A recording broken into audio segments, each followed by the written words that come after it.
The 150th Open Championship. With Mark Chapman on 5 Live. Yeah, good afternoon. Welcome to St Andrews as we bring you full coverage of the third round of the 150th Open Championship. What a day of sport it's been already here on 5 Live. Ireland beating New Zealand in the rugby earlier, 32-22 to clinch a 2-1 series win over the All Blacks. And then, as you've just heard with Chris and Hugo and the team, England have completed their series win by beating Australia. We'll have more reaction throughout the day to those two results. If you want finals day at Edgbaston, then that's on Sports Extra for you throughout the course of the afternoon. We'll have plenty of updates from there in the course of our golf coverage. Lancashire taking on Yorkshire at the moment in the first semi-final, second semi-final later on, Hampshire against Somerset. But as far as the golf is concerned, here on the east coast of Scotland, it is a gloriously sunny day,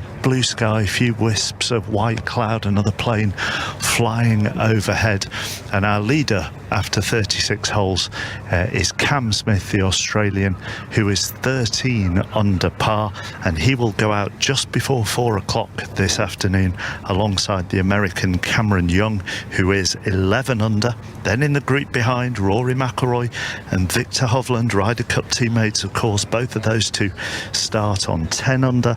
Dustin Johnson is on 9 under. He'll go out with the world number 1 Scotty Scheffler, who is on 8 under. Tyrrell Hatton also on 8 under. A massive mover today, Kevin Kistner, who went out early, started the day level par. He is in the clubhouse now on 7 under. He shot a 65 today.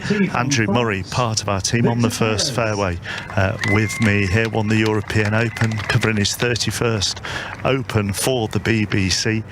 Conditions this morning have been gorgeous for the golfers. Well, it's certainly very different than it is now, Mark. It was, when I arrived, the wind was in completely the opposite direction, so it was almost down the first, much as last night's wind was, and now it's sprung up completely the opposite direction, wind into the first. I mean, they won't hit driver off this first, but they probably almost could, so it's going to make that certainly first 8 or so holes really tricky.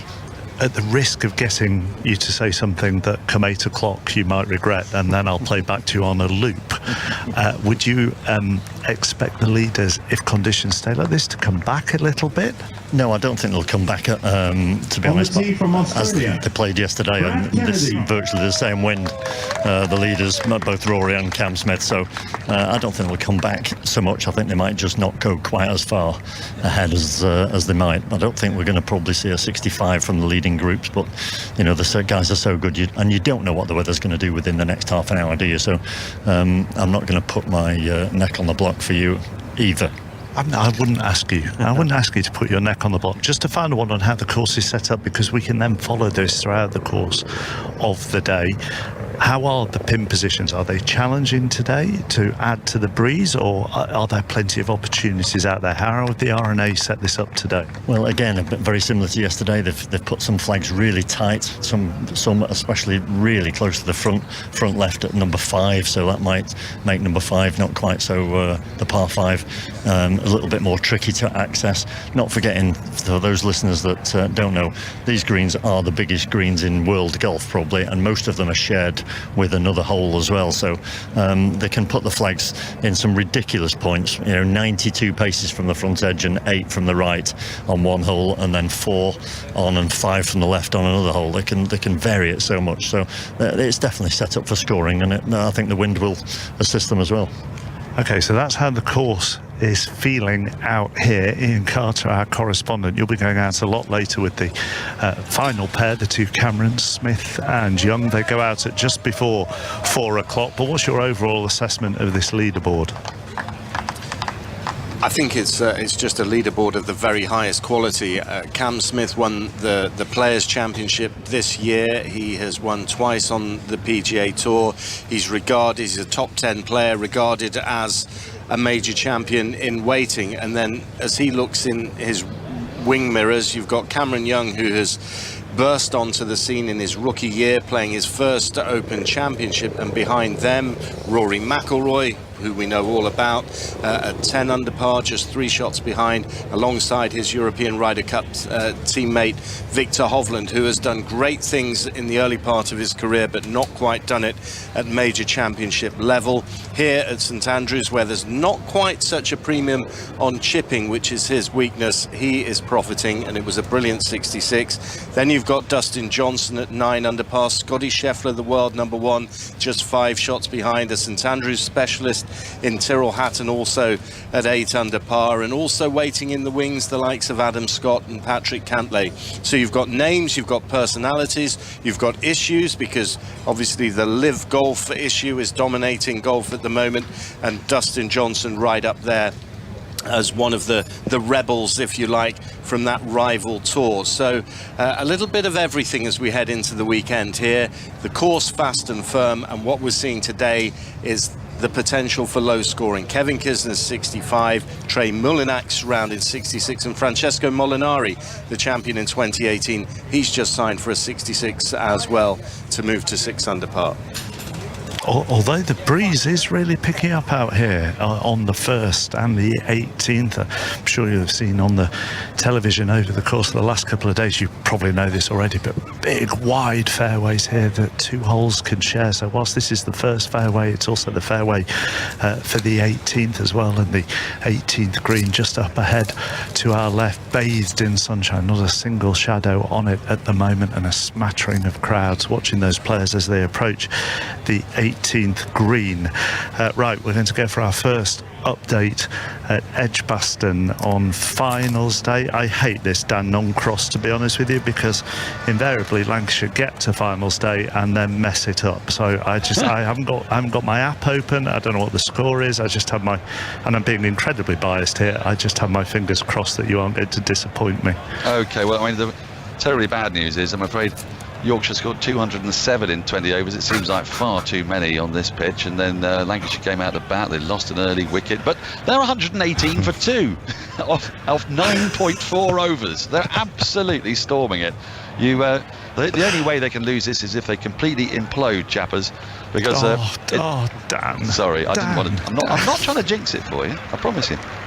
But seriously, it's a beautiful pitch. It's beautiful conditions. The sun is out. It's great for batting. We saw some awesome batting earlier from Darren Milan, Tom Kohler-Cadmore, had an 18-ball 50 from Jordan Thompson. Yorkshire was storming it. But, you know, Phil Salt hit 36 off 15. We've had a 29-run over. 29-run over, which actually contained a wicket as well. Stephen Croft, you all know, scored a lot of runs this year for Lancashire. 5 balls for his 14. Right at the moment, Keaton Jennings, fresh off a 318 in a red ball game, is 45 not out. Dane Villas is 21 not out. There's still Tim David to come. With 10 overs to go, they only need 85. They started needing 10.5 and over. They now need 8.5. Relax, you're fine. Does that soothe I'm too you? long in the tooth. No? I'm too long in the tooth to relax at these kind of things. But thank you very much, Dan. Full coverage on Sports Extra if you want to listen to that. 5 Live at the 150th Open Championship at St Andrews. Andrew Murray alongside me, as is Tom English from BBC Sport, who seems to have spent most of the morning baiting Eddie Jones. No, I've been spending most of my morning celebrating Ireland's famous victory in this Test series in New Zealand. I should be wearing green today, really. I do have a green pen. I mean, you're in bright orange. I'm in bright orange. I thought with the sunshine, you know, what's the point? Let's go for it. You know, let's go for it. Let me just read one of your tweets from this morning. Thanks, Eddie Jones, for Andy Farrell. Fair play for dumping him. An absolutely brilliant coach of a team on the cusp of rugby history. Yep, yeah, and I said that over at half time, and then New Zealand scored 2 rapid tries, and I was beginning to think, oh no, what have I done? But yeah, well, thank you, Eddie Jones. Although well done England, because they have won the Test series in Australia. You say rapid tries. I mean, the second All Black try was particularly rapid. Yeah. Look, I mean, it's Irish rugby. It's unreal. Again, people will say, and people are already saying in Ireland, we've peaked a year too early. Like, we can't take the joy in anything. You know, can we not just celebrate the first time we've ever won a Test series in New Zealand? Instead of going, World Cup, well, we're about to make a mess of it in a year's time. No, let's It's a brilliant team, and Andy Farrell is getting better and better as the Irish coach. Amazing. I was just going to say, what is wrong with us sports fans that we can never enjoy the moment? But Dan Norcross just gave me positive news from Lancashire at the Blast finals, and I'm still thinking they're going to mess it up. So I've just done exactly what Ireland rugby fans have done. But the other way of looking at it, I know some Irish rugby fans are going, oh, we've peaked too early, as you've just said. But my goodness me, what confidence that should give them going into next year's World Cup. Absolutely, and there's excellent strength and depth as well, you know. Now, like, it's a year out from the World Cup. A lot can happen in a year. I hope that they get Johnny Sexton, who's 37 years of age and who we can't do without. I mean, it's extraordinary. Talk about greatness, and we're seeing a lot of it out here on the Old Course this week. Johnny Sexton is a rugby great, not just an Irish rugby great. At 37, indispensable, incredible, the leader in so many ways. We're giddy, you know. Irish rugby fans are giddy, not for the first time, because I think with Farrell, with the coaching staff, with the depth that we've never had before, going into the World Cup, it's looking good. It's looking good. One final thing on this. I mean, I love Andy Farrell, you know, from his rugby league days as well. What an amazing coach. If there's one person who isn't going to get giddy, in my experience, it would be Andy Farrell. Oh yeah, no, he's spectacularly taciturn and deadpan. I'm sure he'll crack a smile, but I'm not sure he'll do it consciously. Right, we are going to talk golf now. Ian Carter, who do you think we're going to start with on that leaderboard? I think you're going to start with Rory Mcilroy. I mean, it's tradition on the Saturday of an Open. If Rory's in contention, we talk about him. If Rory isn't in contention, we talk about him. I mean, wherever he is, we have to talk about him. You followed him round yesterday. What impressed you most about his round yesterday? The patience of it. It was funny because for the first, dozen holes, we were praising his putting to the heights because it looked so secure, and actually the two bogeys on the way home were the result of three putts and missing a couple of short ones, and he missed a short one on the 18th as well. But as that round got on, the ball striking seemed to get better and better. The tee shot into the 10th to set up an eagle chance there. The approach shot into 17 for a stunning birdie. Yes, he might have got a little fortunate with the lie in the rough and the way that it came out, but it was a stunning birdie on the 17th, holding from probably around about 20 feet. A shame he couldn't follow it up on the 18th, but he's done exactly what he wanted out of the first two rounds. A 66 to put him right up there in contention, and then backing it up with another round in the 60s, a 68, and as he said to me at the start of the week, 4 rounds in the 60s, you are not going to be far away from lifting the claret jug, and he's halfway there.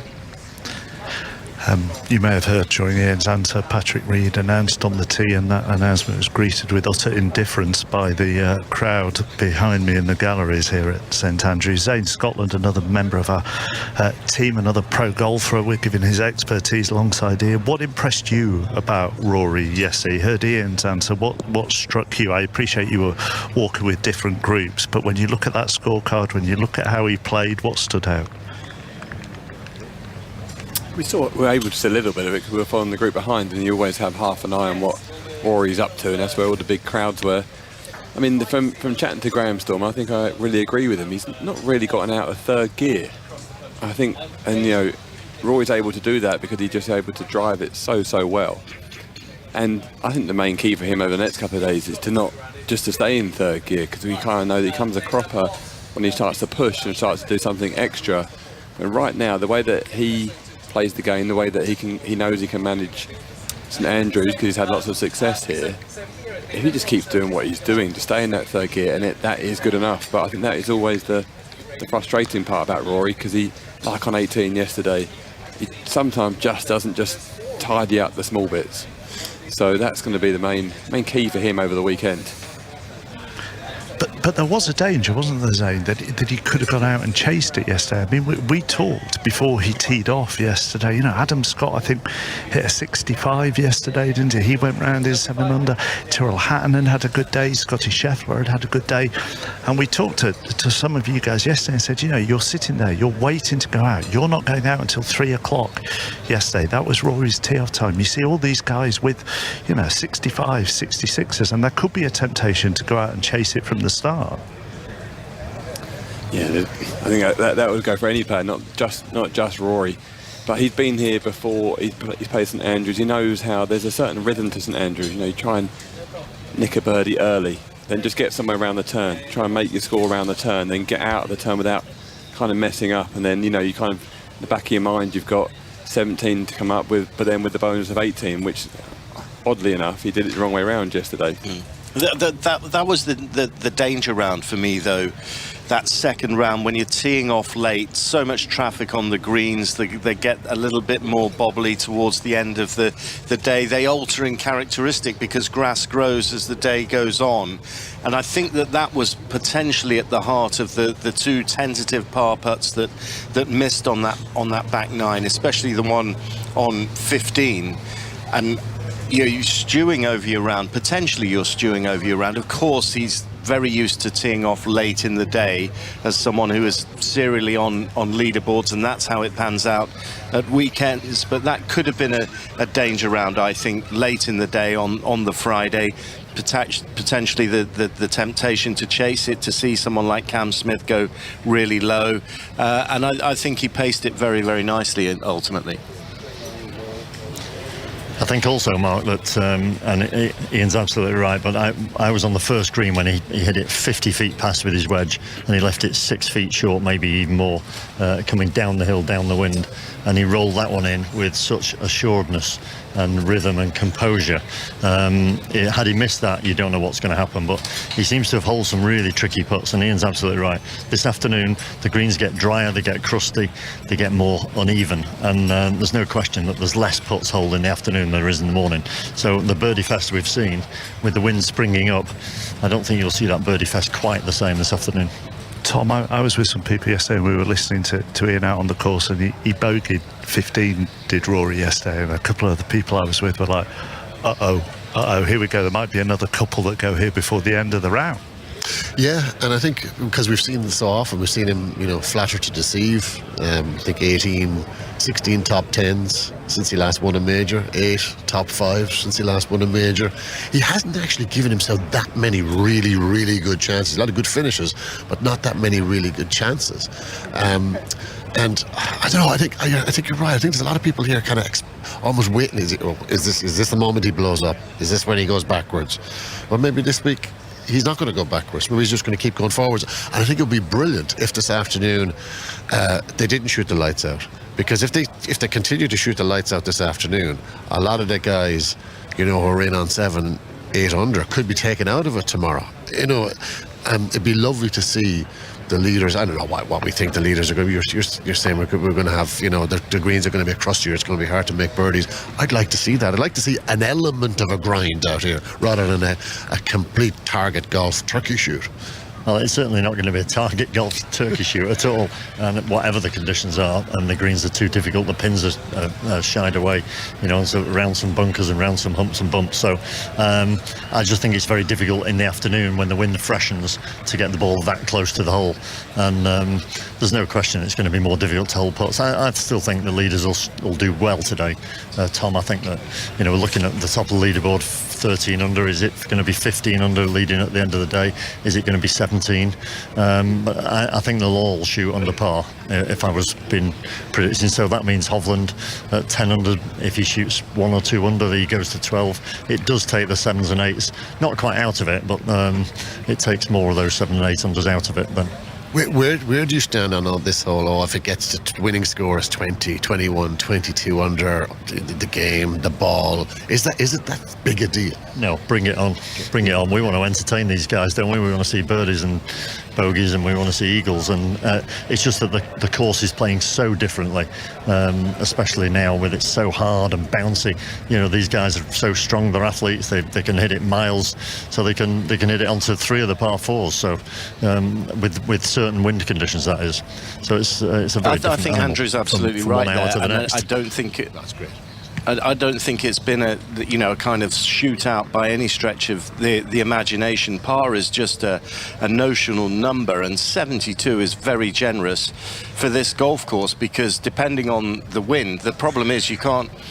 One day the 9th is effectively a par 3 and the 10th is a par 4, and then if the wind's blowing in the opposite direction, then the 10th's a par 3 and the 9th's a par 4, and it might even switch as it did yesterday in the same day.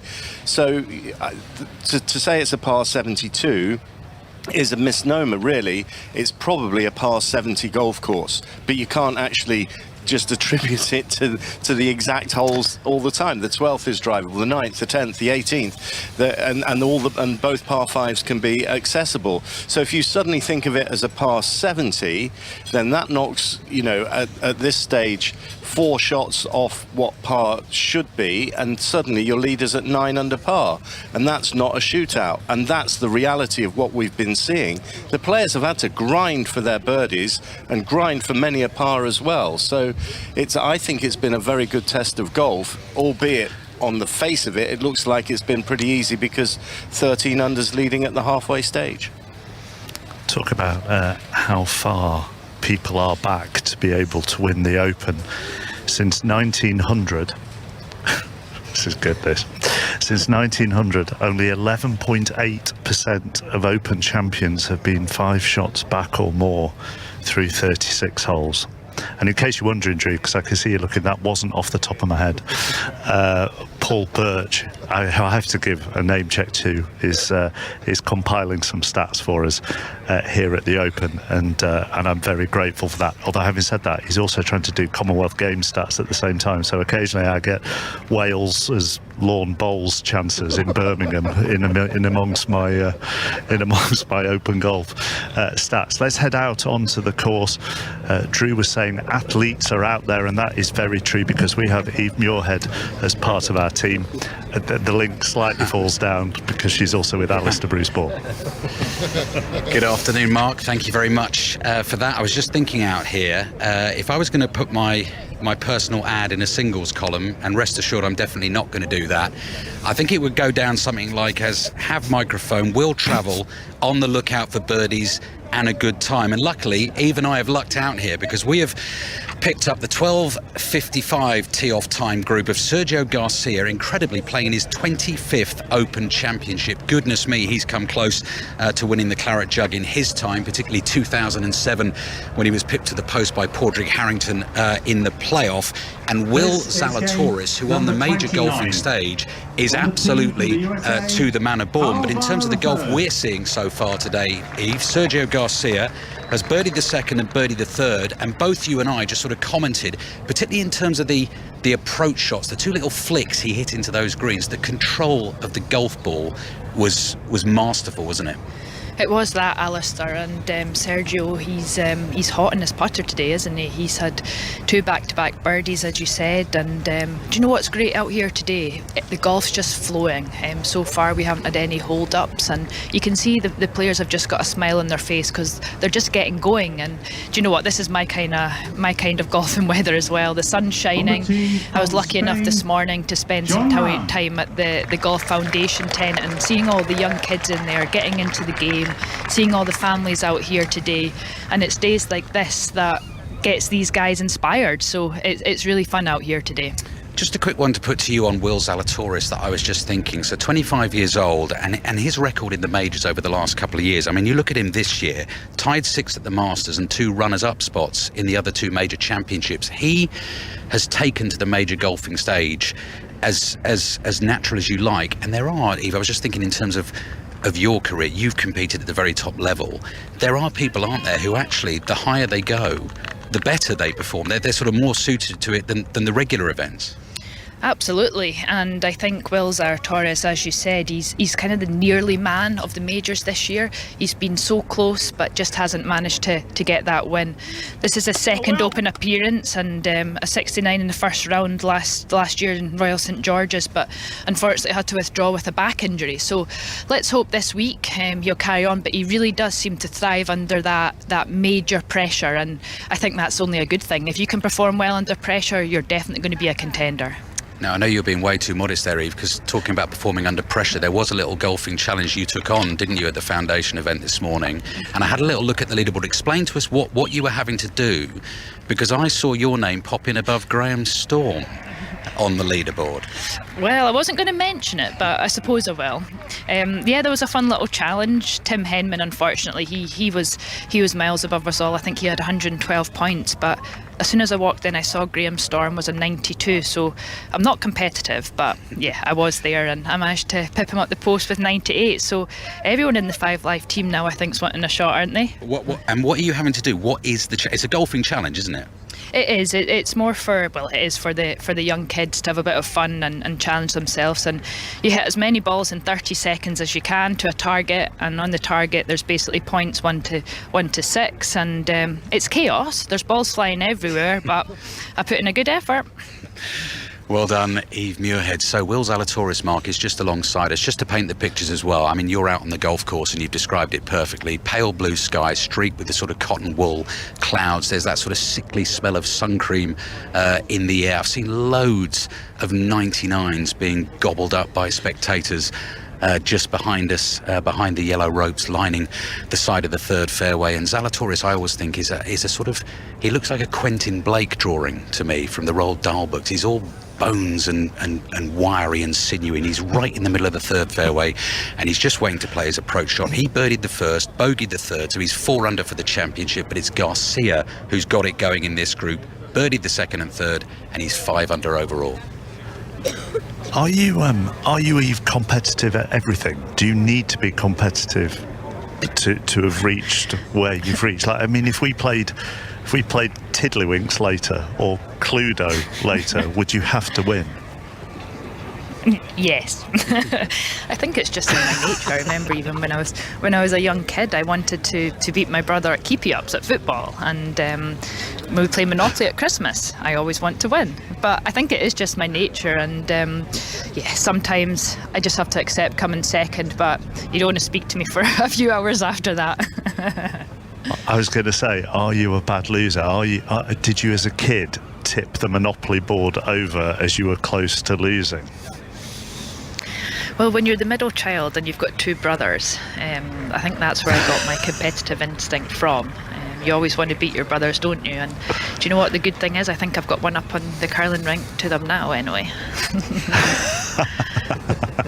I think you most definitely have. And I am slightly concerned, Ali, that you actually compose what you would put in an ad in it. I mean, I'm not sure singles columns exist anymore. I think it might be a bit more high tech, but if it wasn't, I think it might be a bit risky, but there is part of me that's tempted to get the rest of the team to come up with what they would write about you for a singles column. Is that too risky? Oh, what they are?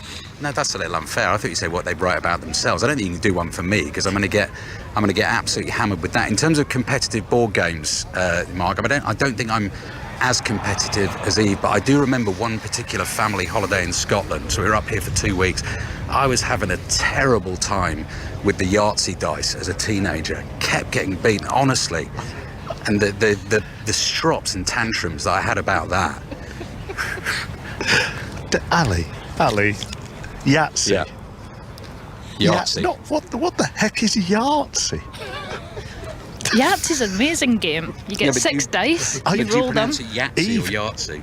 Yahtzee. Eve, I completely agree. Yahtzee is a fantastic game. Yahtzee, on the other hand, I mean, that could be absolutely. I mean, goodness knows what that is. Let's head back to some. Our friend Chris Sutton, by the way, Mark calls it. Our friend Chris Sutton calls it Yahtzee, which is ridiculous. But, I mean, He has very bizarre. I mean, he talks about a snood as well, doesn't he? When we're talking about snoods, I mean, there are all sorts of dubious pronunciations. Let's head back down the first fairway. Try and get some golf on this afternoon. The leaders don't go out till 4 o'clock, so crikey, we could be talking Yahtzee for an hour. John Murray, further down the first fairway. Have you ever composed a single column advert? No. Is the answer to that. And even if I had, the answer still would be no on the airwaves. Who are you watching? But the answer is no, just for the record. Who are you watching? I am alongside Lydia Hall, British Masters winner, Lydia Hall, and we are watching Lydia, Jon Rahm and Harold Varner, who are both starting out at 4 under for the championship. So clearly, if they want to get themselves into contention, they both have to do something spectacular, not only today, but also tomorrow as well. However, they've both hit marvellous shots into the first with the flag fluttering at the back left of the green, and both of them will have chances here, big chances to get birdies. Yeah, they both hit fantastic strides straight down the middle. Jon Rahm had around about 120 to the flag, and this breeze is just switching a little bit. It's more off the left, so they've just hit fantastic shots into this pin, which is tucked 31 on and 7 from the left, and Rahm just places his ball. He's only got about 8 feet, probably going to move a little bit right to left as he just double checks that read. And yeah, like you said, John, they're going to have to go pretty deep. They're going to bring their scuba diving gear today to have at least 8 under par from both of them, I think, to have a chance tomorrow. Well, both of them are just within a few feet. First of all, it's going to be Jon Rahm to putt. He's already got up as he does and had a 2-3 practice strokes, and then moved away, had another look behind the line of the ball. So this is 5 feet perhaps for an opening birdie on this third afternoon of the Open Championship in sparkling conditions here on the old course.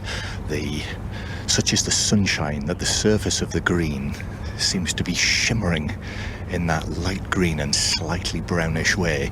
And Jon Rahm now for an opening birdie. I think he's missed that on the left-hand side, hasn't he? Gasps from all of those people up there in their shirt sleeves in the stand. Yeah, he had a huge cheer going down that first fairway. So there's a lot of Jon Rahm fans out here, and yeah, that was a bad stroke on that first green. He'll be disappointed because, he hit such a fantastic shot into this. He would have been expecting to hold that putt. As Harold Varner, he's probably only got about 4 feet, and him and his caddy are having a really, really good read of this, John, and hopefully he can knock this in to get the putt started to roll. Yeah, this is only 2 or 3 feet that Harold Varner has to start with a birdie. This is the best performance that he's put in an Open Championship. Admittedly, it's only his 3rd time playing in this great championship, but the first time he's been in contention. Green top with dark blue sleeves, and as ever with Harold Varner, he's wearing these shoes that make his feet look enormous. So here he is. Should hold this. Oh, he just caught the edge and dropped in. So it was a near thing, but it's in. That's the main thing. And he has started with a birdie to go 5 under. Yeah, it was a bit of a 360 around that cup just to make sure, but it did drop in. And those trainers of golf shoes, which look like trainers, he should be doing another sport. I think basketball would be the guess for me. I would have said rowing. It looks as though you could get in them and sail away down the Swilcan burn. So Jon Rahm, just to finish off for what I'm sure he will consider to be an opportunity missed, a disappointing par 4 at the first. Over it now, and in it goes. So an opening par 4 on the first for Jon Rahm to stay at 4 under. But Harold Varner is off with a birdie, and we're off as well up the course. We're following them, Mark, for a few holes at least, just to see what happens and whether there are any fireworks. And then obviously we'll be back a little later on with Hovland and McIlroy, which we're looking forward to. Yeah, that's going to be fantastic to watch. I can't wait this afternoon to see how Rory handles this 3rd round. Good, so off we go.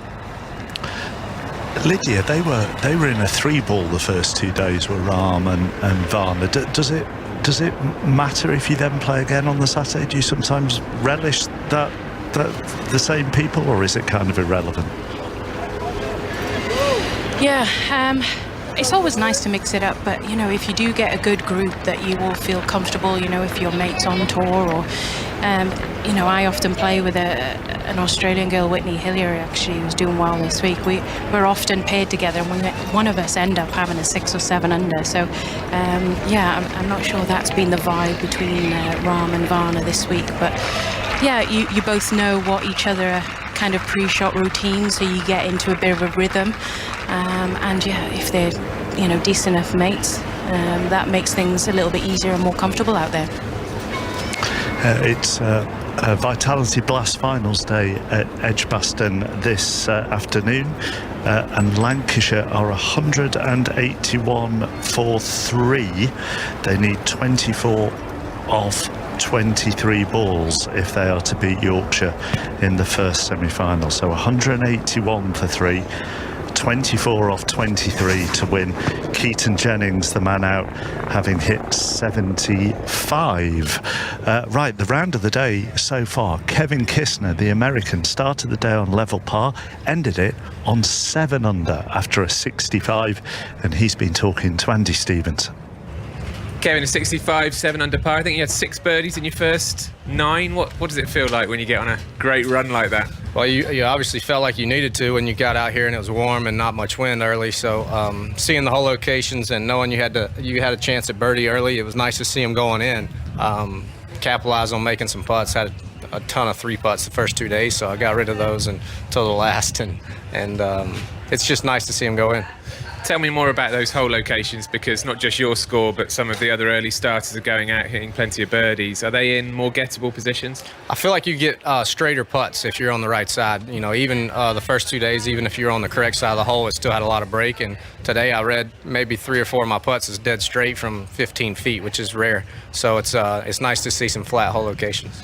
And do you suspect that the leading group this afternoon will go out in a similar way and extend their lead? Because how do you feel in terms of your positioning in the tournament now? 7 under, you're up near the top as things stand. I hope it continues to blow like crazy and they don't get too far away. But if the wind doesn't really pick up, I think they'll still be able to shoot some low scores. Well played. You absolutely teared it up today. Yeah, thank you very much. Saying Scotland, I suppose that's the nature of it, isn't it? If you get the right conditions at an Open Championship, you can fly up that leaderboard if you take advantage of them, and who knows where he might be by the end of the day. Yeah, exactly. That's almost the beauty of starting early or starting late sometimes. You started out this morning downwind on the way out, took full advantage, being able to hit the ball further down the holes, and then you make the turn and the wind helps you on the way home. It's a massive advantage. But then, as Ian and I were chatting there, he was saying Cam Smith said he had 16 holes into the wind yesterday. And I guess the other advantage to that, being on trying to look at everything all bright and sunny, is that on the approach shots you can get the ball to stop quicker. So, but I think the real challenge is the players adapting, and also it falls in the favour of a certain player who hits it high or low. Some players, someone like Matt Fitzpatrick, hit the ball very low, so he's a fantastic into the wind player and he takes massive advantage because he can stop the ball quickly. When he gets down the wind, it becomes a bit more of a challenge for him. Andrew Murray, come here.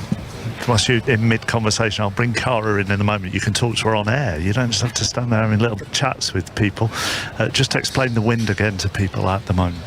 Well, when I arrived this morning, it was definitely in completely the opposite direction. It was down the wind at the first, which is what it finished up doing basically yesterday.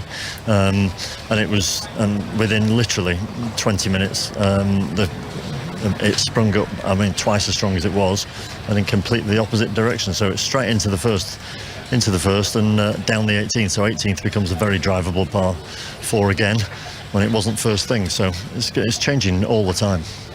Let's head back out to Alistair Bruce Ball and Eve Muirhead, because I think they've got a Bryson birdie putt. I watched Bryson last night for an hour on the putting green. I'm sure in his head he was doing lots of technical work. To me it looked like they were faffing about a bit, so let's see if he's benefited from that. Well, if you have a look at his scorecard today, Mark, something is certainly going right, because having started 1 under for the championship this morning, 6 under par for the round today, he's got about a 20-footer here, pin high on the 15th green for a birdie to try and get 8 under overall. Did you watch him doing a bit of that last night, Eve? I did, and it's very interesting watching him from a different athlete's perspective. It's funny because everyone has their own way of doing things. Of course, there's the textbook way, but DeChambeau last night, it looks like he's doing everything that you shouldn't do. He just looks very stiff, but that's his way, and as you say, Ali, it's definitely working today. So Bryson DeChambeau is down on his haunches. He's got the putter in his hands, in both hands. He's right above his golf ball and he's staring down the line of his putt, but there are two golfers behind him on this shared green, the par 4 third. As you can tell, Eve and I are the glory hunting group from the 5 Live point of view today, because we've already ditched Sergio Garcia and Will Zalatoris. Anyone who gets it going this afternoon on 5 Live, we are going to be there. Let's see if DeChambeau can get it to 7 under for the round today. And as Eve describes, it's not the prettiest putting style to watch. The left arm, right arm, absolutely ramrod straight. DeChambeau, head under a blue baseball cap. 2, 3, 4 slow turns of the head to his left to look at the hole. That routine completed, speeds the ball across this green. That doesn't look like it's got enough to me. It hasn't. No, it pulls up a couple of feet short, and he's furious. He is furious. That was a big chance there to move himself to 8 under after starting the day on 1 under with rounds of 69 and dropped a couple yesterday and a 74. He looks furious. He's chatting to his caddy. His caddy looks away in disgust as if, I don't want to listen to you. But he really does look disappointed after that putt. I'm trying to think as well, Mark, have you seen Hideki Matsuyama out on the golf course this afternoon as yet? I haven't. No, I haven't. I think we saw this shirt at the Masters possibly this year or last year. He's putting here. That's a brilliant 2-putt for him because he was miles left on the 15th green. He's 4 over par for the championship at the moment, but it's pinstripe, green and white, but the green stripes are really bold and really thick, and he looks a little bit like a sort of packet of spearmint chewing gum top half, but I'm trying to think of a better sort of analogy, or I don't know whether it's an ice cream sales. What have you got for me, Eve, on Matsuyama and that outfit? Well, you put me under pressure there.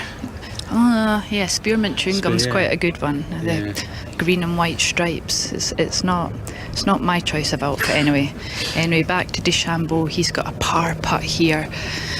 He's over the ball now, and he's made it. That was a fantastic putt to save par, and he remains at 7 under par for the day, Mark. Thank you very much, Eve. Let me point you in the direction of the times that some other people go off here over the course of the next couple of hours. Lee Westwood is at 2:10 this afternoon. He goes out with the Irishman David Carey, and then we're getting into the last hour and 15 minutes. Barclay Brown, the leading amateur from Sheffield, he goes off at 2:40. Also from Sheffield, the latest major champion Matt Fitzpatrick, he's going off at 10-3. Adam Scott, who hit a 65 yesterday, is off at 3:15. He's with Patrick Cantley. They're both at 7 under. Then you've got Taylor Gooch and Tyrrell Hatton. The Englishman is 8 under. Then Scotty Scheffler and Dustin Johnson. And then the final 2 pairings, Victor Hovland and Rory Mcilroy.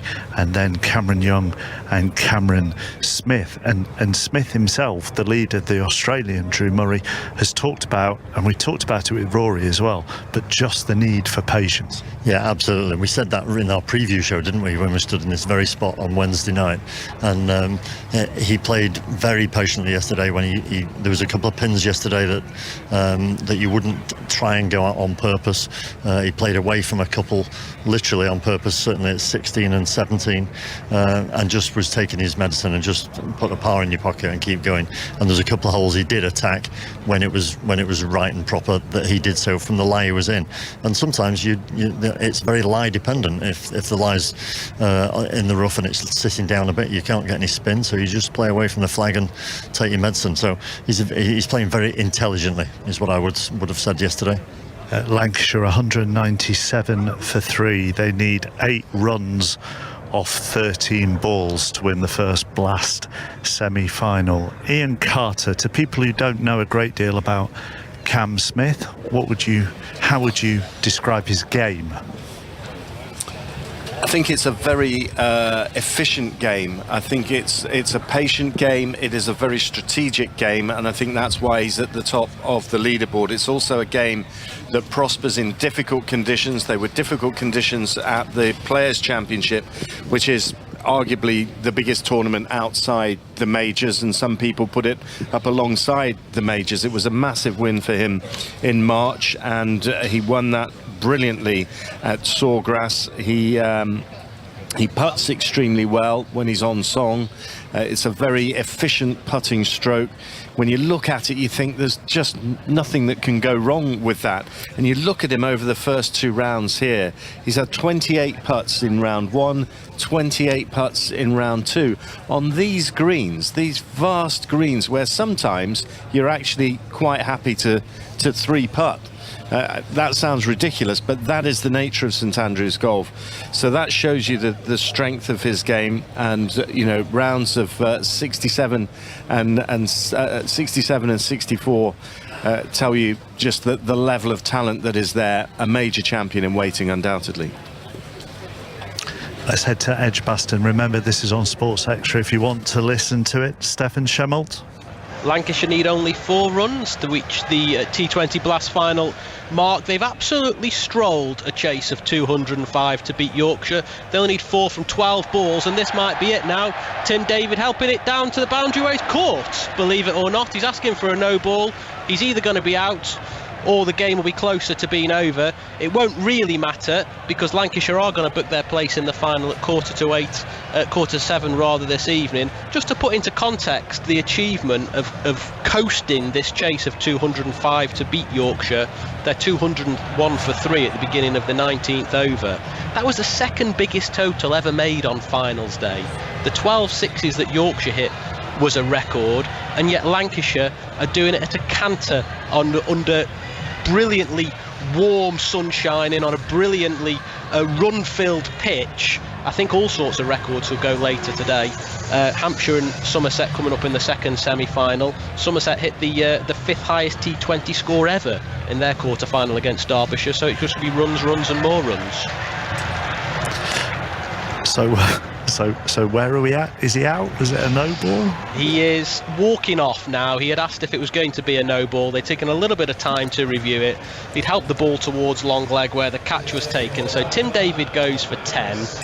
Dane Vias remains on 57 not out. A little bit earlier on, Keaton Jennings had made 75, continuing his good form. He made a triple century in the county championship in the week. So Lancashire are 201 for 4. They still require another 4 for victory. Earlier on, Yorkshire had posted 204 for 7. Jordan Thompson's 50 came from only 17 balls. That included 6 sixes. It looks all academic now, as Lancashire require only another 4 from 11 deliveries. The other thing, the context for this finals day, Stefan, is to point out that teams are going to be depleted because of how everything is crammed into this schedule. Yorkshire are missing some names. Lancashire are missing some names because they're on England duty. So it's slightly difficult for all the teams, really. Yeah, a bit of a shame when you think that these two great counties had never met before on finals day, and they're missing the likes of, Lancashire, they're missing the England white ball captain Joss Butler and Liam Livingston. Yorkshire, Joe Root and Johnny Bairstow and David Willey, who's captained them through this T20 Blast campaign.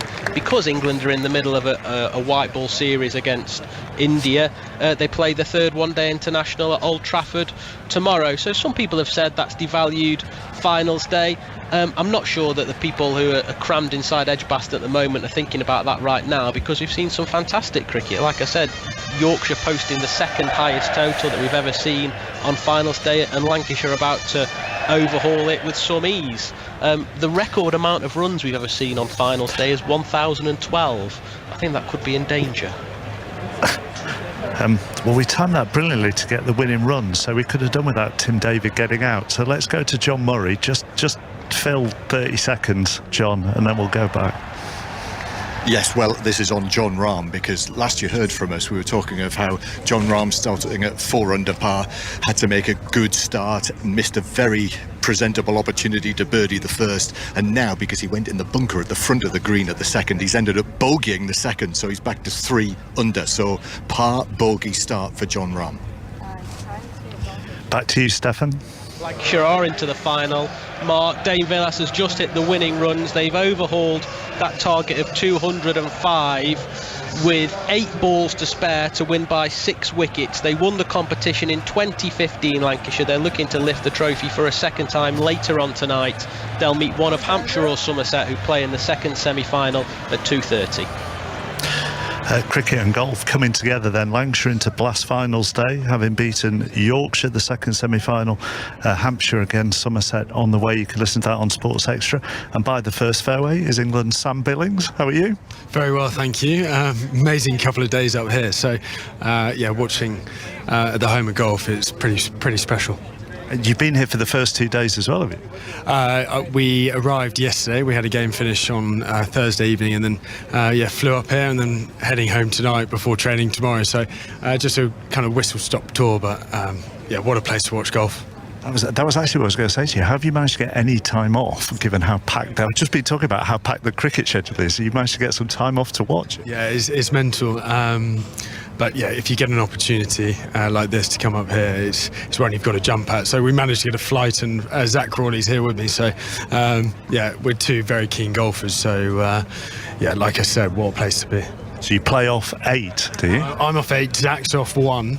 Is he? Oh, he's a serious golfer. I don't want to. He's not here, so I can be polite about him. But no, he is an amazing golfer. So we play quite a bit. It's very competitive, as you can imagine. But we take it pretty seriously. Is he the best in the England squad? Off 1. Yeah, Jimmy's a close second, I'd say. He's off 4, I think. But there's some decent golf being played, some dodgy handicaps, I must say, but I'm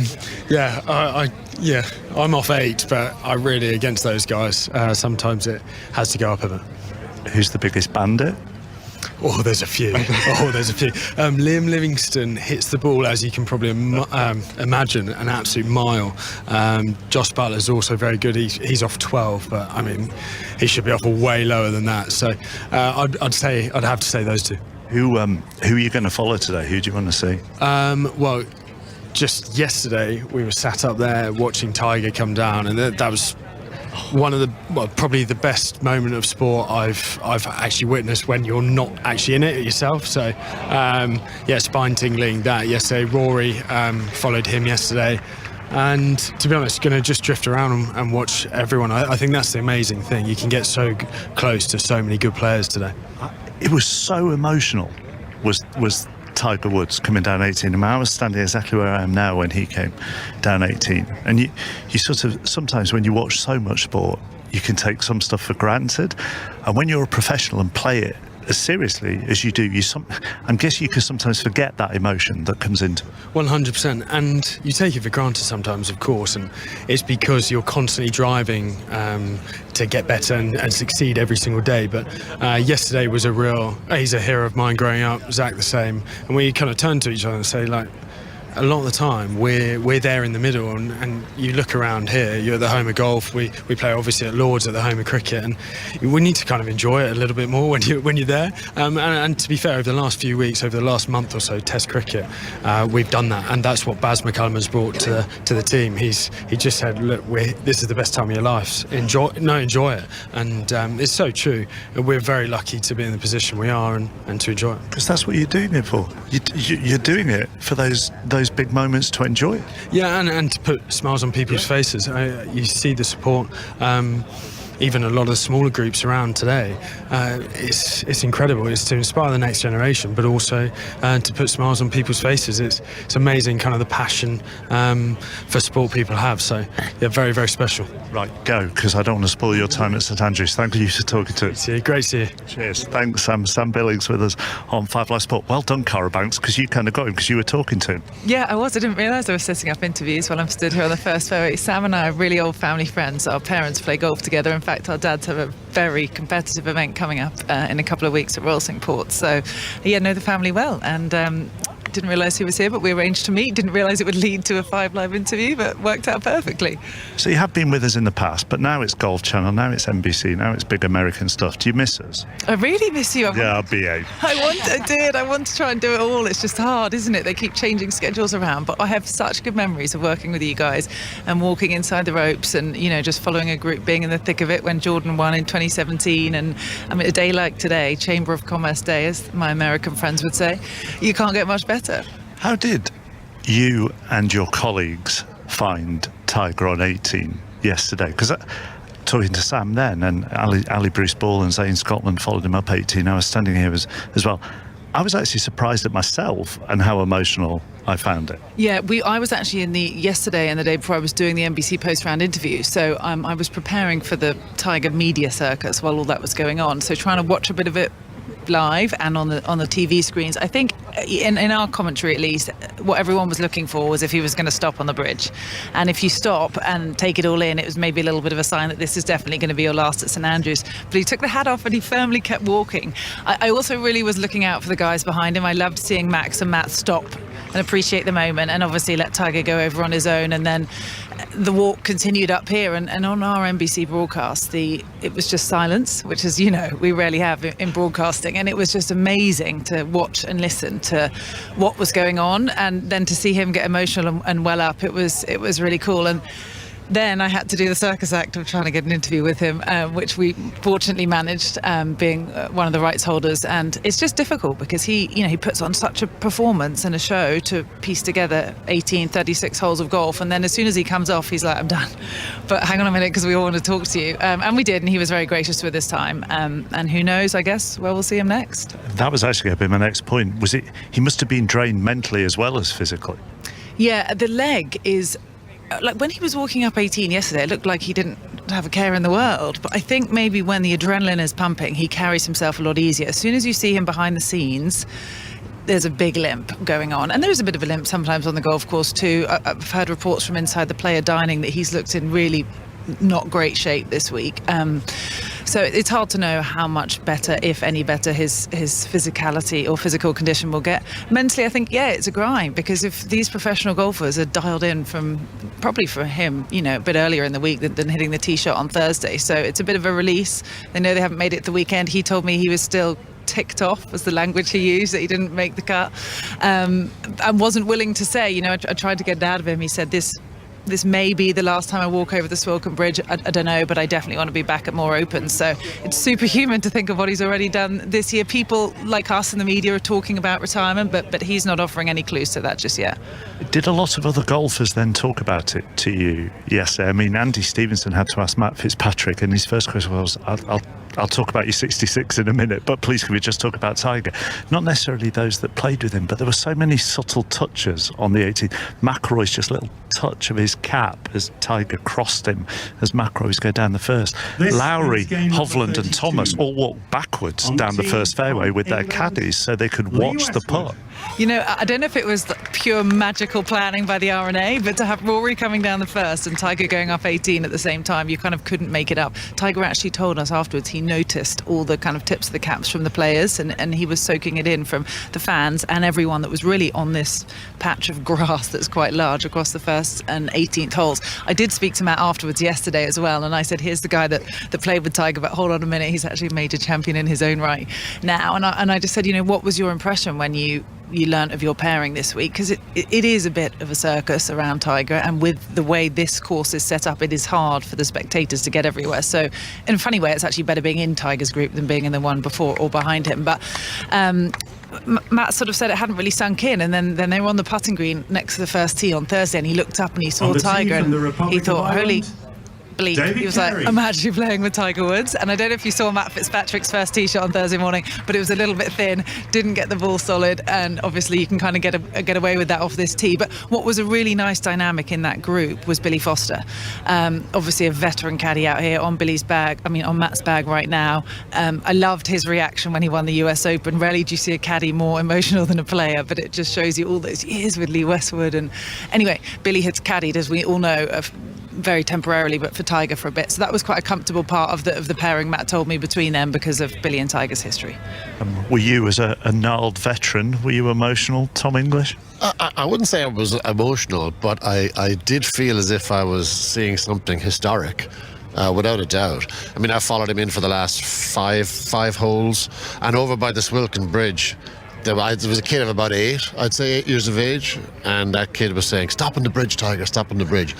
Now, that kid of 8 understood the significance of what Tiger on the bridge, stopping on the bridge, would have meant. And as I was walking around, I would say the people calling out his name, the age range was from about 8, that kid 8, to about 80. Now, that is historic stuff. I mean, how many golfers in the history of the game have that kind of reach?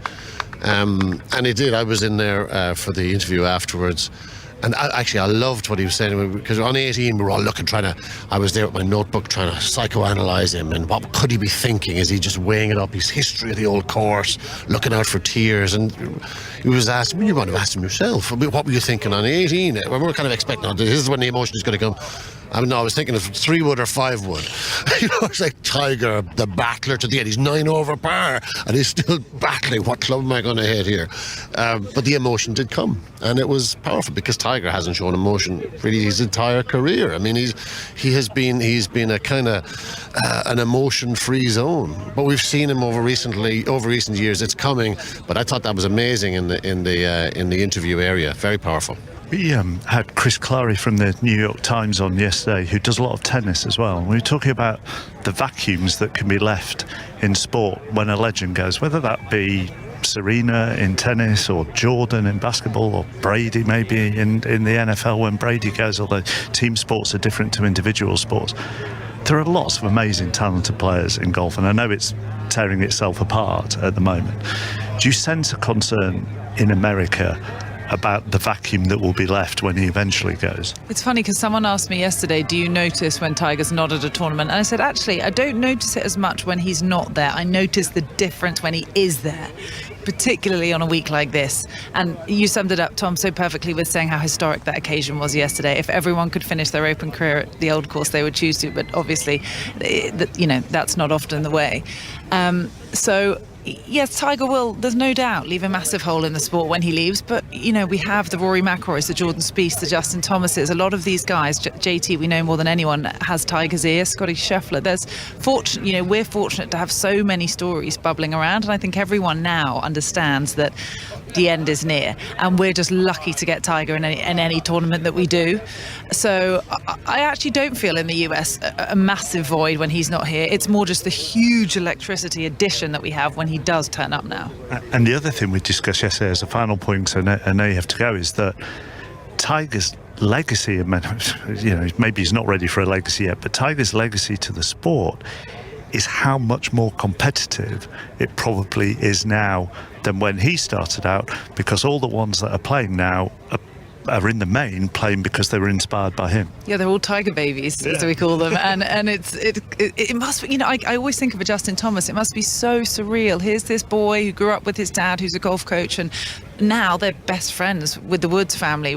Tiger calls Justin his little brother. It's quite amazing what he started. The athleticism within our game. He was really the first one that started that, and the gym rats. And a lot of people will criticise that and not agree that is what you need to do to become a successful professional golfer. But there is no doubt he has changed financially the way this game stands up. The corporate and endorsement opportunities that's available to the players out there. He transcended the sport in the modern era without a doubt, and now those coming after him are reaping the rewards. So I think everyone in the game is thankful to him for what he's done, and I think yesterday was a moment of him realising that and him accepting that adoration. We've just done 15 minutes without talking about Liv. How good's that? Go on, we'll let you go. That is a good thing. That's a good thing. We'll have to call featured groups, so I'll try and listen to you guys in between that. But enjoy the rest of the weekend. Thanks for having me. Lovely to see you again. See you soon. Thank you, Cara. Cara Boats from the Golf Channel from NBC. Used to be part of our team here on 5 Live. Where are we going out onto the course? Where are we going? We're going to Alistair Bruce Ball. Hello, Mark. Yes, Eve Muirhead and I, Eve, Olympic curling champion for Great Britain, Beijing 2022, are leaning on the wall down the right-hand side of the 17th hole with the Old Course Hotel behind her back. Eve's just told me it's the first time she's been on this whole week, one of the most famous holes in the whole of golf. And we have just watched, Eve, Bryson DeChambeau. So he was flying along today, 6 under par for his round, 7 under for the championship. We have just watched him 4-putt on the 16th green to drop back to 5 under par overall. And the first putt, I mean, we watched him pace it out. I actually lost count of the number of paces. So it was well over 100 feet. We thought he was fuming on the 15th green. Coming off the 16th, he is going to be absolutely boiling. He was not a happy chap at all. He almost actually holed the second shot on the second green. And he had, well, I think I managed to get the count, 41-yard putt, and we said if he could take a 2-putt there, he'd bite someone's hand off. And as you said, Ali, it was an unfortunate 4-putt. And so far in the scorecard, he's had 4 birdies, he has 1 eagle, and then now he has that dreaded double bogey at the 16th. So he's dropped back to 5 under par overall, and he's 4 under for today, Mark.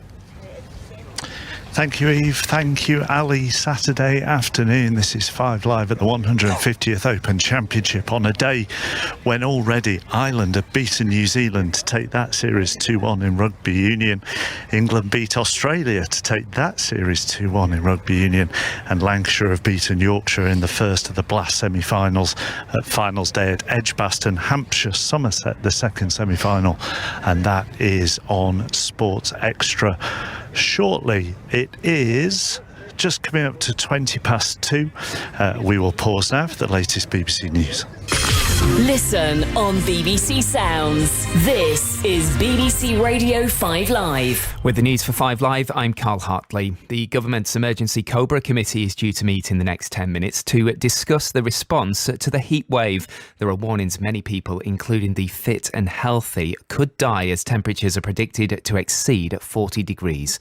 Dr. Jen Lockwood is an emergency consultant at Harrogate Hospital in North Yorkshire. I am worried that we're going to have a surge in attendances over this weekend and into next week. Going to put an enormous pressure on not just the emergency department, but the system as a whole, both GPs, communities and well into the hospital as well. The whole system is going to become under pressure. Well, people living in London are being told not to travel on Monday and Tuesday due to the high temperatures, and some schools are staying closed. The heatwave has caused wildfires across large parts of Europe. 1,000 firefighters are tackling fires in part of southwest France. In Spain, crews are dealing with 33 separate fires, 14 of which are out of control, while Portugal is suffering its most damaging fires since 2017.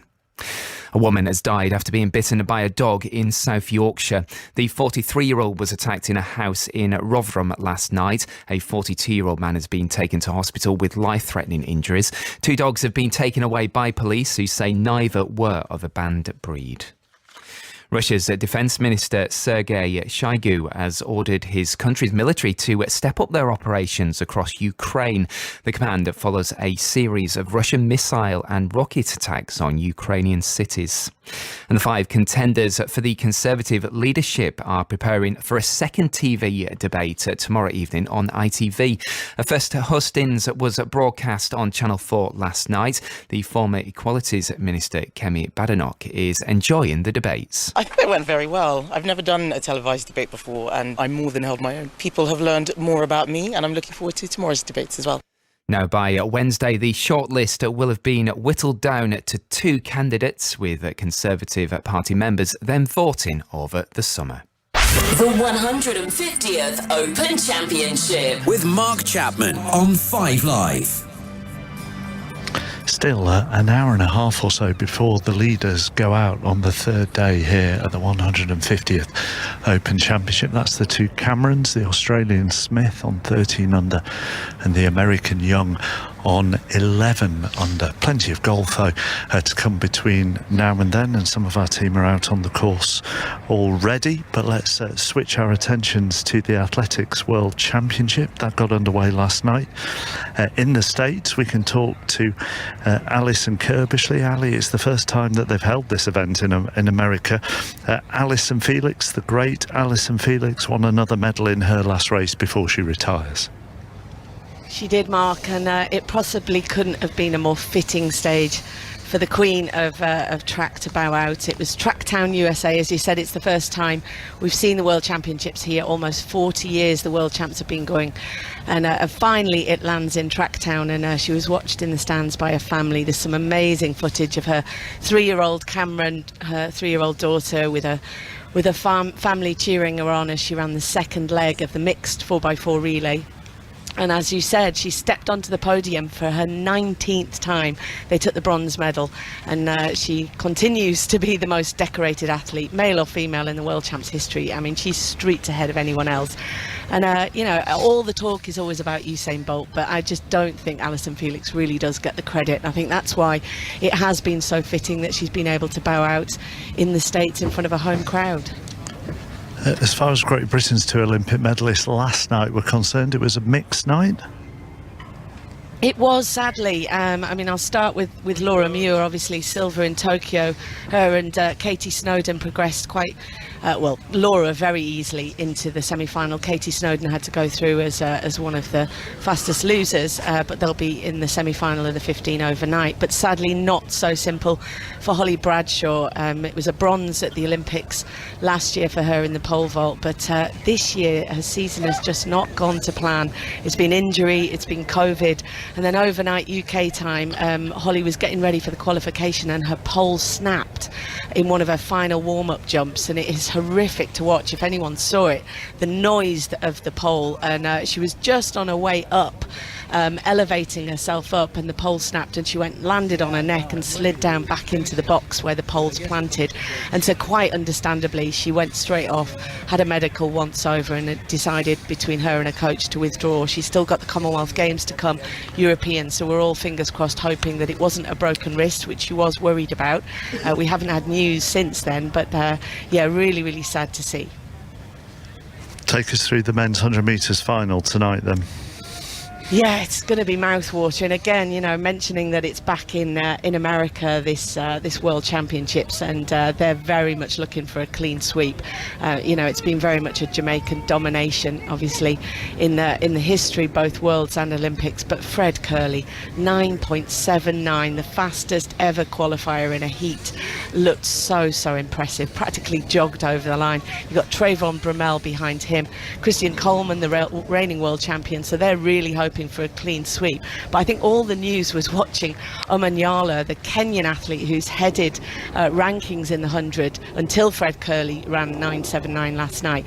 But Omanyala, and you might have read that many athletes have had struggles with visa issues. Our own Chris Thompson, who was due to run in the marathon this weekend, has too.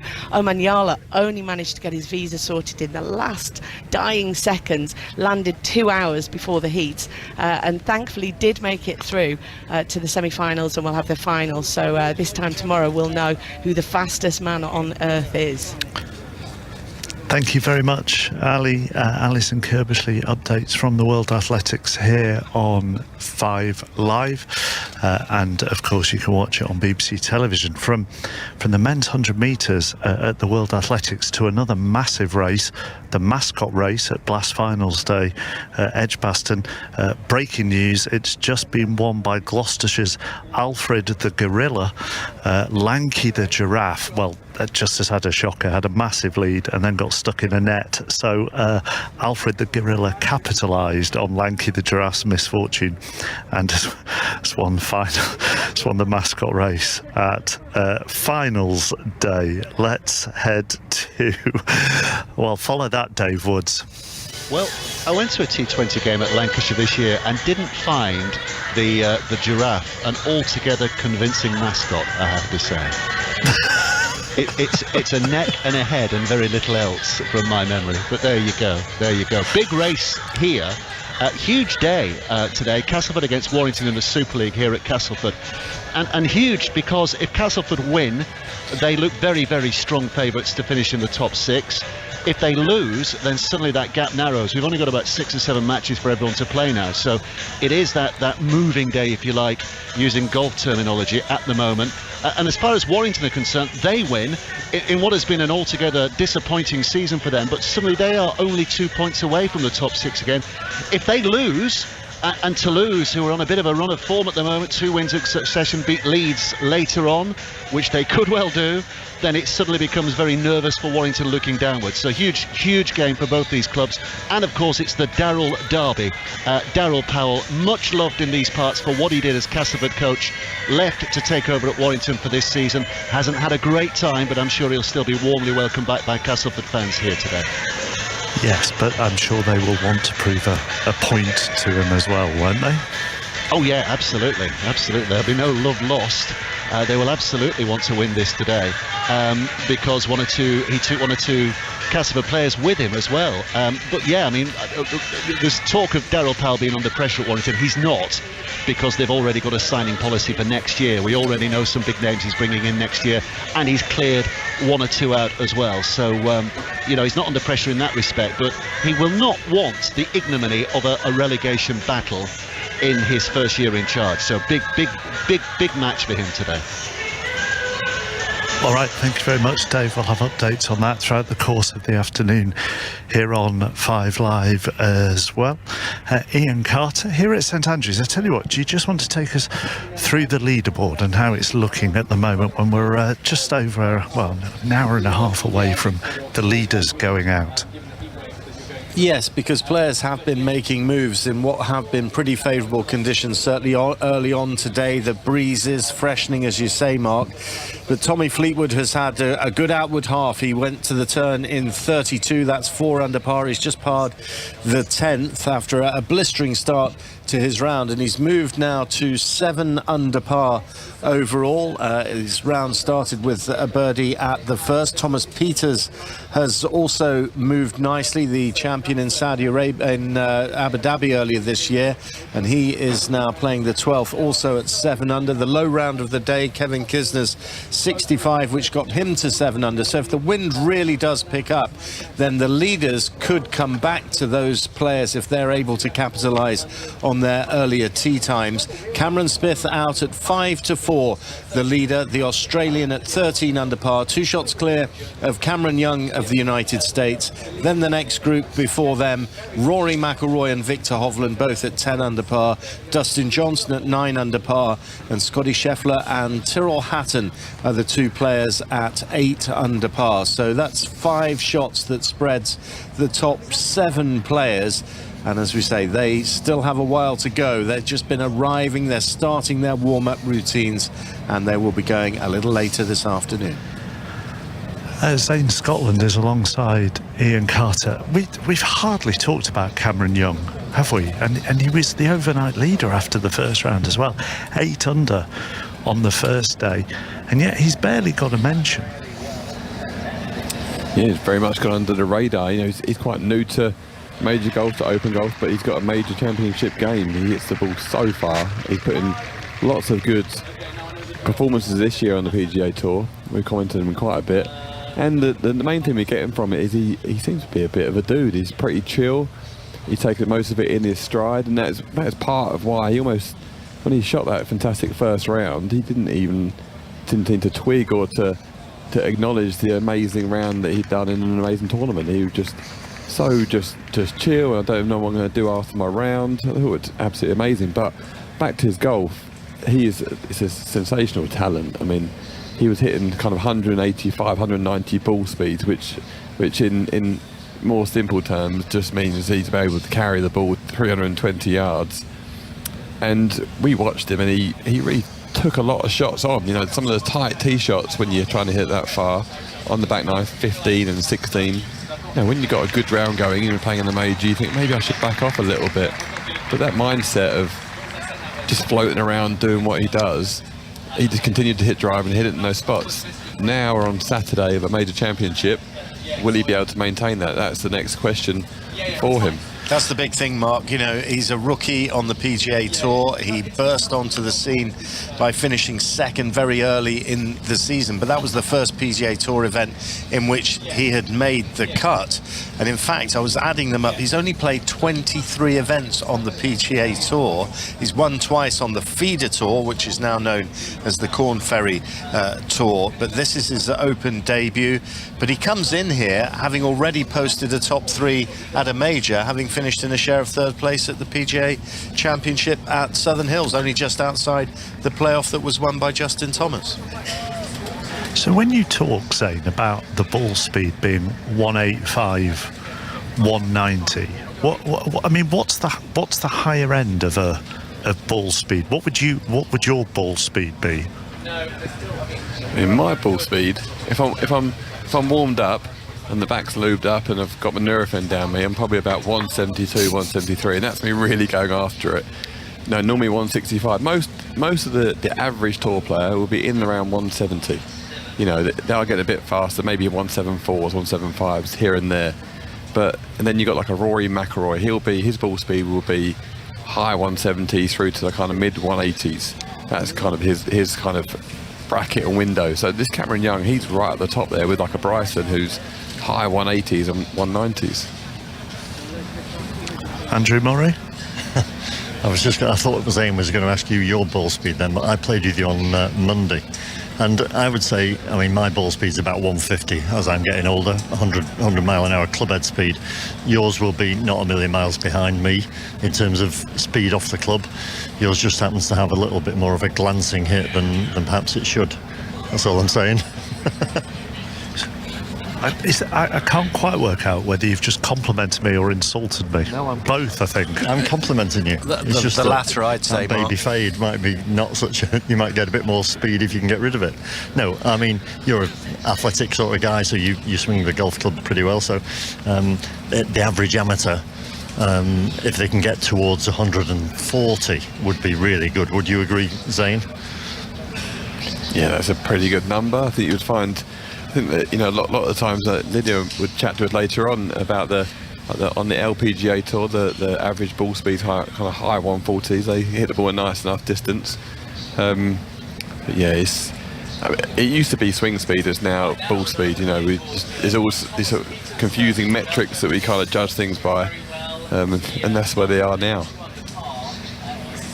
And does it just depend then on what's in fashion, what we judge things by? No, I don't think so. I think ball speed is key. And we're all trying to swing the club faster, but there's no point in swinging the club faster if you don't get it off the middle of the golf club. If you miss-hit it off the toe or off the heel of the club or off the high on the face, you don't get as much ball speed. Simple, you know, big tennis racket theory. So if you get it off the sweet spot, it goes further. And the more speed you can give it and get it off the sweet spot, then that's what the top players, the elite players on the LPGA, the PGA Tour, whatever tour you're playing on, they hit it off the middle of the club more often than the likes of you and I. So, you know, the ball speed is very misleading for some amateurs, and you've got to hit it consistently. That's pretty well the key for amateur golf. If we're talking about at the elite level, 185 is absolutely ridiculous in terms of high. And if you can do that and keep the ball straight, obviously that's the key, then you've got a great combination. I mean, this sounds a ridiculous question, Zane, because obviously he's second and he's going out in the last pair. But do you expect him to be there or thereabouts tomorrow on what not only on what you've seen this week, but what you've seen this season? I do definitely, yeah. He'll be there or thereabouts tomorrow. I'm not sure that he's going to be leading at the end of the day. You know, it's a big call and go early and probably jinx myself there, but I just feel like the people around him, you know, Dustin Johnson, Victor Hovland, Rory Mcilroy, Cam Smith, they're slightly bigger players, slightly more seasoned, a bit more experienced. I think Victor Hovland, for instance, he's not played great this year, but this place absolutely suits him. You know, the chipping's not his strength, but driving the ball, precision iron play is. You know, Cam Smith, he's coming back in, having that kind of knocked on the door for a couple of majors, not doing too much wrong, made a couple of mistakes towards the end of the Masters, which I'm pretty sure he would have learnt from. So it's not a knock on Cameron Young's talent, it's just more about the people around him. And You know, we chatted about him already. Rory Mcilroy, he's not got out of third gear yet, and he's right there, and he's got a real point to prove, and has had done for like about the last 2 months or so. So it's more about the people around him than his own talents. Zane, for the moment, thank you. Young and Smith go out at 3:55. 10 minutes before them, it's Hovland and McIlroy. 10 minutes before them, so 25-4, Scotty Scheffler and Dustin Johnson. And at 3:25, Tyrrell Hatton goes out with Taylor Gooch. We've walked down the first fairway, round the back of the green there, and we're now on the road hole, the famous 17th, here at St Andrews, a matter of 50 yards away from the green. Also, the gallery's virtually full in the distance. The sun baking down now. There is a gentle breeze, but the Jigger Inn away to our right, next to the Old Course Hotel, looks like a very tempting beer garden at the moment, and there are long queues at the Open Arms, which is a pop-up tent over the other side of the 17th fairway, where they're getting their refreshments. What? And the famous Jigger Inn just to our right hand side, just in the lee of the hotel there. That's a really famous old, I was going to say use the word boozer, but that's probably not quite correct, drinking establishment. You've played the 17th, I've just been given a note. I've played the Old Course 3 times. I played it once on the mat, which I found miserable, because every time, well, I say the one time I hit a fairway, I had to move it into the rough. You know, I just had to play off the mats. I hate playing off mats. So the other 2 times, I mean, listen, you know, I'm not a good enough golfer to appreciate how brilliant this golf course is. I think somebody said that. Was it Rory or somebody said that to a journalist? You know, talk to me about how good it goes. I was, you're not good enough golfer to understand what I'm about to tell you. You know, the guy said, "Oh, sure, thanks very much. That's lovely." When you played this 17, enough, you have to go over the hotel from the tee shot to get it onto the fairway. Where did you go? Well, you can if you want to. I decided not to because I thought I was going to do some damage. The first time I played, I lost the ball on the left. Second time, I just about found the ball on the left, but ended up with a blob or no score playing Stableford. Third time, I got a heroic 8. No points, but at least I finished the hole, which was an achievement. It's like the Grand National. You know, at least I got home. Tom English from BBC Sport with us here on the 17th. Andy Stevenson's keeping an eye on Bryson DeChambeau for us this afternoon. Well, we watched Bryson last night, didn't we, on the putting green, spending about 40 minutes just doing drill after drill after drill, and it had been working today because his putting had been much better and he was on the charge. But the last couple of holes, DeChambeau has been wild off the tee. He had a double bogey on 16, his drive on 17 over the hotel. Well, it had no danger of hitting the hotel because it went so far left, and then his drive on 18, which I'm overlooking now, also went at about 45 degrees off to the left from the tee, ended up right under the grandstand off to the left of the 18th green, in fact just in front of the first tee.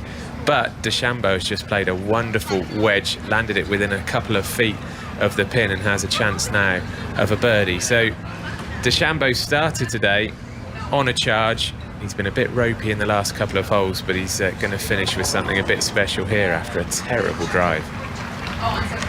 Andy, thank you. Let's go out on the course and find out what people are watching at the moment. Cat Downs, who are you with at the moment?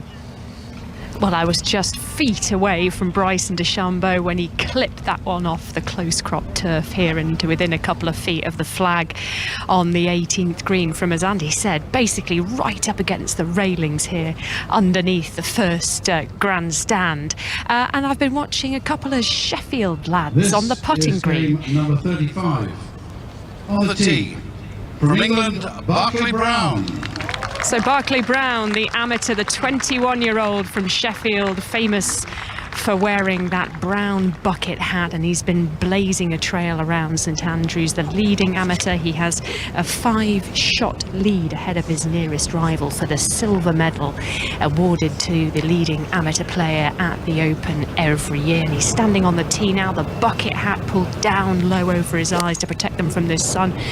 Black t-shirt, black trousers, And he sent that one bouncing away down the fairway, and he was putting, wasn't he, Graham Storm, with his good friend, US Open champion Matt Fitzpatrick. That's a pretty handy friend to have from the same town. Yeah, and you'd like to think that he would be getting some tips from Matt Fitzpatrick, but we actually spoke to Matt's father, and he was saying that Barclay is a much better putter and actually gained 5 shots on the field this week on the first round. So good putter, Mark. The other thing I've learned about Barclay Brown is that he's got quite a vocabulary. So describing his round of 72, 2 under par last night, he said that it was scrappy, shaky and squirrely. I don't know what squirrely means, but I'm going to add that to my vocabulary. Anyway, he's marching down the first now towards us.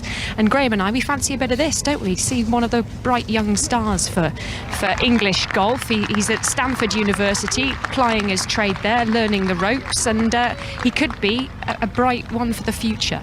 Yeah, it's always great to watch these young guys, you know, come up against the best players in the world and see if they can hold their own. Barclay's obviously doing that this week. Him and Sam Bairstow are both from Yorkshire, both great county players in their own right, and obviously play for England golf. And it's great just to see him walk past us as he's going down the first hole, striding down in his third round of the Open Championship. Yeah, so first round of 68, second round of 70. He's going pretty well on 66 under par, tied for 15th place at the Open Championship on his Open debut. He's ranked 46th in the amateur world rankings, but he's top of the charts here when it's in the race for the silver medal. Continuing the Yorkshire theme, they were beaten in the first Blast semi-final by Lancashire. Lancashire won by 6 wickets to go into this evening's final. The second semi-final is underway. Hampshire are batting first against Somerset. They are 12 without loss in the second over, and you can listen to that on Sports Extra. Somewhere in the distance, John Murray is yomping across the old course. Yeah, well, we've actually just crossed the course because not a great deal happening with Harold Varner and John Rahm. In fact, Varner just dropped a shot at the fourth, so he's back to where he started at 4 under, and John Rahm, it's not happening over the course of the early holes. He is 3 under for the championship, so we've been redirected across the course, Lydia, which is not the greatest task, is it? It's, on the old course, it only takes about 30 seconds before you can go to one side to the other. So now we're going to catch up shortly with Billy Horschel, who's on the back 9, and he's playing the par 5 here, the 14th, 3 under today, 5 under for the tournament. And Thomas Pieters, the Belgian former Ryder Cup man, is in a couple of groups behind that, 5 under today, 7 under for the championship. So I think we're going to have a bit more action on this side of the course, Lydia. Yeah, I hope so. It was very quiet, wasn't it, in that group with Rahm. So as Billy Horschel steps up to this is a reachable par 5 with his very recognisable West Ham bag. So yeah, hopefully we can see a few more birdies on the way in before we watch Rory this afternoon. Let's see what Billy Horschel does with this, whether he's able to get it onto the putting surface, whether he's able to get it within eagle range. His club shaft glinting in the spectacular Fife sunshine. Swings the club through the ball. And let's see if we can see where it lands. Has it gone leftish, Lydia? Yeah, it's just a little bit short. He did have a long way in there. It was probably about 190 to the front edge, and this pin is tucked in the centre of the green, but it's really difficult to access just with all those lumps and bumps. But he has come up short. It was a longish iron he had in there. But yeah, hopefully he's not in that front left bunker that we just saw Danny Willett hit a poor shot out, where he kind of straddled half in, half out, knee on the edge of the bunker, and almost knocked it back into the bunker beside it. So hopefully Horschel's not in that one. We're going to have to wait to find out. No, so there we are. That's the answer, Mark, to where we are now, looking back up the course towards, well, you must be somewhere way, way down there in the distance, but we can see the old grey Toon, which doesn't look so grey today in the sunshine. It won't surprise you to learn, John, I'm not far from the Jigger Inn at the moment. And actually, here on 7... Pardon? I'm not sure you've been beyond the Jigger Inn, have you, at this Open? Yes, I have. Thank you. Anyhow, what I was going to say, Lydia, was here by the 17th, and we're slightly sheltered by a camera tower and a scoreboard display, but the breeze feels a little bit softer here than it did up back on the first tee and the first fairway. This is always the case at an Open. The weather conditions can be very different across the course.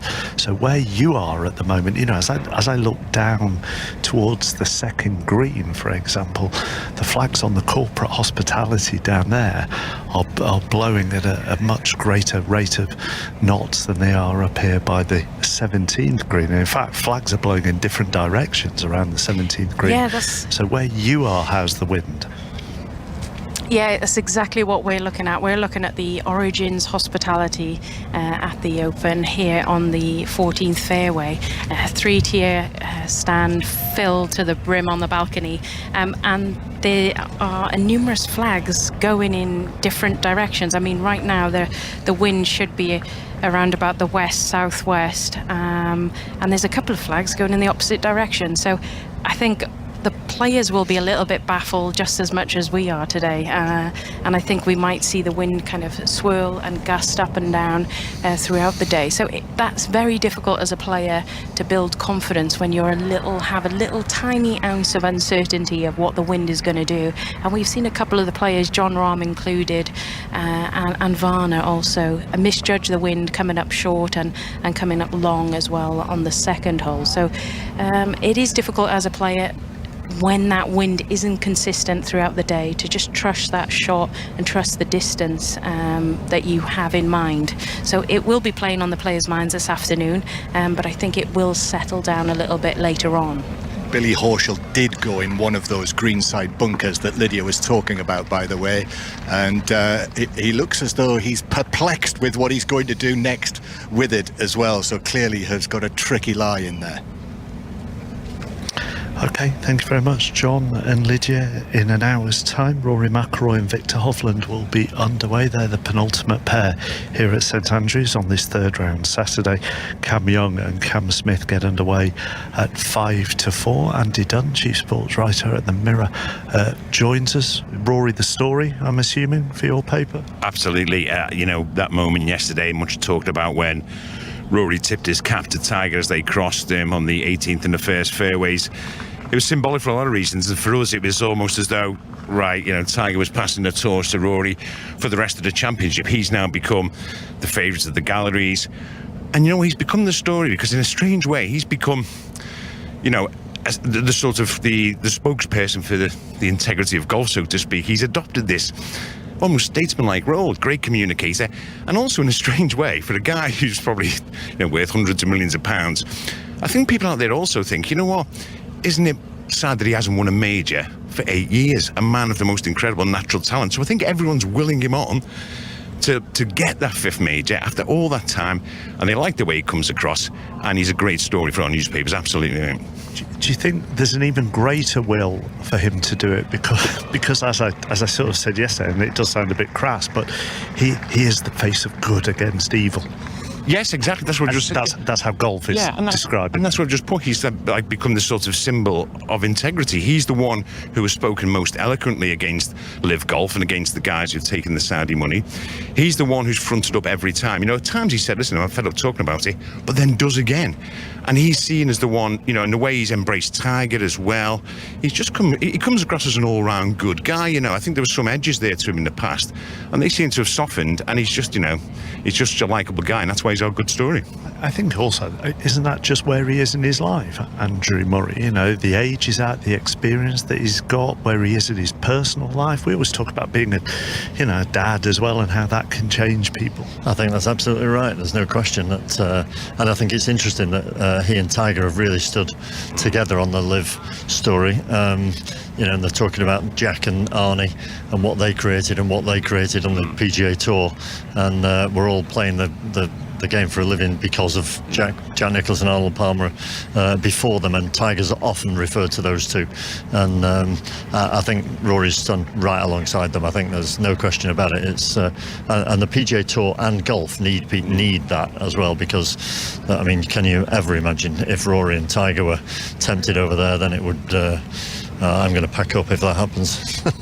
No, you know what I mean. But it's I think it's great that those two icons of the game have stood firm, and they've stayed consistent with their thoughts as well. And every authority, PGA Tour, DP World Tour, the R&A specifically, would love Rory to win. I mean, what I would say on the Rory being, as I say, this sort of the spokesman for the integrity of golf. I mean, I would say that it's quite easy if you swing it like Rory and you've got £300 million in the bank, and you play like him. It's quite easy to say, well, listen, guys, it's the competing that matters.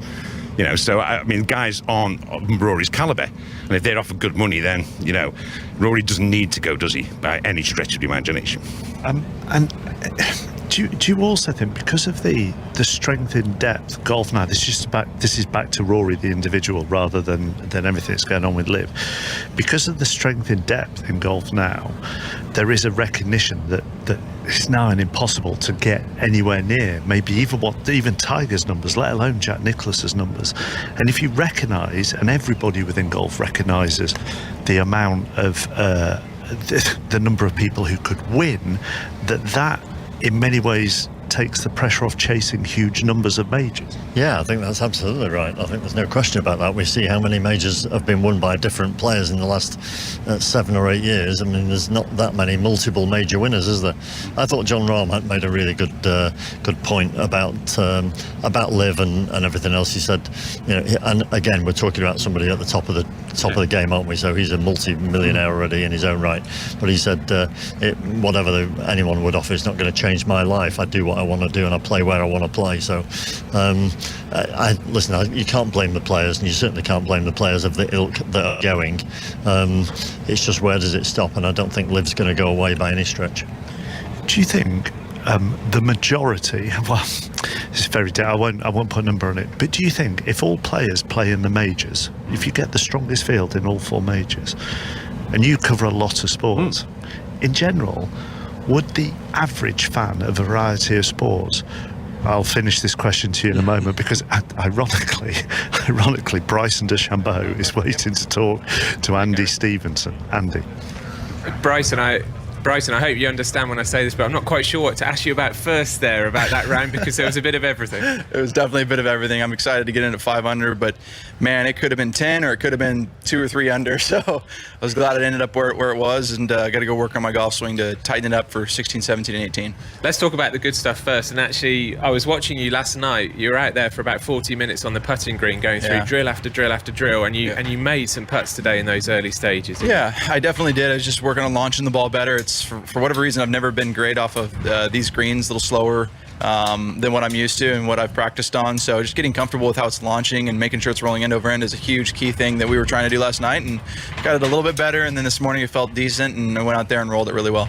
So I have to ask you about 16 and what went wrong there? Oh, man. Bogey. Yeah, it's just, look, the tee shot was fine. I tried to play a cut in there. I double crossed it left, and then had a 120-footer. It was kind of weird. I was over in Jordan's area, on the second hole and whatnot. And so it was kind of difficult to get my head wrapped around, okay, it is a 120-footer, and just left it too far short and hit it past. It was dry around the hole, and ran it past up there, and then it broke left on me coming back. So I didn't expect it to roll that way. Again, it's about launching it correctly, and I didn't launch it very well, and it's my fault. And shoot, that kind of derailed me a little bit, but nice enough to pick up a birdie in the last. Yeah, and then 17, 18, problems off the tee again, but the recovery on 18 especially, you were right over by the grandstand here. That was an incredible shot and got a great reception at the end. It was fun. It was nice enough to, that's why I hit 4 iron off the tee, so if I do run one low and left and it just continues to run like it did, it's never going to get to that out of bounds area. And sure enough, I had a great angle, and I wanted to be left. I was trying to go down number 1. I just pulled it a little bit, and the wind took it. So quite unfortunate, but it is what it is. And just more generally on those putting drills you were doing last night, not every player would sort of show the grind and the attention to detail to go through that like that. Why is that approach yours? Well, why is that the way you go? I've always had this knack for wanting to get better no matter the situation, and that's why I think people can see no matter what happens in my life, whatever we're talking about, whether it's a major championship or any sort of golf tournament, I'm still going to work my butt off as hard as I can to be the best I possibly can be. That's what I love about golf. That's what I love about trying to make myself better. And just one last question, because scores are obviously pretty low out there today. How far do you think the leading group, Cam Smith, Cam Young, what kind of score do you think they could get to later? I definitely think they can get to 15, 16, 17 pretty easily. So I mean, it's going to be tough for me, but hopefully I can shoot 8-9 under, give myself a hot start, and then give myself 8-9 under tomorrow, and you never know what happens. Really appreciate your time and your honesty, Bryson. Thanks Thank a you. lot. Thanks. Bryson DeChambeau live on 5 Live with Andy Stevenson. Alistair Bruce Ball is watching Tommy Fleetwood.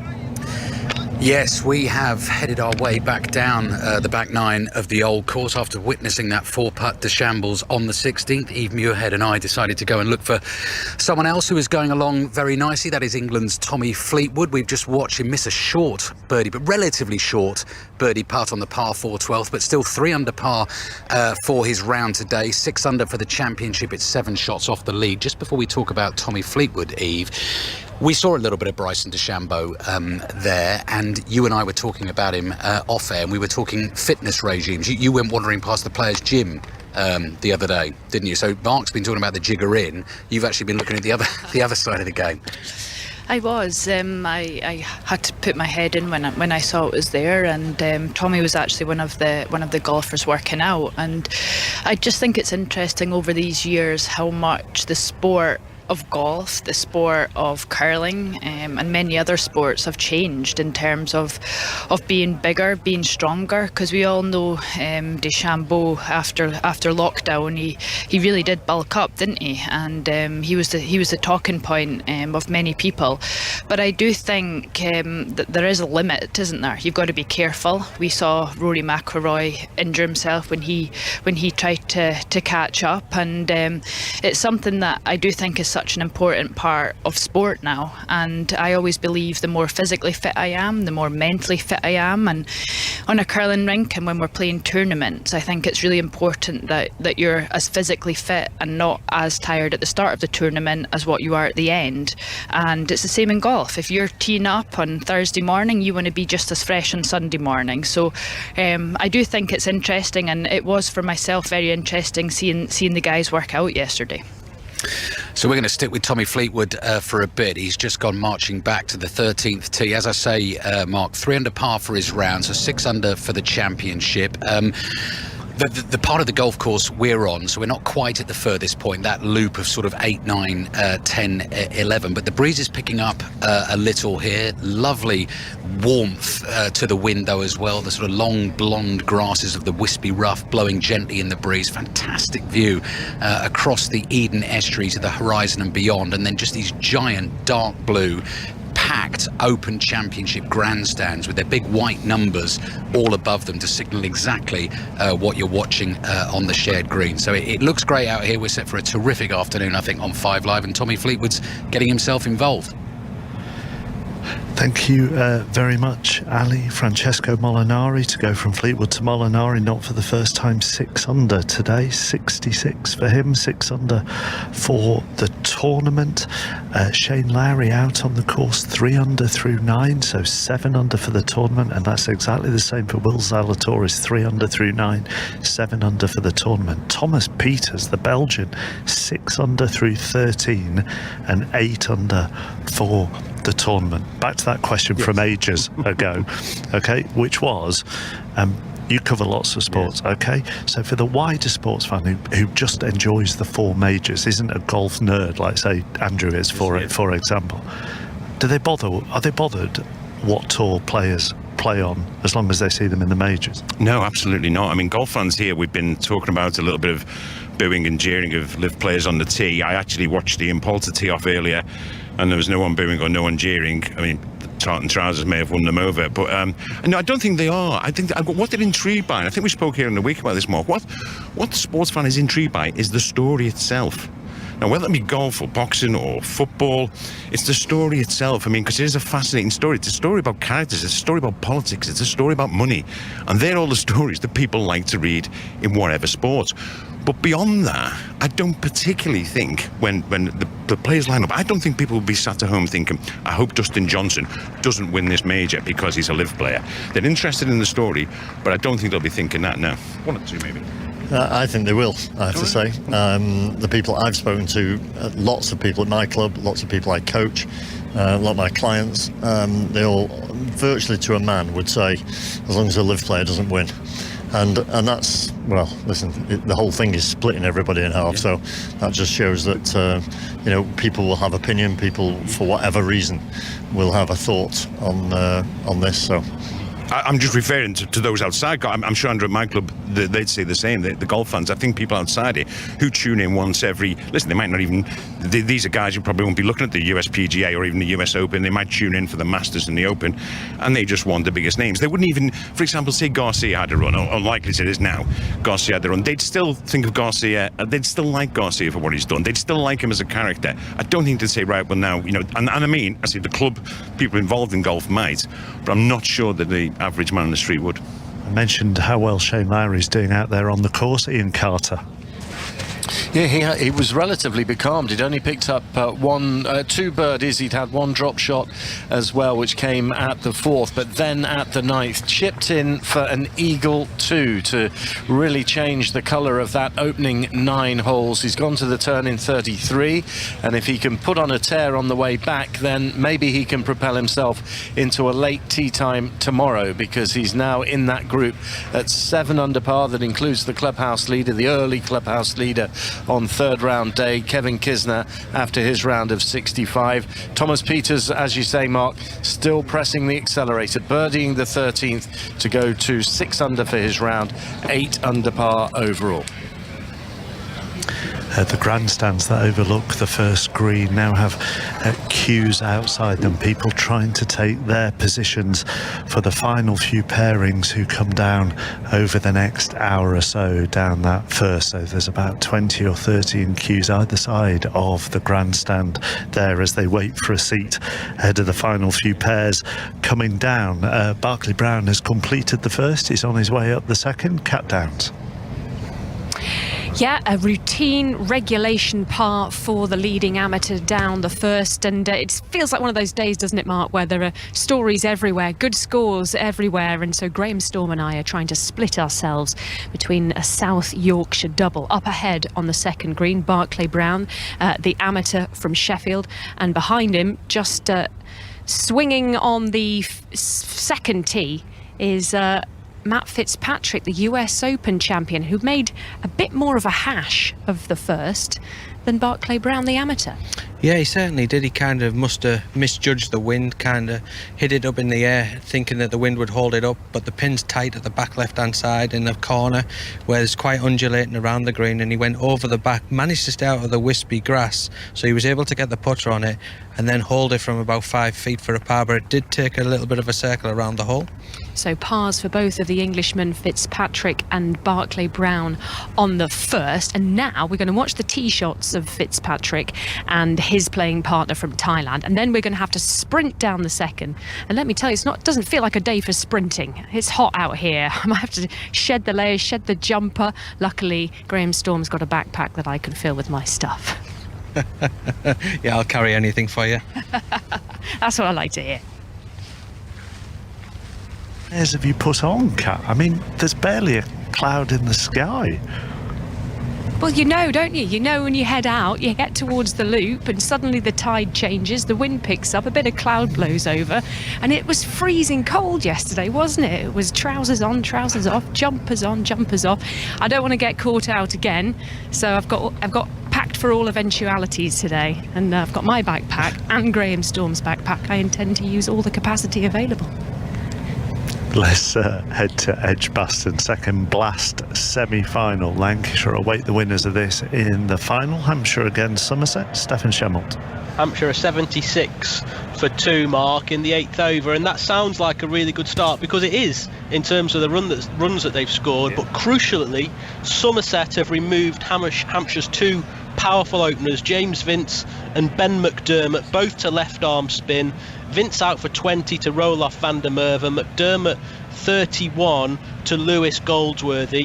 When you think that earlier on Lancashire knocked off 205 to beat Yorkshire with 8 balls to spare, it's hot, it's a good pitch, the boundaries are short. You'd think that Hampshire are going to have to get a really sizable total to hold Somerset off and prevent them from reaching the final. And if you want to talk about cat's layers, not long ago we saw the mascot race at Edgbaston, won by Alfred the Gorilla from Gloucestershire. But think of those 18 mascots running around Edgbaston in this heat in those huge suits. It looked like very sweaty work. It's not a day to be dressed as a gorilla, is it really, or a giraffe in a mascot race. Stefan, thank you. Sports Extra, if you want to listen to that. John Murray, you're with someone else now. You move from group to group out there at the moment. I know, I'm proving rather elusive with Lydia Hall, and we're watching one of the hottest players out here in this third round currently, because it's Thomas Pieters, the Belgian, who is 6 under for his round today. He's 8 under for the championship. He's playing the par 4 14th. Now, his approach shot, Lydia, went through the back, but he's chipped it up, and he will have a chance for another birdie, but it is a downhill putt that he'll have.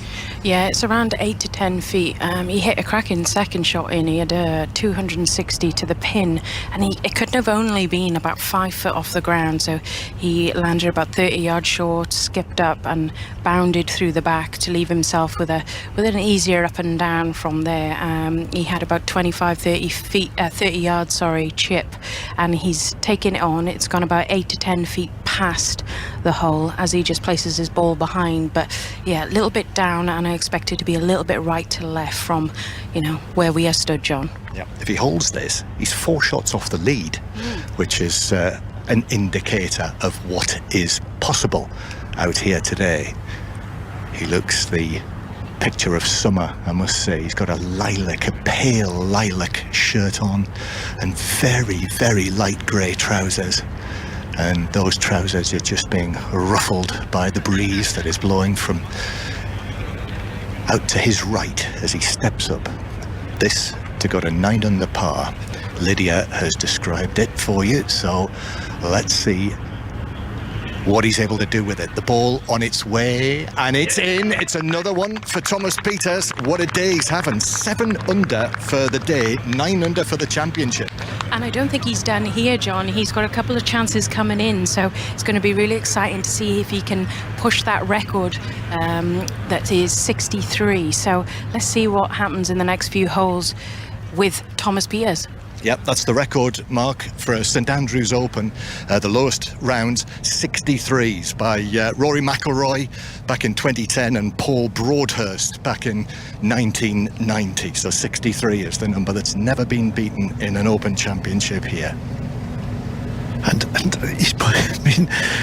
I know the leaders are yet to go out, Lydia, but boy, is he putting himself in the mix. Yeah, he is. He just played a fabulous second shot into that back pin. It's really tucked, so going long actually was the play there. You can't go short because it brings those 2 left pot bunkers into play. So it's going to be really interesting to see how he comes down this stretch. Obviously, 18 is a reasonably birdie chance as well. So these next 2 holes, 15, 16, are going to be crucial for him. Okay, John, Lydia, thank you very much. Here by the 17th green, I was happily minding my own business, and Andrew Murray just picked up a clump of grass and threw it towards me. Was there a scientific reason for that, or were you just trying to bring on my hay fever? I was just going to wind you up. No, I wasn't. I was just memoing, really, that the fact that the winds definitely seem to have springing up a bit, certainly in this part of the course, and maybe just turning a few degrees as well. So it's almost dead across the second fairway, which is the fairway that we overlook. So the wind's definitely moved, well, significantly since we saw on the first fairway 2 hours ago. So you never know with this, how much more difficult that wind makes some of the pin locations today. And of course, you never know what time the tide's going to go, or certainly I don't know which times the tide's going to go, because that is very significant in the wind direction. Kat and Ian are normally our tide experts, and we'll have noted them down. So, Kat? Yep. It changes at 5:25. That's high tide, so that's when the Eden estuary will be full. The slack water will calm everything down, and the wind will switch about 5:30 this evening. Thank you very much, Kat, being the most prepared of our team. Final one to you, Andy Dunn, before we let you go. As I've asked all of us of a certain age and our cynicism in sport, were you moved by yesterday afternoon? I was moved. I think a lot of us came down to 17, watched him finish 17, watched him tee off an 80 in that moment on the Swilcan Bridge.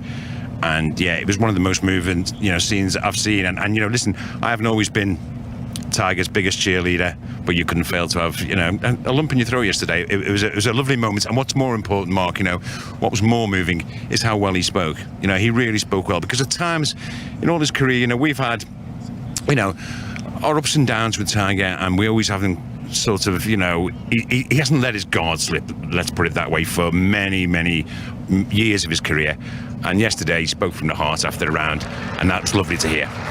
Andy, thank you very much. Go and enjoy Rory this afternoon, who is just over half an hour away from teeing off in the penultimate pair, Rory Mcilroy and Victor Hovland, and then the two Camerons, Smith and Young, get underway at 3:55 to Super League. Castleford against Warrington. Dave Woods. 8 minutes play. Castleford lead here by 6 points to 0. Wonderful miss-up pass by makeshift standoff Greg Eden to find Daryl Alfort's wide on the left-hand side. Warrington's defence overstretched. Alfort scored. Richardson's kicked the goal. Castleford 6, Warrington 0. Hampshire 97 for 2 in the 10th, batting first in the second semi-final against Somerset at Edgbaston. Lancashire await in the final, and it was a magnificent morning of rugby union as Ireland beat New Zealand 32-22 to take the series 2-1. England also took their series against Australia 2-1 with a 21-17 win. There'll be plenty of reaction to all that on the Rugby Union Weekly Pod with Chris and Ugo, and I'm sure you'll hear reaction to both those wins over the course of the day and night here on 5 Live. 11 minutes past 3. Here's the latest news. Listen on BBC Sounds. This is BBC Radio 5 Live. With the BBC News for 5 Live, I'm Carl Hartley. Ministers have been holding a Cobra meeting after a national emergency was declared in response to warnings of record high temperatures.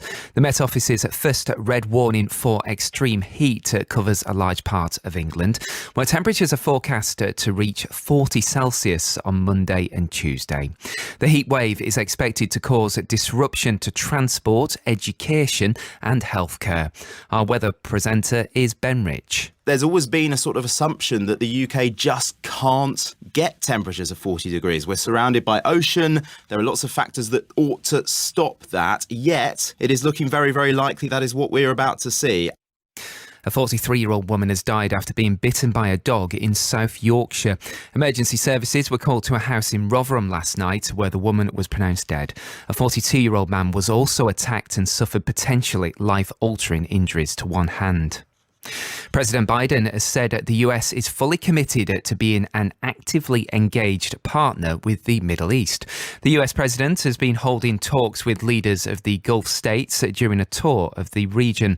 Speaking at a summit in Saudi Arabia, he insisted he would not hand over influence to other world powers. Russia's Defence Minister Sergei Shoigu has ordered his military to step up its attacks in Ukraine. Moscow say the order is to prevent Kyiv's forces from launching artillery strikes on Russian-occupied areas.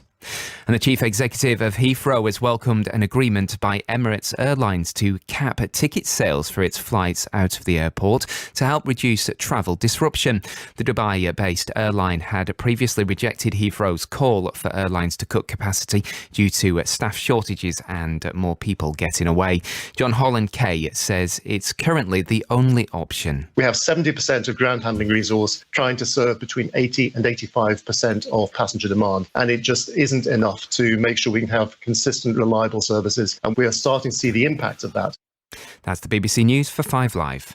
I'm Deborah Meaden, and along with Felicity Hanna, I'm on a mission to help you find the best and greenest ways to spend your money. The Big Green Money Show. We talk to business about what they're doing to lower their impact on the planet. And we answer your questions. Whatever you want to know, however niche your question, we will find an expert to answer it. I learned so much through the last series that it's completely changed my view on the way we do things, both in business and at home. The Big Green Money Show from BBC Radio 5 Live. Every Friday on BBC Sounds. The 150th Open Championship. With Mark Chapman on 5 Live. Some impressive scoring out on the course at the moment. Thomas Pieters, the Belgian, 7 under for the day. He's playing the 15th, and that has taken him to 9 under. And also out on the course on 9 under, Ian Carter is a former champion. Yes, Shane Lowry. Extraordinary scenes around him at the 10th. Remember, I was telling you he chipped in at the 9th for an eagle that propelled him from 5 under par to 7 under par. He's now holed his wedge shot from just short of the green at the 10th for a second successive eagle 2, and that has propelled him to 9 under par. So as he stood on the 9th tee, he was 5 under. He's now standing on the par 3 11th at 9 under par, and he's in a share of 5th place as it stands at the moment, within 4 shots of the lead. Some impressive scores earlier on. Kevin Kistner, 7 under for the day. He's now in the clubhouse on 7 under for the tournament as well. Francesco Molinari, 6 under for the day, 6 under for the tournament. Bryson DeChambeau, 5 under for the day, 6 under for the tournament. And Matt Fitzpatrick is out there. He's early on in his round, but I'll give you news of the US Open champion, level par through his first 2 holes, and that means he's still 6 under for the tournament. Back to Dave Woods at Castleford. 13 minutes played. It's now Castleford 12 at Warrington Nil. Same combination. Greg Eden at standoff with an injection of pace, wonderfully timed pass, and Daryl Alforts with his second try of the game. Richardson's kicked the goal. Warrington do have a fragility in situations like this, so they're going to have to keep a grip. Castleford 12, Warrington 0. Just a glorious afternoon here on the old course at St Andrews. Alistair Bruce-Ball, where are you? Well, Mark, we've been following a bit of Tommy Fleetwood, and he is at 6 under par. He's just made his way down the par 4 14th. You sent me out today to cover the Golf for 5 Live with one Olympic medalist in Eve Muirhead, but one Olympic medalist not good enough for me. I've spotted another walking around with Tommy Fleetwood this afternoon, a man I've commentated with a fair bit on the track cycling as well. So Rob Hales, of course, was on the bike for Great Britain many times, won 3 Olympic medals, countless World Championship golds as well. And Rob, you are now very much into your golf. You've been bitten by the bug. Is this your first Open? It is. It's one of my first events actually on the other side of the fence without one of your swanky passes to get into everything. I'm loving it. Yeah, I'm a golfer now. Well, I play golf. I'm not a golfer, but there you go. But yeah, absolutely love it. Love this place. How does it compare as an event then? Because I mean, the Open Championship, I think, is a glorious, unique sporting event, and actually relatively chaotic in a way. You would very often cover the Tour de France for us. How does this, on initial impression of this, how does it compare as a sort of sporting occasion? Yeah, logistically, it's carnage, isn't it? It's trying to work out where you are. There's holes, there's people, there's balls flying over your head, all over the place. I love it, absolutely love it. I mean, the weather this week. My brother-in-law lives just down the road, so I've spent a few Christmases up this way. It's a little bit different in December and January, I can tell you that. But I'm loving it, and the infrastructure as well. It's incredible. It's off the scale. Do you also get an appreciation, Rob? So you know, I've sat in velodromes with you and watching cycling, and you will pick up the tiniest little detail of what's going on: strategy, tactics, fitness, preparation. In terms of the skill that's being exhibited live in front of you here, did you get an appreciation for that now that you play the game? Most definitely. It's absolutely bonkers, isn't it? When standing by some of the greens and knowing how hard they must be and how quick they can get the ball to stop. And I'm looking at these shots, how I would potentially play them or how it would end up. Yeah. Well, that's why I'm not here. That's why I'm the wrong side of the fence watching it, not actually competing. It's incredible. Let's bring in our other Olympic medalist, Olympic gold medalist, Eve Muirhead. And Eve, you were just telling me when I bumped into Rob and introduced you that actually you've got a bit of the cycling bug as well now. I do. I'm part of the All-Stars at the Commonwealth Games, and believe it or not, I'm on the velodrome, and I gave it a go for the first time on Saturday just past there, and I was terrified. I'm back down to London on Tuesday, so please, any tips? Keep turning left. That's the only thing. Keep the top of the chain as tight as you can and keep turning left at the end of the straights. You'll be all right. Perfect. I hope I come back in one piece. Rob, very quickly, Tour de France chat as well, because I'm sure you still keep an eye on it. Tom Pidcock in the week, and that win, incredible. Yeah, he can do anything. I'm sure he's doing BMX next year. I mean, he's come from Olympic champion on the mountain bike, cyclocross world champion, and his first tour to win on Alpe d'Huez. I've been up Alpe d'Huez a few times in the car, fortunately, getting to the finish to do the commentary on the next day. On my word, incredible, absolutely unbelievable. And he has got, let's just say he's got quite a big future ahead of him. Yeah. By the way, Rob, you've given the old velodrome tip to Eve. Eve, you are a pretty mean golfer yourself, so have played off scratch, currently off 3. Rob, you're off? 22. I mean, I play in a cowboy hat, I think, and a little bit of a bandit, to be honest. I'm just too busy to get all my cards in. But yeah, that's 2. I'd love to get into the teams and try. Golfing tip, Eve, for Rob? Well, I'd quite like to be in Rob's foursome team if he's off 22, because I no doubt you're a pretty handy. I've got the shots. I've got the shots. I've no doubt you're a pretty handy golfer, being off 22. But golfing tips, you just got to enjoy it, don't you? And it's the most frustrating game. I'm sure you'll agree with me.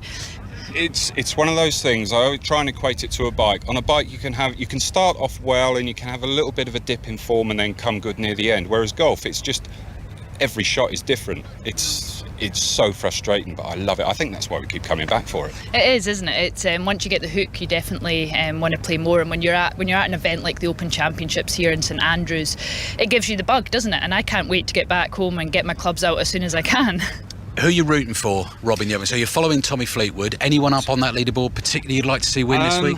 No, I mean, Tommy at the moment, I mean, I was here, obviously, to see Tiger Woods. I was desperate to see John Daly, and we were following you guys on a 6-hour drive up from Manchester last night and listening to them not making the cut, and it was a little bit disappointing. But yeah, and just seeing the back end is going to be incredible, seeing the back guys coming out. Why John Daly?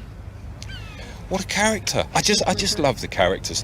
I'm new to all this, so I don't really know the ins and outs. But you just see these people. I follow it on my Instagram. It's absolutely full of golf. How not to slice it off the tee. Still haven't got that quite yet. And just John Daly. Just looking at him, his dress code. Ian Poulter as well. Superb trousers out there today. You. I can imagine you'd be the same. I have some lemon yellow trousers and I've got all the kit to match.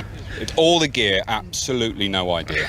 Just finally, Rob, on the organisational front, the first thing you told me today as well, you got off the bus, arrived at the Open in St Andrews, you've lost your phone within the first 5 minutes. Now that, at an event like this, going round with a load of mates, is an utter disaster. It's quite scary, actually, because obviously if I lose them, that's it. They're gone. I'm looking around, they are still around, it's okay. But we have tracked it down. I phoned my wife back in Manchester and she was able to track it down. So we're going to meet him in about an hour and I probably owe him a beer or 2.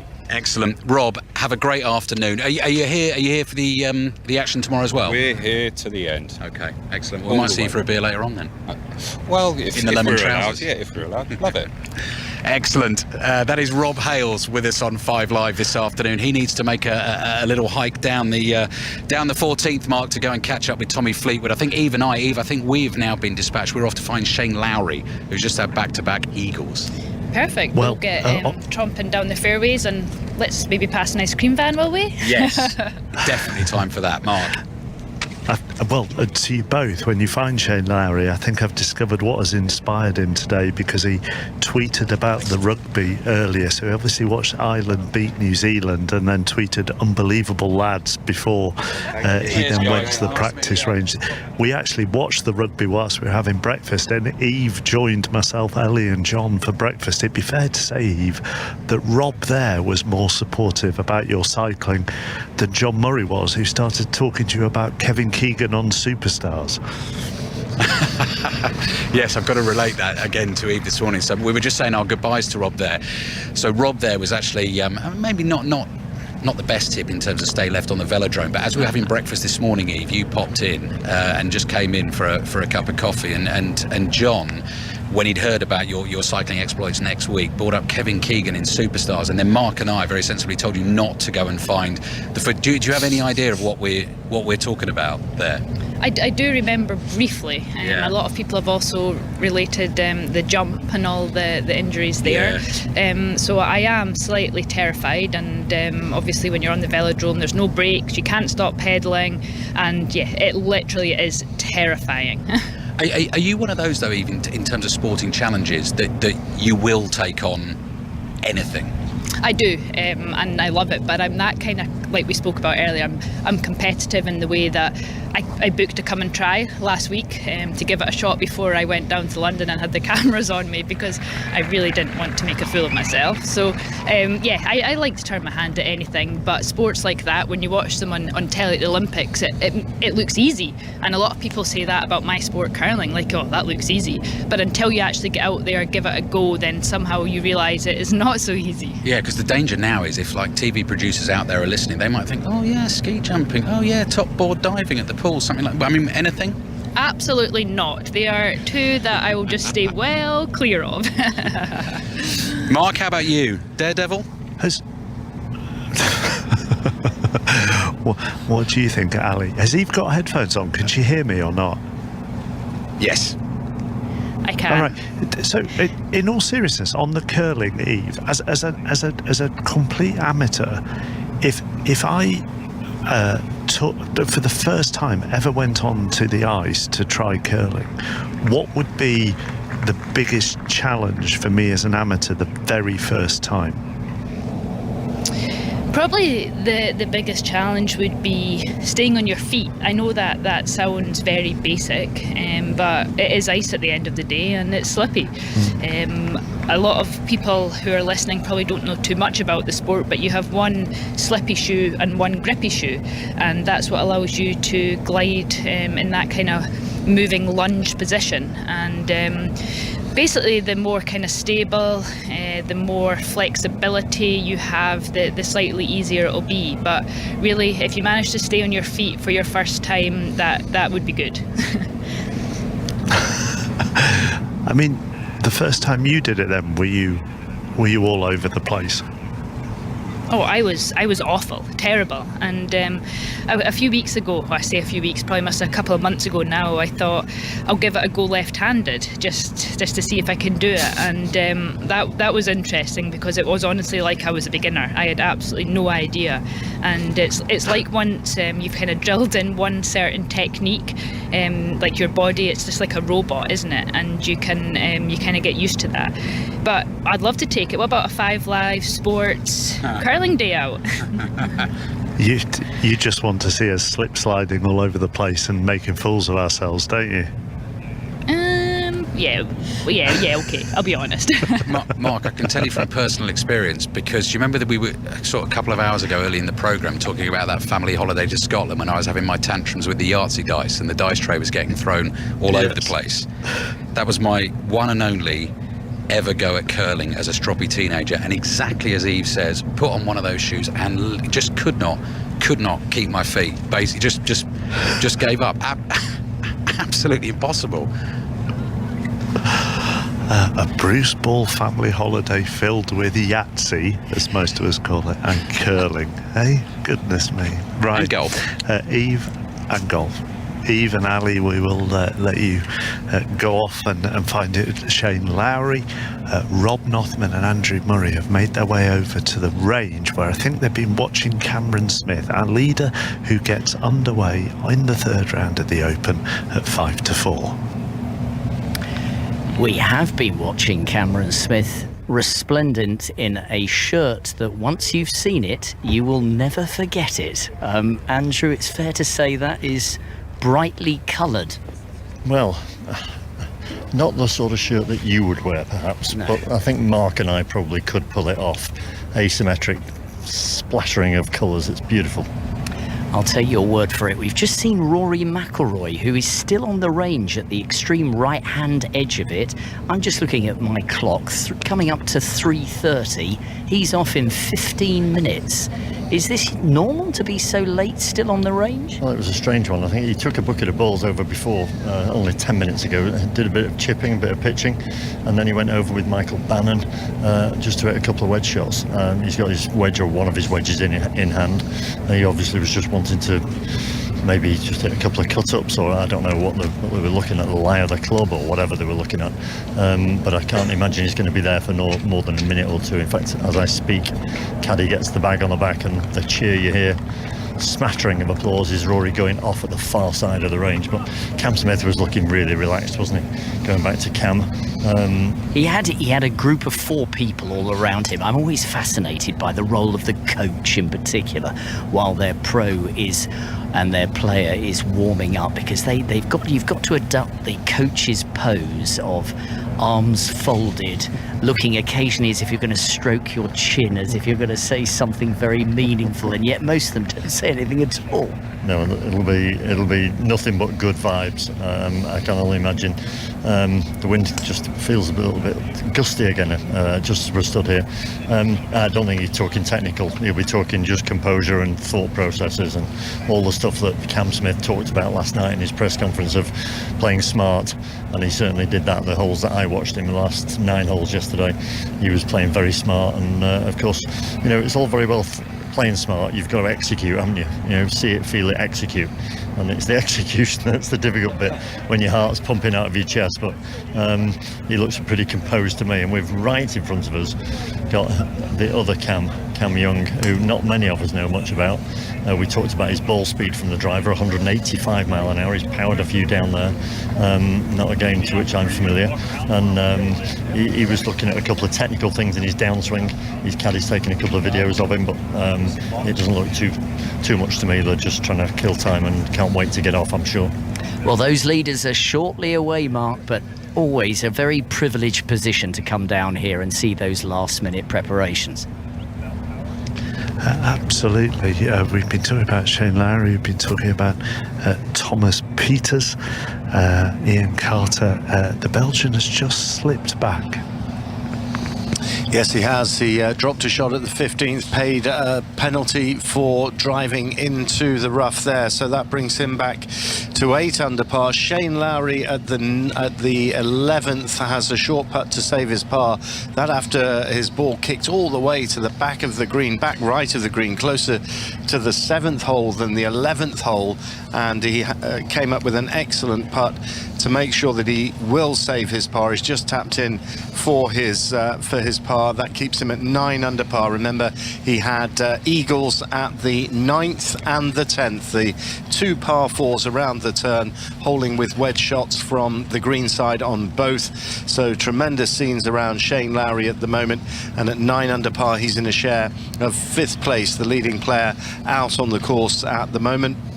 Others to keep an eye on are Tommy Fleetwood, as he plays the 15th at 7 under par, Will Zalatoris, who's playing the 12th at 7 under, and Victor Perez, who, although he's a Frenchman, is based very much in Dundee, just down the road from here.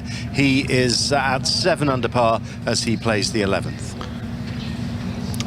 Catherine Downs, where are you now?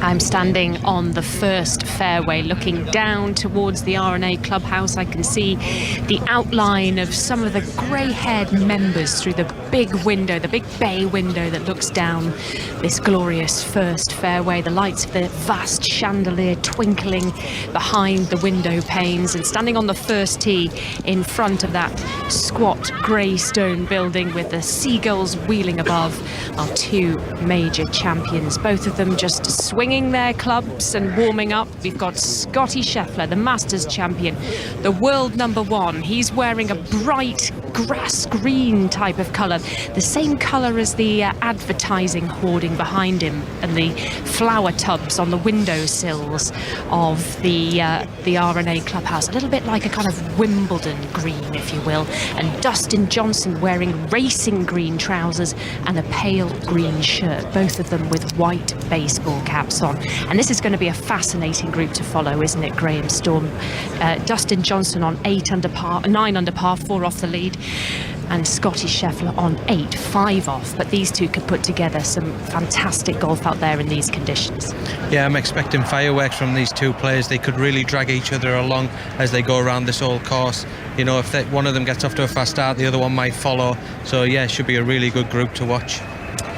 Scotty Scheffler, of course, has been a dominant, consistent world number one over the past 12 months or so. Won 4 in 6 starts at the beginning of the year, culminating in that Masters green jacket win. He's wearing almost Masters green today on Saturday at the 150th Open Championship. And he is just bending down now to put his tee peg in the ground. The wind blowing down this first fairway, funneled in by the buildings on Links Road and the vast grandstands to the left of me now that will just begin to fall silent as the players are announced on the first tee. This is game number 40. On the tee from the USA, Scotty Scheffler. The big names are coming out now. The final 3 groups of this penultimate round of the 150th Open Championship.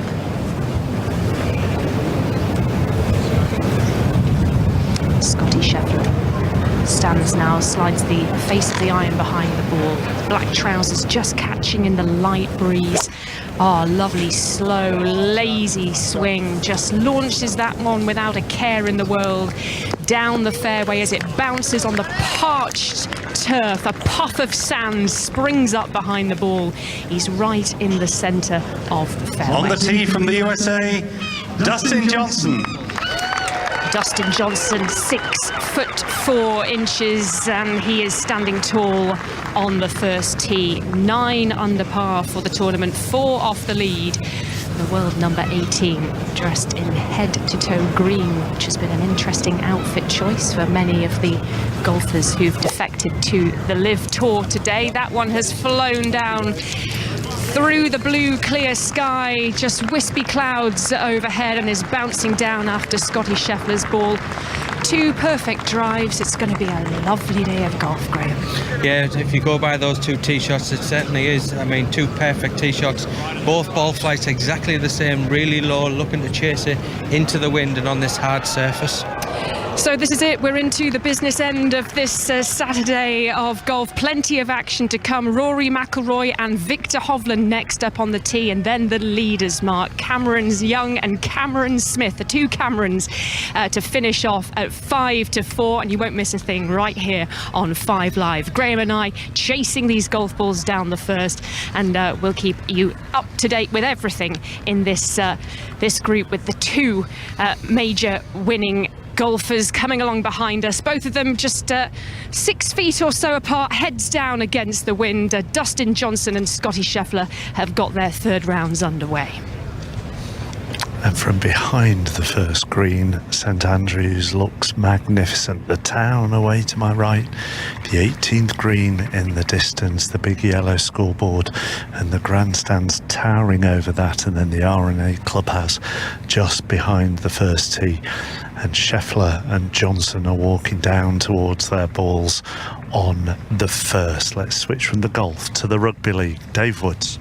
Castleford are leading here now 18 points to 0 against Warrington. Paul McShane with the grubber kick, Danny Richardson touching it down. Since then, Warrington have dug themselves a little more into the game, but Castleford still comfortably in control at 18-0. But some big breaking news. Rugby League World Cup, of course, at the end of this year, and news from Australia that Victor Radley, the Sydney Roosters loose forward, has declared he wants to play for England, which is a huge boost for England. He's a high quality player, real pedigree. At 24 years of age, he could probably have gone on to get an Australian career, but he's chosen England because his dad Nigel is from Sheffield. He said, it's something I've always wanted to do. I've always wanted to play for England for my old man. Everybody wants to do the right thing for their dad, don't they? So he'll be straight into Sean Wayne's squad, and highly likely that he will be in that World Cup squad.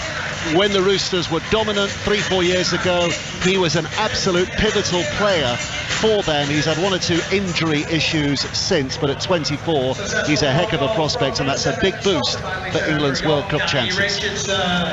He'll go straight in, will he, Dave? He'll go straight into Sean that Wayne's squad. trying to cultivate this squad. I know, talent and all of that, but at such late notice.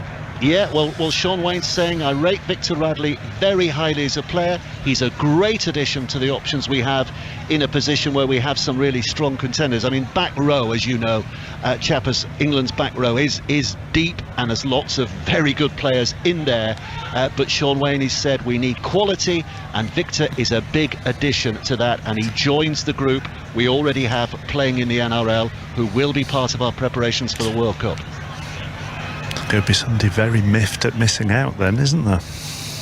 Well, there will be. I think even without Victor Radley, there'll be somebody very miffed at missing out. But the fact that he's only 24 is, you know, that's a big statement. Like I said, he could very easily have been a kangaroo contender this year, and certainly going forward in his career. So the fact that he's elected now that he wants to play for England is a big statement from a very, very good player. Dave, thank you very much. So Scotty Scheffler and Dustin Johnson are out on the course, and that means there aren't many groups left to go, just two in fact.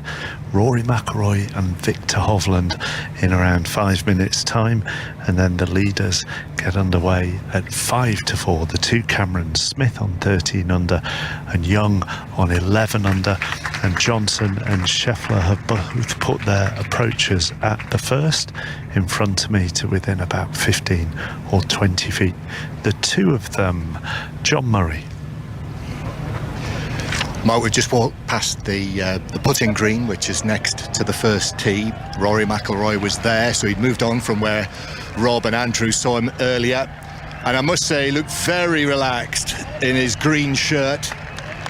And he came across, he spotted one or two people that he knew. There was a little bit of a joke and a laugh, and here now he walks onto the first tee, just behind Victor Hovland, his playing partner today. And they take up their positions and prepare for the beginning of their third round of this Open Championship, which will begin for them in just a few moments' time. And we'll take Johnson and Scheffler's putts with Kat after we go to Rob.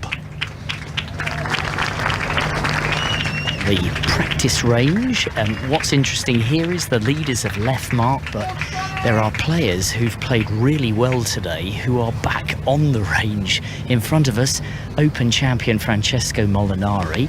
He's shot 66 today, and he's back here, Andrew. No peace for the wicked. What's he doing? Life on the tour, that's what you do. You grind and you practice and hit a few shots as and when you feel you want to. And it's brilliant to see. I've just bumped into his old coach, Dennis Pugh, who coached Monty and coached Francesco through all his success. So it's nice to see him, not seen him for a while. And of course, Francesco's moved to America now, so the two of them don't see each other quite so often. He said it's not quite the same sharing videos from one side of the world to the other. And he said it's great to spend a bit of time. And he said he walked every shot with him today, Dennis did, and he played magnificently well. He said they're just working on things that he does well. Well, I'll tell you what, there's not many swings in the world better than what he's demonstrating in front of us.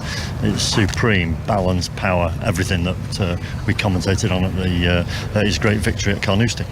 And the leaders who've just gone out, have they in any way, when you've finished your range sessions beforehand, are there times when you know you're going to play well, or is this just a way of relieving nerves and getting yourself a little bit warmed up? No, I think the game's too fickle for, I'm going to play well because I've had a good range session. Many of my better times was when I didn't have a particularly good range session, and you just get knuckled in and you go with what you've got. So I don't believe the modern player is any different. I think they'll have swing thoughts. The great David Ledbetter always said to me, if you've got swing thoughts, ought to be in single digits, odd numbers, and less than 3.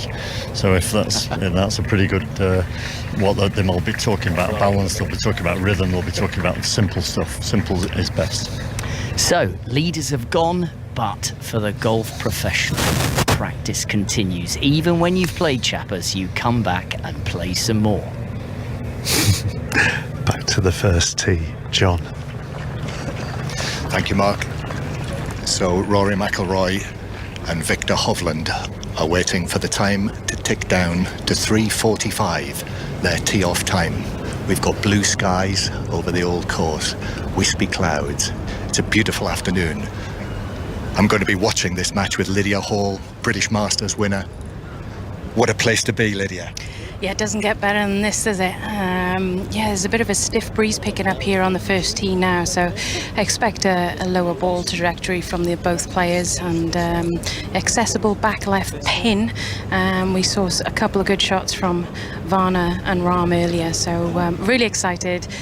Rory's in a beautifully turquoise green. I haven't seen that shirt this year yet, so looking forward to see what Rory's got to offer this afternoon. Yes, it's green and blue for Northern Ireland and Norway on the first tee, and the scene is set. The first fairway immaculate. The windows are open over there. In the Rusacks Hotel, the old part of the building, there are people on the balcony of the old section, and the top tier of the new part of the Rusacks Hotel is absolutely packed, and everyone's eyes are on the first tee in front of the Royal and Ancient Clubhouse. This is game number 41. On the tee from Norway, Victor Hovland.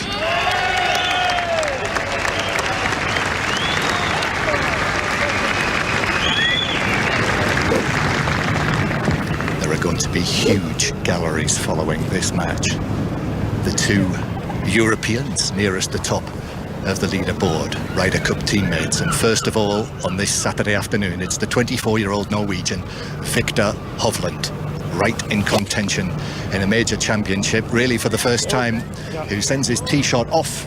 The indicators from the stewards are suggesting that the ball is right down the middle. Yeah, straight down the middle. A little higher ball flight than I expected, but he's left himself in with, it'll only be a pitching wedge for these guys anyway. On the tee from Northern Ireland, Rory Mcilroy.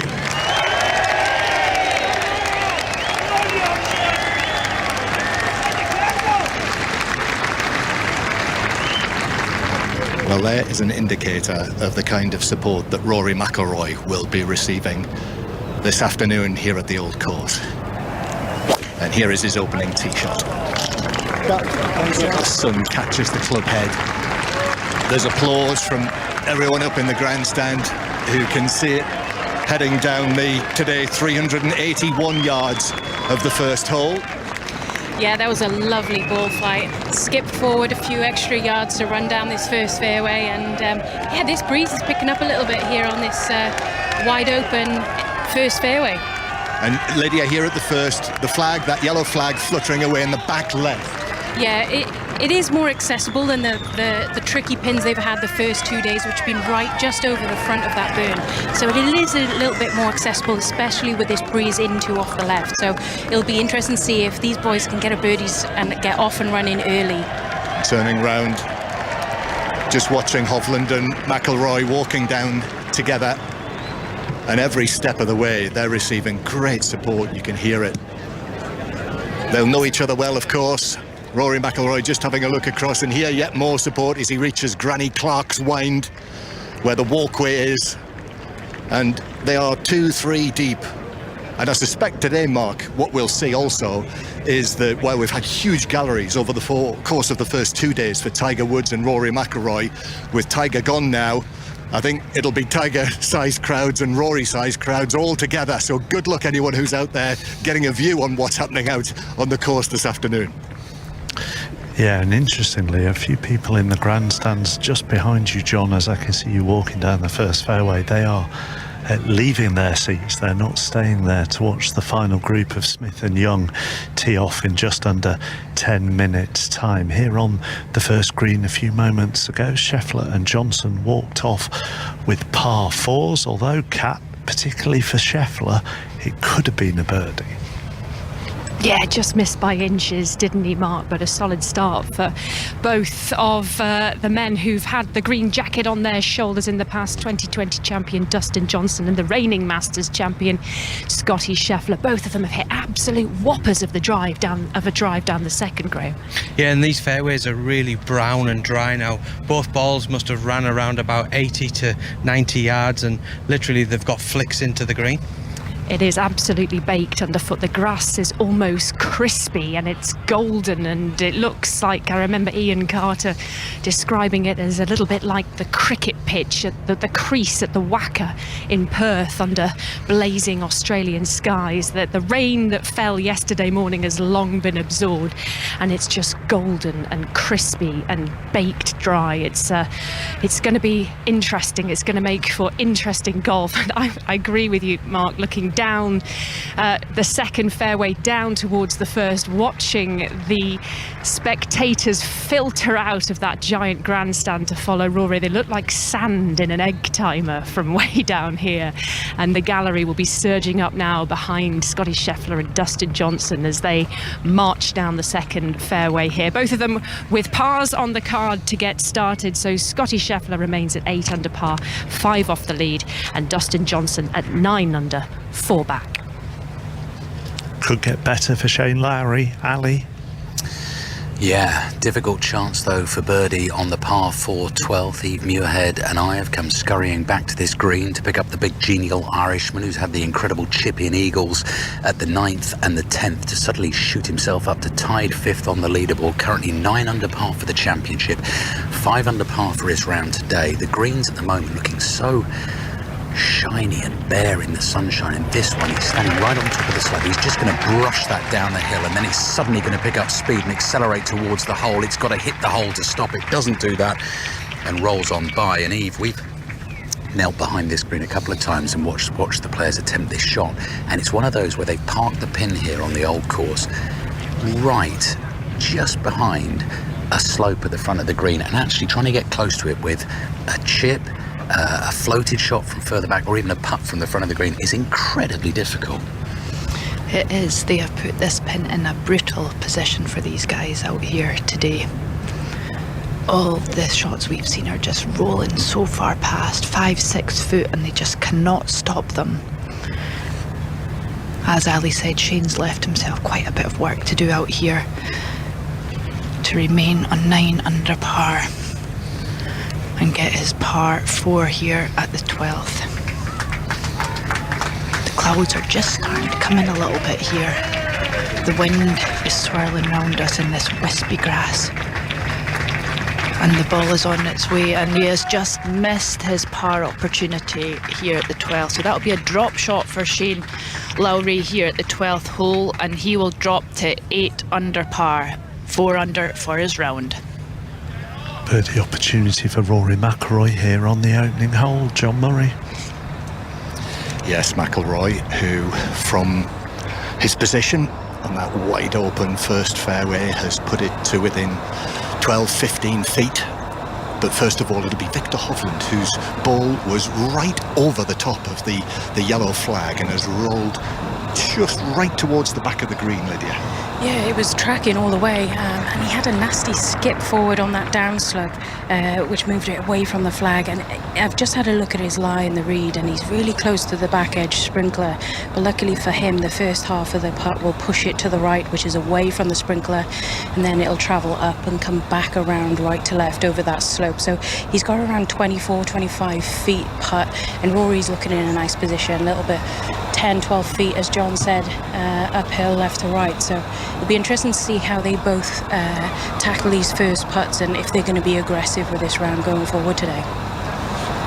Well, all of the various people who are inside the ropes are in position in front of the first grandstand and in front of us and to the left and all the way around towards the first tee. I think if you were listening the other day, John Rahm said he counted 86 people following one of the Tiger Woods rounds.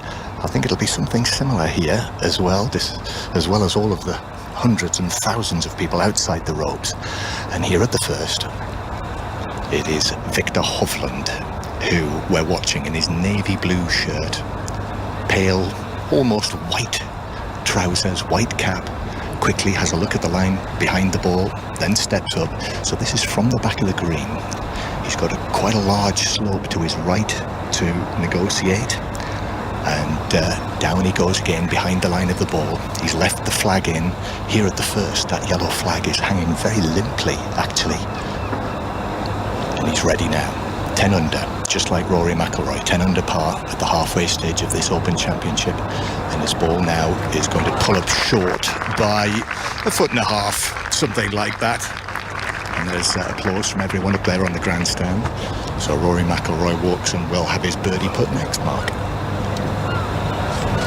And whilst we wait for that birdie putt, let's go back up the first fairway to Ian Carter by the first tee. And what a magnificent scene this is for the final pairing, just about to get underway. Our leader, Cameron Smith of Australia, and one of the two players closest to him on that leaderboard, indeed the closest to him in Cameron Young of the United States at 11 under par. Very multicoloured shirt for Cam Smith, and rather more sober attire for the bearded Cameron Young. Both players standing with their respective caddies. John? Well, Ian, you'll hear the roar up there if this goes in for Rory McIlroy. This for birdie at the first. On its way. No. Just curled by on the left, Lydia. Yeah, it did. He'll be disappointed. It was a good putt. He wasn't too aggressive with it, so he's just going to tap it in for his par now, and off to the second we go. Yep, should be par fours for them first, for them both here at the first green. On the tee from the USA, Cameron Young. And there's the announcement for the 25-year-old from Scarborough in New York State, Cameron Young. And he's getting himself ready to hit his first tee shot in this third round after opening with a 64 and following it up with a 69 yesterday. Grey top, darker grey trousers, white cap, bearded figure, and he sends that away on a medium trajectory, I would have said, and very safely down the middle of the fairway. A nice little settler for Cameron Young of the United States. On the tee from Australia, Cameron Smith. Just a little wave from the man with the wispy blonde hair peeking out the back of the white cap. A multicoloured, very extravagant looking shirt, navy blue trousers, white shoes, and a wispy little blonde moustache on his top lip as he looks down at the ball. The leader of the Open at 13 under par. Getting ready to get underway. There's the backswing. There's the shot, and he sends it away slightly further to the right of his playing partner, but comfortably into this very wide fairway here on the first hole at St Andrews. Going to be watching this with Zane Scotland. Zane, real sense of anticipation, isn't there? Yeah, there's a real buzz. You know, we've got the weekend of a major now, and as wide as this fairway is, I think both those players will be very happy with tee shots, get them out of the way and get them going for the Saturday. And they look good strikes. They did look good strikes, both little knockdown shots, well struck, one driving iron, one kind of 2-iron kind of club. That's just what they wanted to get off their day off to start with. So the final pair are underway, Mark. We have Cameron Smith, the leader, at 13 under par, and the American in second place, making his Open debut, Cameron Young of the United States, 11 under par. Hampshire in the final over of their Blast semi-final. They're 188 for 5 against Somerset. It's on Sports Extra. We'll go to Edgbaston shortly after news of Johnson and Scheffler with cap downs. Yeah, a par for Scotty Scheffler on the second, but a birdie for Dustin Johnson, and he played this one like an absolute dream. Massive drive down the middle, the shortest, most casual of flicks onto the green, and into 3 feet for the birdie putt. And that's how you play golf, isn't it, Graham Storm? Yeah, and because the ground's so hard and firm, he was able to control the ball flight, control the spin, hit it high up in the air, use the left to right wind, cushion it down, landed softly within 3 feet. Perfect shot. Just the slightest of smiles on the bearded face of Dustin Johnson. He and his caddy, his brother Austin, just loping with their long limbs off the green and back to the third tee, which sits behind the second green here. And the two of them could be twins standing side by side, well over 6 foot, white caps on top of their heads, the same kind of long limbs, long stature, and a kind of languid manner. But yeah, Dustin Johnson moves to 10 under par. That's 3 off the lead of Cameron Smith, who's playing down the first. Thank you, Kat. Let's go to Edgbaston then and get details of that Hampshire innings in the second Blast semi-final. Here's Atif Nawaz. Yes, well, there's one ball to come in the innings here for Hampshire. They've just lost a flurry of wickets in this last over. 189 for 6 is the score with one ball to come. At one point, it looked like they would get way beyond that 200 mark. They were at 106 for 1 after 10 overs, but they've fallen away a little bit. Somerset have done well to claw their way back into this contest. We've seen a high score chased in the first semi-final of the day by Lancashire, and with great ease as well. So Somerset will fancy their chances with the likes of Will Smead to come in and bat for them. Will Smead, Tom Banton, many other well-known T20 hitters. So they've done well with one ball to go here in the first innings at Edgbaston. It's 189 for 6. And in Super League this afternoon, it's Castleford against Warrington. Dave Woods. It's half-time and Castleford are leading by 23 points to nil. Their fourth try of the afternoon scored just before the break. Niall Evalds going in. He got injured, clearly injured, because he's just emerged from the tunnel ahead of his teammates, shirtless and with his arm in a sling. So we're not going to see him for the rest of the game. But Castleford leading 23 points to nil. It's another dispiriting display by Warrington. And relegation remains a haunting possibility for them unless they put their ideas up in the rest of this game and the rest of the season. Castleford 23, Warrington 0. Back to Ian for the approaches into this first green. And the first one comes from Cameron Young, who's about 25 yards shorter off the tee than the leader Cam Smith, and it's on its way. Oh, it's a wonderful shot in from Cam Young, bouncing close to the flag, just taking the slope and perhaps running on by 12-15 feet. Yeah, back pin there, firing it right back to the pin. Very positive start from Cam Young. Awkward pin there, it's an impressive start. But unlike the first 2 days, the Swilcan burn isn't a factor because it's right tucked away in the back left corner, 31 paces on. And here's the leader, Cam Smith of Australia from Brisbane, with his second shot. Probably a wedge in from this position, ideal tee shot. And just a three-quarter backswing, sends it into the skies. Now it lands on the green, hops forward, but then puts the brakes on, which will be a source of a little bit of frustration because it's come up 25 feet short of the hole. Yeah, slightly subdued approach shot there into the middle of the green, a bit safer, but he has got an uphill putt now, so, you know, I think he'll be relatively happy with that as his first 2 shots of the day. So both players find the putting surface safely enough on this opening hole. The two Camerons, Cameronia, I think we're in, the Republic of Cameronia. You having that, Mark?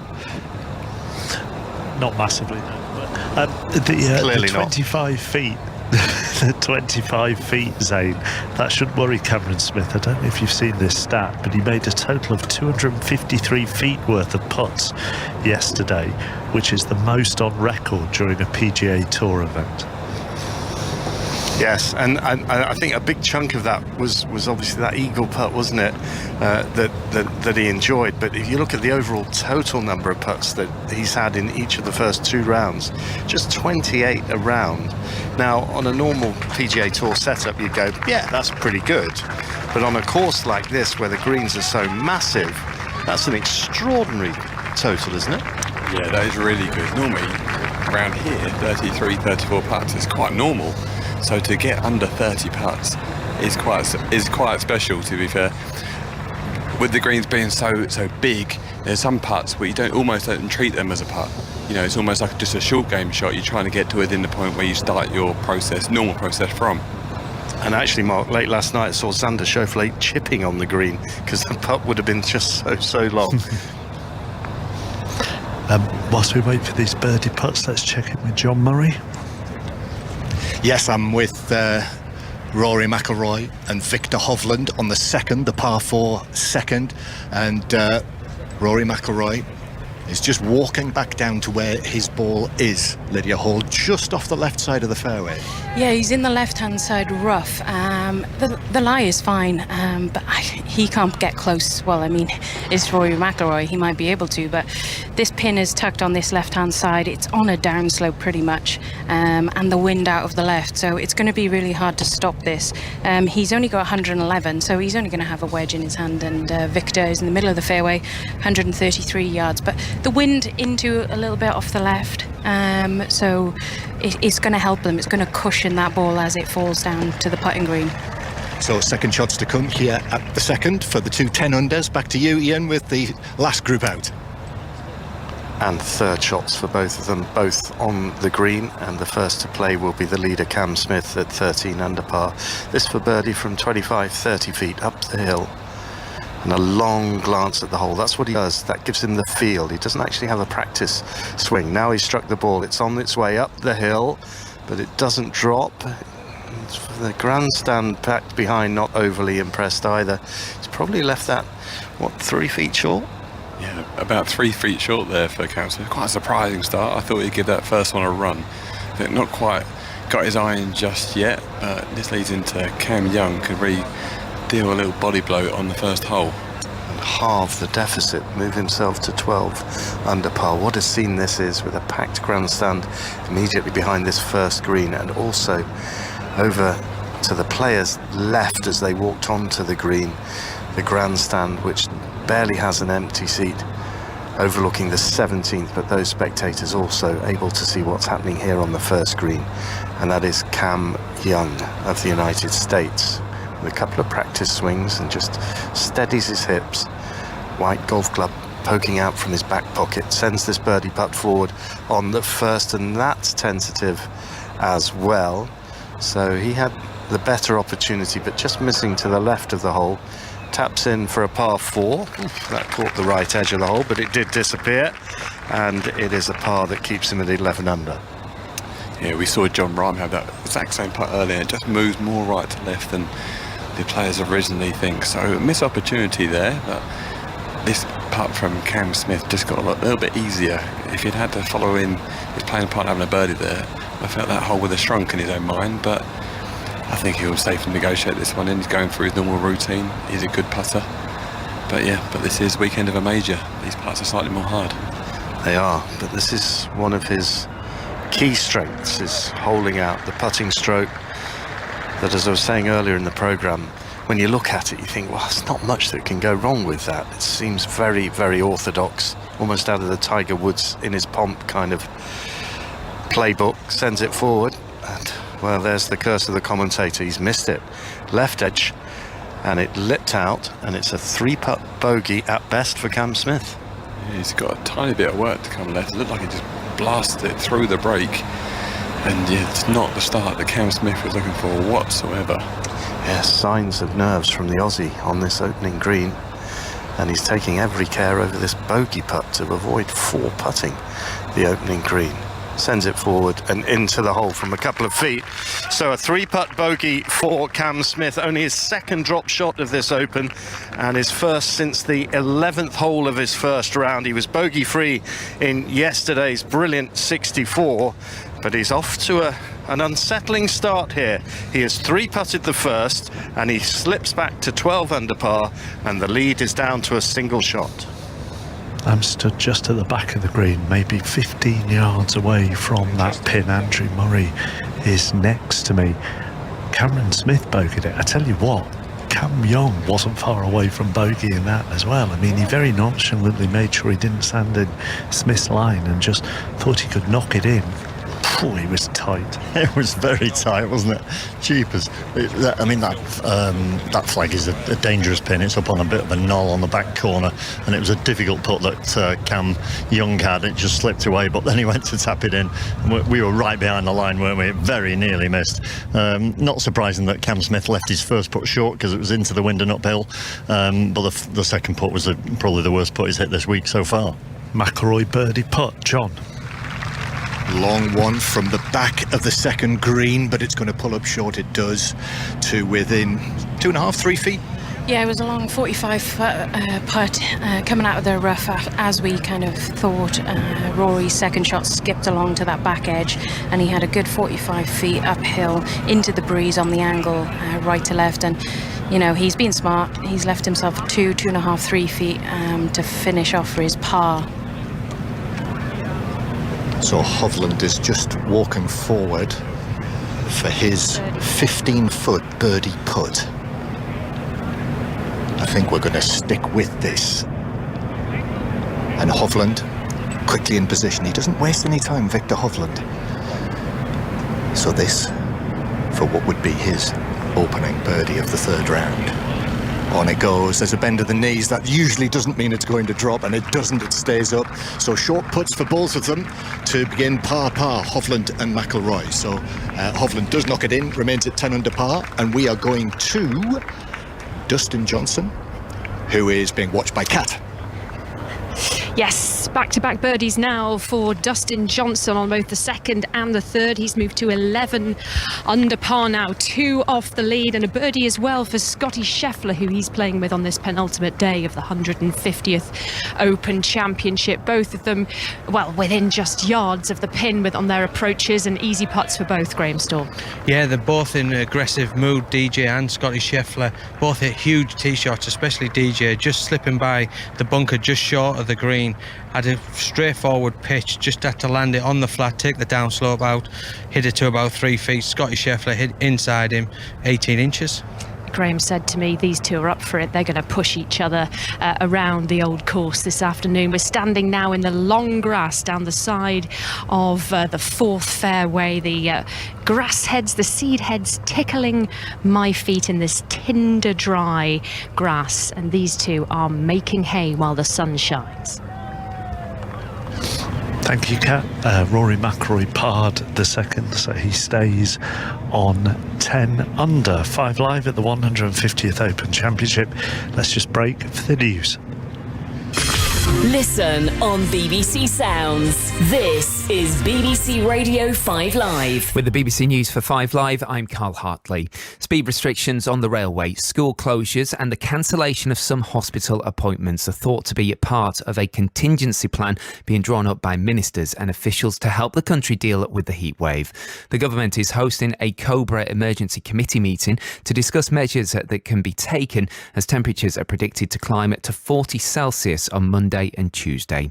Mike Padgham chairs an association of care home operators in North Yorkshire. We'll be prepared as we can be. Having cool rooms in care homes where it's 26 degrees, that's what we're trying to do, at least maintain as low a temperature as we can. But many care homes are not purpose-built. There could be disruption to electricity supplies anyway, so air conditioning only works if that works, of course. A 19-year-old man has died after being stabbed in the neck while sitting in a parked car in Lewisham in southeast London. Police were called shortly before 5 o'clock this morning after the victim arrived in a hospital. A 43-year-old woman has died after being bitten by a dog at a property in Rotherham. South Yorkshire police say the victim was pronounced dead at a house on Friday despite efforts by paramedics to save her. And an army officer who made history trekking to the South Pole in January is now hoping to become the first woman to complete a solo and unsupported crossing of Antarctica. Captain Preet Chandy is training to take on the challenge, which involves travelling at more than 1,000 miles and enduring temperatures of up to minus 50 Celsius. I'm Deborah Meaden, and along with Felicity Hanna, I'm on a mission to help you find the best and greenest ways to spend your money. The Big Green Money Show. We talk to business about what they're doing to lower their impact on the planet. And we answer your questions. Whatever you want to know, however niche your question, we will find an expert to answer it. I learned so much through the last series that it's completely changed my view on the way we do things, both in business and at home. The Big Green Money Show from BBC Radio 5 Live. Every Friday on BBC Sounds. The 150th Open Championship. With Mark Chapman on 5 Live. All the golfers are now out on the course. Cameron Smith, the Australian, our overnight leader, bogeyed the first, so he's dropped back to 12 under, but he still has a one-shot lead over Dustin Johnson, who is 2 under through 3, and Cameron Young, who is level after playing the first hole. News of Rory next, John Murray. And we're on the third with Victor Hovland and Rory Mcilroy. And in fact, Lydia, we are just walking right past Victor Hovland's ball. Both of them safely on the fairway here on the par 4 third. Yeah, Victor's hit the better tee shot. He's down on the right-hand side, which is more accessible into this pin. And Rory's tonked it, a good 325 down there on the left half of the fairway. Again, he can generate the spin and control from the distance that he's going to have. It's only going to be around the 54 to the front and 92 to the flag, I believe. So, yeah, both in good positions to attack this par 4 third hole. Yep, steady starts for them both, parred the first 2 holes, so both 10 under, Mark. Thank you very much. Ian Carter and Zane Scotland are with the leading group. How has Cam Smith responded to that bogey at the first?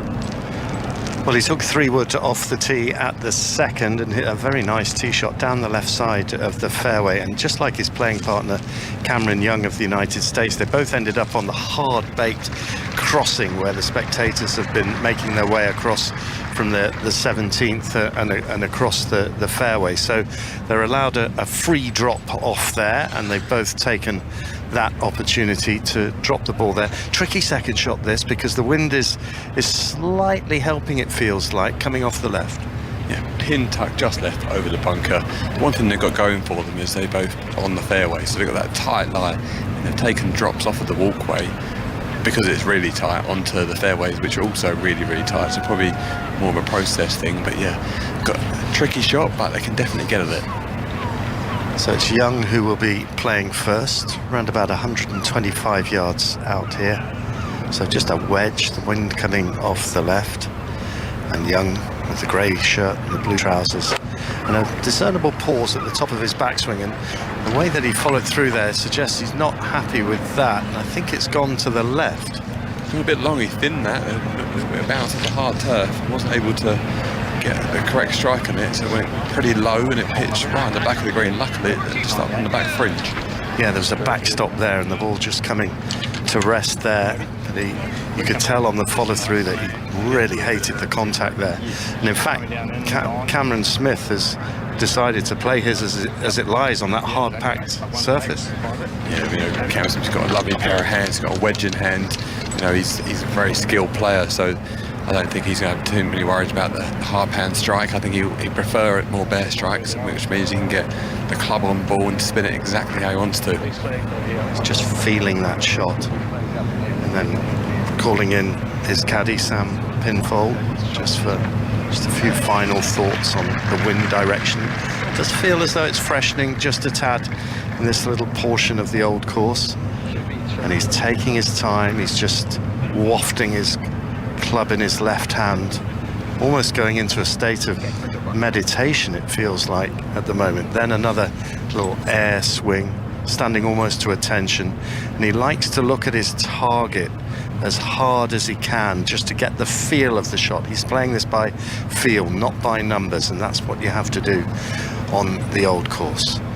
So Smith addressing the ball now, takes the club back, full swing, hoists it high into the air. The flag is waiting. The ball lands now, catches the slope, and just trundles away, and he's probably given himself around about 30-35 feet for birdie. Mark.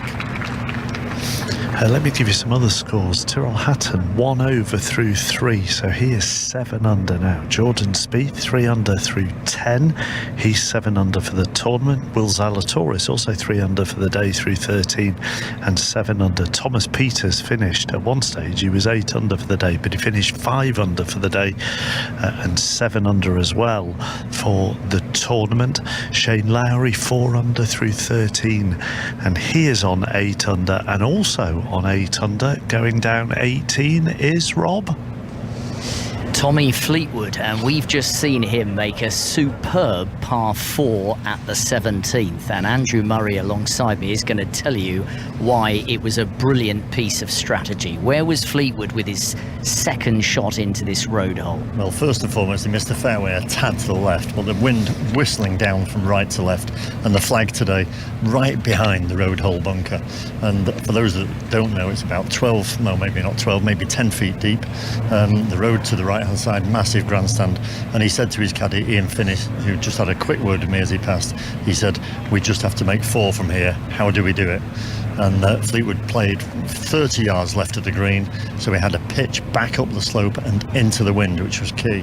He controlled the flight of that pitch supremely well to about 4 feet and hold it for a 4. End of. It says a rather prosaic 4 on his scorecard, but that really was clever play by Tommy Fleetwood. He is 8 under for the championship. He's just 4 off the lead, and he's 5 under for his round so far, Mark. He had a quick word with you, Andrew, because you chased after him like a dog chasing after a tennis ball on the St Andrews Bay beach to our left. No, he did not. Rob wanted to ask me about how his wife's coaching career was going with him. Hampshire closed 190 for 6 in the second blast semi-final. Somerset, after the first over, 12 without loss. Earlier, Lancashire beat Yorkshire, and therefore they are waiting in the final for the winners of that second semi-final. Cat Downs with Scheffler and Johnson. Yes, Dustin Johnson let his drive leak out to the right-hand side. His shoulders slumped way back in the distance on the 4th tee after that one flew off the face of the club. But I think he'll be pleasantly surprised. He's just reached his ball now, and it's nestled into the rough. It hasn't gone as far as he thought. Right, it's just nestled into the upslope of a hillock with a thick wig of gorse on top of it. A blind second shot coming up for Dustin Johnson, but not as bad as he thought. He's on 11 under par. John, back to you. Big move for Victor Hovland, who has holed from, 25 feet with a birdie. So the first birdie that we've seen in this penultimate group today, rolled in superbly. He left the flag in, which he has been doing, and it dropped right into the hole to take him to 11 under par. Yeah, that was a great putt. It's a little bit longer than the 25, closer to the 30 foot. A little bit breaking right to left, and as they would say, hold it from downtown. And now we've got Rory stepping over his 9-footer. It's reasonably straight. It's going to probably do a little bit of both, but as he just steps over that putt. Here he is. McIlroy looking to follow in. Hovland, no, he doesn't like it. He was on the move immediately there. Groans. It's going to be another par 4 for Rory McIlroy to stay at 10 under, but Victor Hovland is 11 under. So back down the course behind us to you, Ian. And the second green, and the leader, Cam Smith, who 3-putted the first, so his lead down to a single shot at 12 under par. He's got 25 feet here up the hill on the second, and he's over it now. This for a birdie to get back to where he started at 13 under par. The breeze just playing with the straw-like hair at the back of his neck as the ball climbs the hill, heading towards the hole, but not dropping, Zane Scotland. It didn't drop. It was a more positive putt. He learnt from the first putt up the tier, up the hill. That one got about a foot past, just tapping it in now. So it didn't drop, but much more positive putt. Yep, so Cam Smith taps in for his par 4 already. Cameron Young has registered his par 4. Nice putt from the back of the green and a little tap in for him. So par figures on this second hole for both of the players in the final group. So Young remains at 11 under, Smith the leader at 12 under.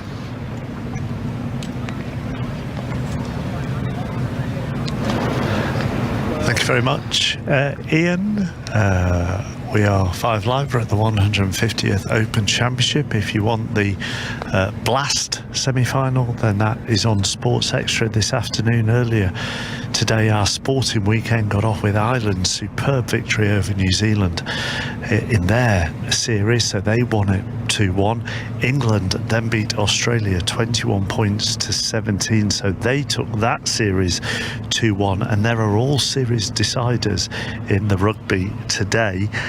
South Africa taking on Wales at the moment. That's only just got underway, but South Africa currently lead by 3 points to 0. Back out onto the course, John Murray. Well, we're just making our way up the right-hand side of the par 4 fourth, so a big move by Victor Hovland. That was a real settler for him to, and I'm sure after that, seeing that roll in from 25-30 feet, he'll feel a great deal better. Yeah, it was very assertive, and that's what I've been kind of missing. The last 2 putts with Rory, I've thought over the last 2 days he's looked really comfortable with the putter in hand, and I think that's due to the speed of the greens. He likes to strike his putts, but that putt there was just a little bit tentative. It wasn't assertive and confident as we have seen over the last 2 days, but I'm sure he'll settle into the round and give himself nice putts, because that wasn't a nice putt. There was a double break, and he could see the edge of the pass to the hole, the edge of that slope, which would run away from him. So yeah, here we are on the 4th. Hopefully we'll get a couple of bombs down this fairway. So Mark, Rory McIlroy's parred the first 3, and we have this conversation all the time, don't we, about the round that lets him down in the majors, which is largely the reason why it's 8 years since he's won one. But he disappointed in the third round this season at the PGA with a 74, and in the third round at the US Open with a 73. So 3 pars to start, he's still 10 under.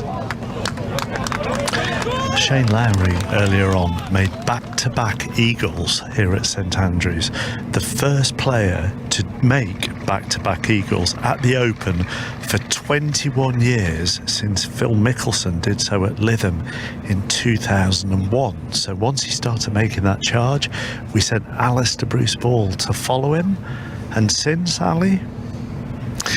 Well, I know what you're leading to there, Mark. He's dropped a shot since. I'm actually now with him on the par 5 14th, and I've just seen him chipping for another eagle, and it's actually gone sliding past the hole and run about 12-15 feet by. But you could see, I mean, he is a short game magician, Shane Lowry. He's wonderful to watch over the chips, so wristy, so delicate, such an artist. You could see kind of from the look in his eyes, he really fancied it, but they are so super shiny, super quick at the moment, the greens. So he does have that, say, 12 to 14 footer, I would say, from this distance for a birdie, which if he makes it would get him back to 5 under for the round and 9 under for the championship. And as we make our way down the closing stretch, as you'd expect on a Saturday afternoon at the Open Championship, the atmosphere is building and bubbling very nicely. So Lowry will be next to putt on this 14th green, and if he can knock it in, he'll get himself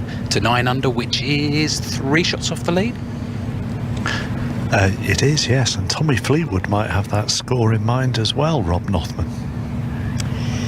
He does, because he will have a 12-foot putt in just over 30 seconds or so. His playing partner, Brian Harmon, is just putting across the 18th green, but Tommy Fleetwood on 8 under par at the moment, 5 under for his round today, has a chance to post a round of 66. And Andrew Murray, breeze freshening in the clubhouse at 9 under. He may have a little smidge of a chance tomorrow. Well, he certainly will have a chance, depending obviously on what the leaders do, but I don't think there's going to be loads of people making a massive run today. We're looking at the pin positions, to be honest, Rob. Straight out to Cat Downs. Just watching Dustin Johnson with a 35-foot birdie putt on the par 4 fourth, and that one crested the hill, slowed down and then caught the downslope, trickling down towards the pin, and that's what, just a couple of foot short. Yeah, and to be fair, I mean, he hit a great second shot from where he was. He couldn't see the flag, couldn't see the green, managed to get it to within about 35 feet. Tricky putt, but managed to get it into a position for his safe par. Scotty Scheffler has a birdie putt coming up. We'll bring you that in a minute, but for now, back to you, Rob. And Tommy Fleetwood just getting over his ball, just pacing out this 18th green. Never an easy one to putt on. It looks, once you're over the Valley of Sin, Andrew, this green looks reasonably straightforward, but the number of putts you see on it, he's managed to hold it. That was a good call there. The number of putts you do see hold are quite a lot. It's quite a slopey green, but Tommy Fleetwood knows this course like the back of his hand, and he's won the Dunhill Links Trophy here, and he read that absolutely to perfection. Left to right, down the hill, beautiful putt.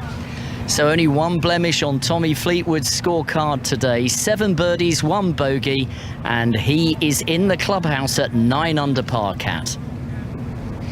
Scotty Scheffler also on 9 under par after picking up a birdie on the 3rd, and here he is eyeing up another birdie putt on the 4th, Graham Storm. You've been down on your knees having a look at the line of this one. Yeah, this putt's a great opportunity for his birdie. It's 12 feet, right edge of the hole, straight back up the hill. Great opportunity. The wind just picking up, whistling down the Eden estuary at the moment, tugging at the shirt of Scotty Scheffler, who sends the ball towards the hole, and it just triples by a couple of centimetres on the left-hand side, so he'll tap in for his par. Dustin Johnson has not yet sunk his ball for his par 2, but it looks likely there's going to be a pair of pars for the two of them here on the 4th, which would leave Scotty Scheffler 9 under par, 3 off the lead, and Dustin Johnson at 11 under par, just 1 off the lead now of Cameron Smith, who is playing up the course a couple of groups behind. Dustin Johnson just taking a bit of a look at this one, actually, Graham. Maybe it's a bit longer than we think. Yeah, it looks like he's just ran by a little bit further than we thought, and as always, DJ and his brother, who's caddying for him, always working really hard on aim point, trying to make sure that they get every little ounce of what the line's going to be, what the pace is.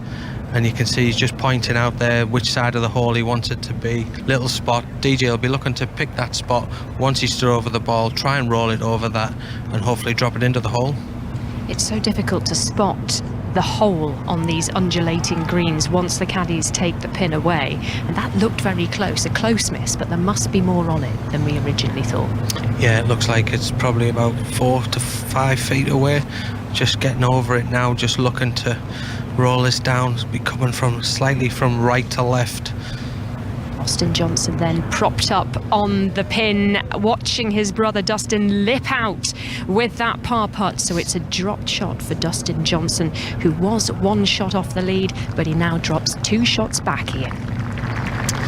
Thanks, Kat. Lovely approach here from Cam Young as he puts it to inside 10 feet after both he and Cam Smith launched monstrous drives down this 3rd hole. Smith very lucky to miss the tiny pot bunker down that left side, but now has left himself a very straightforward looking shot here. Plenty of green to work with. He'll be looking to get this close. Over it now, little half swing, and then sends it forward, and the ball lands now. Now it needs to grip, and it doesn't, and it's taken the slope beyond the hole, and then it takes the second slope beyond the hole, and it has run on and has left a really treacherous, albeit uphill putt, but with 2 sort of humps and hollows to negotiate. That was a little bit loose from the leader. That was very surprising from Cam Smith there. That was right in his wheelhouse. Plenty of green to work with before the pin to be able to get a couple of hops and a bit of spin, but he actually came out with not much spin on it, and he's now got a 30-odd footer back uphill. Very un-Cam Smith-like start. Cam Young's impressing me though so far. Yeah, he's been down the middle on the green. He's had a really nice pitch in there. Went not quite head height, but 2 bounces, a bit of spin right behind the pin. Very impressive pitch shot. So Mark, we've got 2 birdie putts to come, one significantly more straightforward than the other, and it's the leader Cam Smith who has the more difficult one to negotiate. One person we haven't mentioned in this leading group of players is Patrick Cantley, who's birdied the 3rd and birdied the 5th, so he's 2 under for the day, and he is in that group of players on 9 under, which does include, as you heard a few moments ago, Tommy Fleetwood in the clubhouse after a 6 under par 66 3rd round. John Murray. Just watching Rory Mcilroy's approach shot to the 4th, land just short and right of the hole and roll on to the right, so further away from the hole, and he left himself with, I would say, maybe 16, 18 feet for a birdie. Yeah, that was a great shot. He only had 145 to the stick, and it's in just a little bit of a bowl here on this 4th hole. The wind is straight out of the left, so he hit a high draw into there just to cushion the shot, just to fight that wind, so it came down like a butterfly with sore feet, John, there. But he looks to have the right slot, doesn't he? He's right in the right lap. Yeah, he did. That was such a difficult shot because he had to make sure he had really good ball control and good distance control, which he had, and he's going to have a fantastic opportunity for a birdie here because, as you said, it's only 16 foot up the hill, maybe a little bit right to left. Hopefully he can slot this one in there to get his round off and go in. Yep, so birdie chance coming for Rory Mcilroy, who remains 10 under. Ian, back to you and the leaders. Not sure I'd describe this as a birdie chance for Cam Smith, but it's important for him to make sure he doesn't do anything worse than a 2-putt here to remain at 12 under, leading the Open by 1. That loose approach shot has left an undulating putt for around about 30 feet. The first part of the journey is downhill, then uphill, then downhill, then uphill, and then to a tabletop where the hole is located. Ball goes down the hill, up the hill, down the hill, up the hill, up onto the tabletop, tracks towards the hole, but just runs to the right of it, and pretty well judged from the leader. Yeah, there's a little bit like a bit of crazy golf going on there, and he judged that really, really well. I mean, that is St Andrews, hit drives miles down there. Very easy pitch from about 65, 70 yards, and all of a sudden he was standing in quite a stressful situation, which he dealt with really well. The purists talk about having to golf your ball. It's more than just power. There's precision, feel and touch required, isn't it? Very much so. I mean, you'd be able to. I was just saying to Ian walking down here, some of the places that some of the players are hitting their drives so far down there this week, it's been amazing. I've never seen it before, but it doesn't make it much easier. And we have a leader here, Cam Smith, who, oddly enough, I just think he's a really good golfer. He doesn't hit the ball miles, but he's able to golf his ball. So, oddly enough, he's 12 under par leading the Open. But he might have company on that mark in the next 30 seconds or so, because Cameron Young of the United States has this birdie chance after a lovely approach, and it's only 10 feet. Real opportunity here to move to 12 under par. Sends it on its way, looks good, turns away just at the last. Just took a little unseen borrow, dribbled to the right of the hole, and he taps it in from a couple of inches for a par 4. So both of these players continue on the par train at this stage, although Cam Smith, of course, 3-putted the first. That's why he's back at 12 under par. He's still leading by a single shot from Cameron Young. South Africa 10, Wales 5 in the Rugby Union. John. What a putt from Victor Hovland, who has holed another huge one. This one at the fourth, 30 feet at the second. This was probably 45 feet. Consecutive putts hold like that, Lydia Hall, and that takes him to 12 under par. And that is a share of the lead. Yeah, it is. That was a fantastic putt again. Knocked it straight at the back of the flag in the hole. And Rory's got one here to match. And this is turning into a little bit of a duel if Rory can handle the heat here. What about that? That's fantastic. And anytime you hold some putts, and obviously that last putt on the third green has given him some confidence with his putting. So yeah, it was around about the same range. It was up and down and round, right to left at the end, and straight into the back of the hole. So Victor Hovland is on 12 under, and Rory Mcilroy now from 16 feet looking for his first birdie of the day. No, on the move straight away. That does not go. Walks around behind it. Mcilroy taps it in. There's the applause, but it's only a par 4. McIlroy begins 4-4, 4-4, and worryingly for McIlroy fans, it is not happening. It is not right now, but he's got, the par 5 coming up, so there's a chance here. And I mean, we're not even a third through the round of the golf today, so there's plenty of golf to be played. We're obviously going to write Rory off yet. He's just not getting off to a fast start, but that doesn't mean he can't finish strong.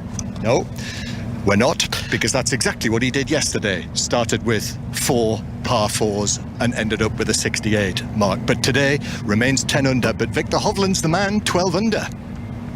But it's fine, Lydia, isn't it? I mean, this is the beauty of golf sometimes. It's fine. 4 pars, Rory, absolutely fine. Only 2 shots off the lead. The only thing is, you're comparing it to his playing partner, who started off hot. Yeah, exactly, and that's going to be the battle mentally now for Rory going into the next hole. Is he's seen Victor dropped a couple of bombs from long range, and he's knocked them in a lot closer than him, and that can get frustrating as a player. If you're peppering the flags and hitting great shots but not holding the putts, mentally you've got to have a bit of strength there to not let it frustrate you going forward, and that's going to be the test now for Rory, whether on this hole he can grab a birdie and continue giving himself chances, because that's what it's all about round here. You're hitting the fairways and giving yourself as many birdie looks as you can, and surely then a few will drop later on in the round, which obviously happened with him yesterday. But the key to this is that he's hitting fairways, he's hitting greens, but he's also playing great shots into the greens and leaving himself with the good putts that give him more chances to hole. And if he can give himself around the 16, 18, 20 foot, two of them have to drop in the next few holes. So we're now on the 5th tee, but there is a little bit of a hold up.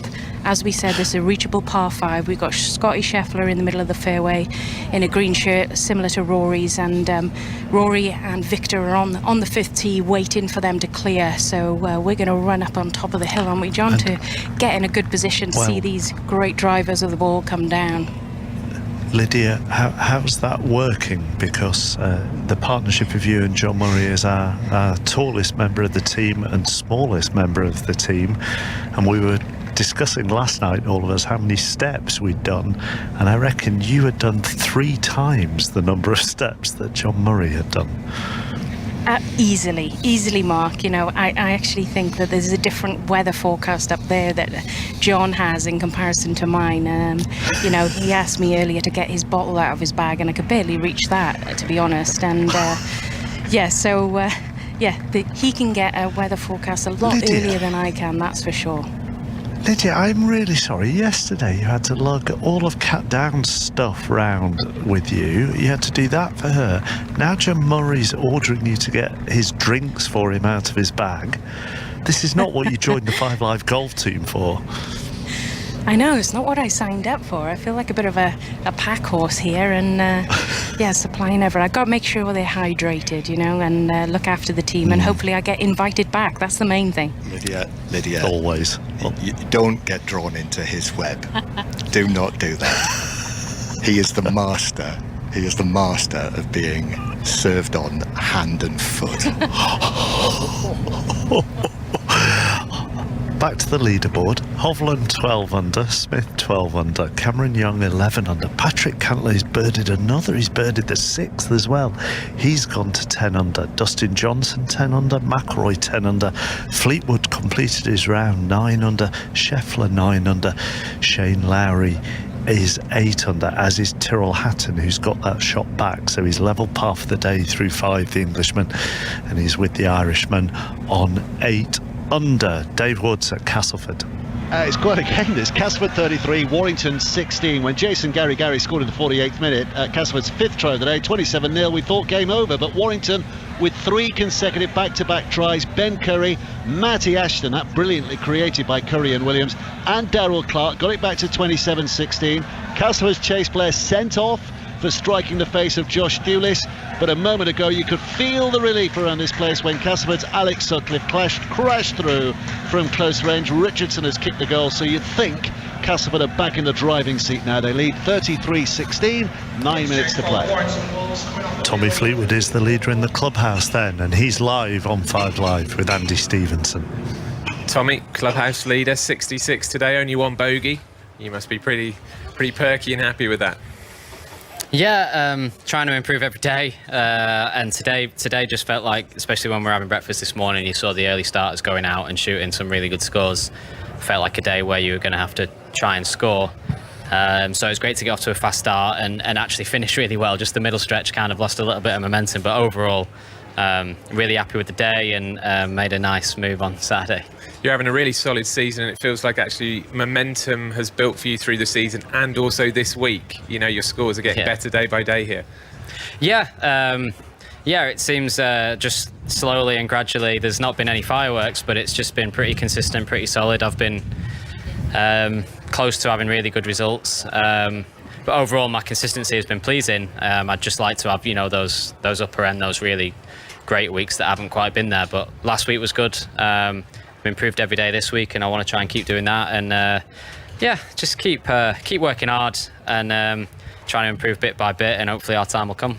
We're looking at the scores and watching the play together here on the monitor behind us. What score would you ideally want those leaders to be restricted to today for you to go into tomorrow thinking, I've got a real chance here? Well, get them all back behind me, that'd be great, but I don't think that's going to happen. I think, I don't know, really. It'll be interesting to see how the course plays this afternoon, and you have that middle stretch. You kind of find out a lot in that middle stretch. The guys will have 9, 10 and 12, which, like I say, I didn't play particularly well, but there's birdie chances there, and generally, you know, if you get on the right side of this golf course, you feel like you can make a score, but at the same time, it's easy to punish you as well. So we'll see. It's not in my hands now. I'll just sit and wait and see what position we're in tomorrow and have a go again. Thanks for joining us live on 5 Live, Tommy. No worries, thank you. See you later. Nice. Tommy Fleetwood with Andy Stevenson. Second blast semi-final. Somerset 50 for 2 in the 7th over. They need 191 to beat Hampshire. That's on Sports Extra if you want to listen to it. Back to Ian Carter with the final group out on the course. Cameron Young drove into a bunker down the left-hand side, so an area that we very rarely see players go into. He's played his second shot from that bunker. He's about 130 yards out from the flag, and he's put it long and right. Here is Cam Smith, the overnight leader, 12 under par now with his second shot from the middle of the fairway. Again, similar distance, around about 129 yards from the flag, and he seems to have made good contact on that. Sends it up towards the green, lands on the upslope. The ball skips on again and starts running towards the back of the green, but it's not looking too bad at all for Cam Smith. Nice shot in there, Zane Scotland, and he's given himself a birdie chance between 20-25 feet. Yeah, that was pretty much as close as he could have gotten. A window out the left and a little bit down. So with his kind of low ball flight, it was a tough one to really get at. But he seems to have got to measure the distance now after the first couple of holes, and he's back in position. And what about that tee shot from Cameron Young finding that bunker? Yeah, we were just chatting with one of the very well-known photographers, Dave Cannon, that we didn't even know that there was a bunker down there. So there we go. Okay, let's go out to Kat. I think there are birdie opportunities for the group that she is watching. Yes, Scotty Scheffler and Dustin Johnson. Dustin Johnson down on his haunches, looking at this putt coming up. He's about 15 feet or so, we think, from the cup. Scotty Scheffler a little bit further away. The two of them were chipping their third shots up onto the putting surface from this enormous dip that comes over the top of the dune. Then it dips way down in front of this vast fifth green, which you may have heard us mention over the past few days, is 100 yards long. It's that big. It's shared with the 13th green. A ball just trickles up towards the red pin, which denotes the 13th green on the right-hand side of the green. And Scotty Scheffler is just sending his on its way, curling round from right to left and into the hole for Scotty Scheffler. What a birdie putt for the Masters champion. And that one kind of came out of nowhere, Graham Storm. That's a massive putt from Scotty Scheffler. One that was totally unexpected. It was quite swinging from right to left and back into the wind, you know. And he's just got an absolutely perfect pace line, boom, in. Pace line, boom, in. That's what you want on a Saturday at the Open Championship, isn't it? Dustin Johnson now. What can he do? We'll be back in a minute to let you know, chappers. And straight to Ian. At the fourth with Cameron Young, chipping from just off the right back of the green from a little depression, lifts it up onto the level where the flag is. This is beautiful. This is a lovely chip from the American, and he's playing nerveless golf right now. He's put that to a couple of feet and should be able to save his par with ease. Really nice pitch there. It was quite an inviting shot into the hill, bit of a backstop into the wind, and he was able to play it to tap in position. He's a very, very nice short game shot here at the fourth. Yeah, the fourth, yeah. And we're heading off to Kat. Where are you? Still up at the fifth, so you're coming up behind us, Ian. Dustin Johnson just taking his time over this. He looks like he moves very slowly because he's got such long legs, but stepping up now behind the ball, 12 foot or so for his birdie putt on the par 5 fifth. Swing of the putter blade on its way. Oh, and he dips his knees. He knows that one missed, and he raises a hand to the side of his bearded cheek. Should just be a tap in for par for Dustin Johnson, but he will stay at 10 under, 2 shots back, while Scotty Scheffler, he has moved to 10 under. So these two neck and neck as we head to the 6th tee. Ian. Thanks, Kat. Well, here we are again on the fourth, and it is Cam Smith putting now, looking to try to regain the outright lead. Currently locked with Victor Hovland at the top of the leaderboard at 12 under. 25 feet uphill. He can be aggressive with this. Another long stare at the hole, and then a rock of the shoulders. The ball is sent forward, borrowing from right to left and just missing on the right edge of the hole for Cam Smith. So further frustration on the greens. Yeah, that was a really good opportunity. Not a hard putt, to be honest. It wasn't it wasn't close, but he would have fancied that. But he's tapping in here. That's another 4, and he'll be on to the 5th, and he'll be desperate to get a shot back on the 5th hole. So it's Victor Hovland and Cam Smith at the top at 12 under, and this man, Cameron Young of the United States, at 11 under par. He's just got a little one. He'll take every care over this because it's not quite gimme. Yeah, it's not quite a gimme, just enough to get his attention. He's just going to have a little look across at the guys on the adjoining green and not ready to go, so he's going to step into this one. But yeah, he's giving it his full care. Yes, this sharing with the 14th green, this fourth. Sends it in, and the flag's not too far apart there, so they do have to be mindful of the other players on the inward half. And he taps it in, and so it's another par. 4 straight pars for Cameron Young to start his third round. He remains at 11 under par, 1 behind the 2 co-leaders, Cameron Smith, and of course up ahead of us, Victor Hovland, playing in the company of Rory Mcilroy. Amy Walsh has joined us from the Ladies European Tour from the same state as Cameron Smith, which is Queensland, yeah? Yes, that's right, yeah.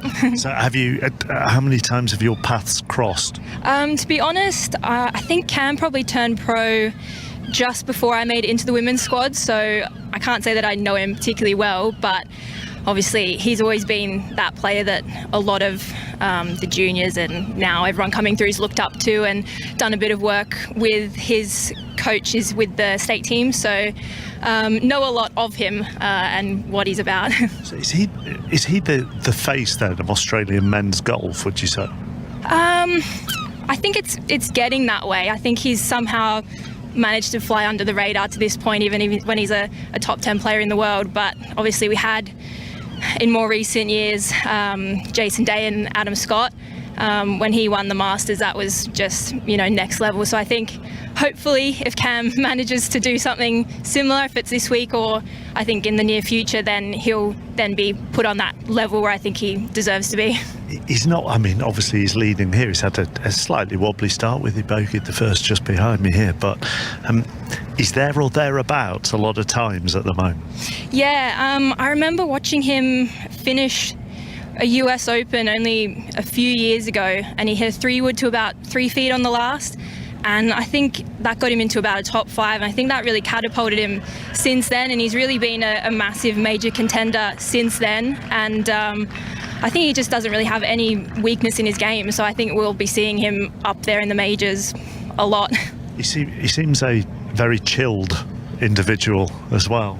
Yeah, I think the mullet, the stash, everything about him is he's a pretty cool customer, but like I said, I don't know him well, but from what I do know, he's always been the same sort of way, never been a cocky sort of guy, just very much just goes about his business and does it very well.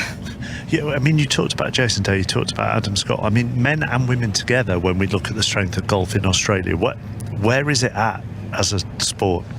Well, I think for a small country population-wise, Australia does very well. And obviously Cam's a Queenslander. We've had a lot of success come out of Queensland, Curry Webb and Jason Day, Adam Scott, Greg Norman, but also out of WA now as well with Minjee, Minwoo, Hannah Green. There's just a massive crop that's coming through, similar to sort of my age, so I need to shape up a bit if I'm going to join them, but it's very strong, I'd say. Actually, does the strength of those, do you feel that puts pressure on you, or you put pressure on yourself? Well, no, I think it's really good to see, because when I was, I'd say in the junior and amateur level, we always had Minjee Lee and Suo, and then Greenie was probably the next level down, Hannah Green.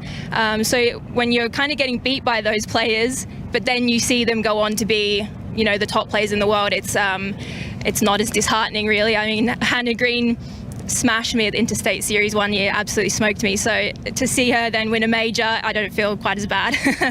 Thank you very much for talking to us. Go and enjoy the golf. Thank you, Amy. Very much. Thank you. Thank you. Amy Walsh, Ladies European Tour player with us on 5 Live Sport. Eagles up ahead on the 5th, John. Yeah, Eagles' chances for Victor Hovland and Rory Mcilroy. Just looking to my left and over the top of all of those spectators' heads, Victor Hovland's name right at the top of the leaderboard, sharing the lead with Cameron Smith. Now, Rory Mcilroy has already gone for eagle. He gave it a good go, but he is close in, so 3-4 feet maybe for his birdie, what would be his first birdie of the day for Rory Mcilroy. But we need to focus on Victor Hovland. After at the previous 2 holes, he rolled them in from 38 feet and 42 feet for birdies. This and long one for eagle, Lydia Hall. Yeah, and I think actually after the last 2 holes, it's around the 40-foot mark again. So, John, I'm going to call it. This is going in. Well, it's been special to watch it happen in 2 consecutive holes. Surely not a 3rd in a row. It's on its way. I'm not sure he's given it quite enough. No, he hasn't. It comes up a couple of feet short. It was pretty close, wasn't it? It was straight in the middle, and it was only about a foot, and he's going to tap this in. Another birdie on the card for Victor Hovland. Here we go. There it is, 3 in a row, and now Victor Hovland from Norway leads the Open Championship on his own on 13 under par, 1 shot clear of Cameron Smith, and that is just the sort of start that any one of these men out here would have wanted. 3 birdies in his first 5 holes, and now Rory Mcilroy will step forward as well to make his first forward move of the day in terms of his scoring. Just has a look at it. Certainly don't want any slips here from the current world number 2, Rory Mcilroy, a green shirt of Northern Ireland, and the ball rolling in, and there we are, finally, he's off the mark, to use cricketing parlance. That's Rory Mcilroy to 11 under. Mark.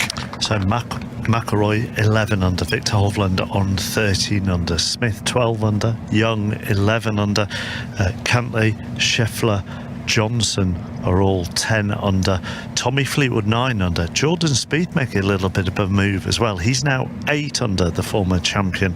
He's 4 under for the day through 13. Ali.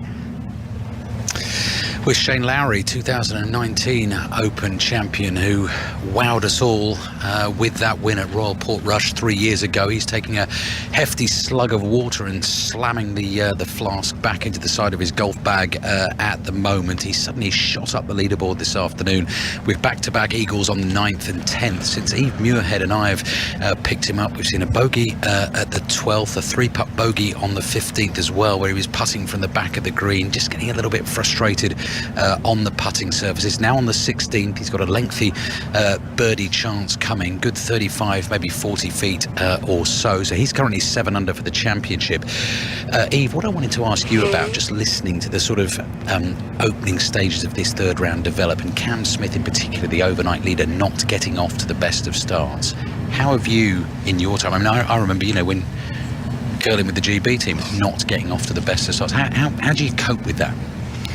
It's a good question, because it's something that you need to work out how to get yourself out of that rut if you do have a slow start. And it happened to us at the Olympics just past. Like, we got off to a really slow start, and what I find at the start of big days, big championships, I definitely overthink technique, and I know I practice hours every day, but I come to stand and throw that final stone or to start a championships, and I'm just thinking about my technique, when really that's just kind of overshadowing everything that you need to think about. And well, our pro golfers will tell us on here, but I'm sure in golf that always comes into your head as well.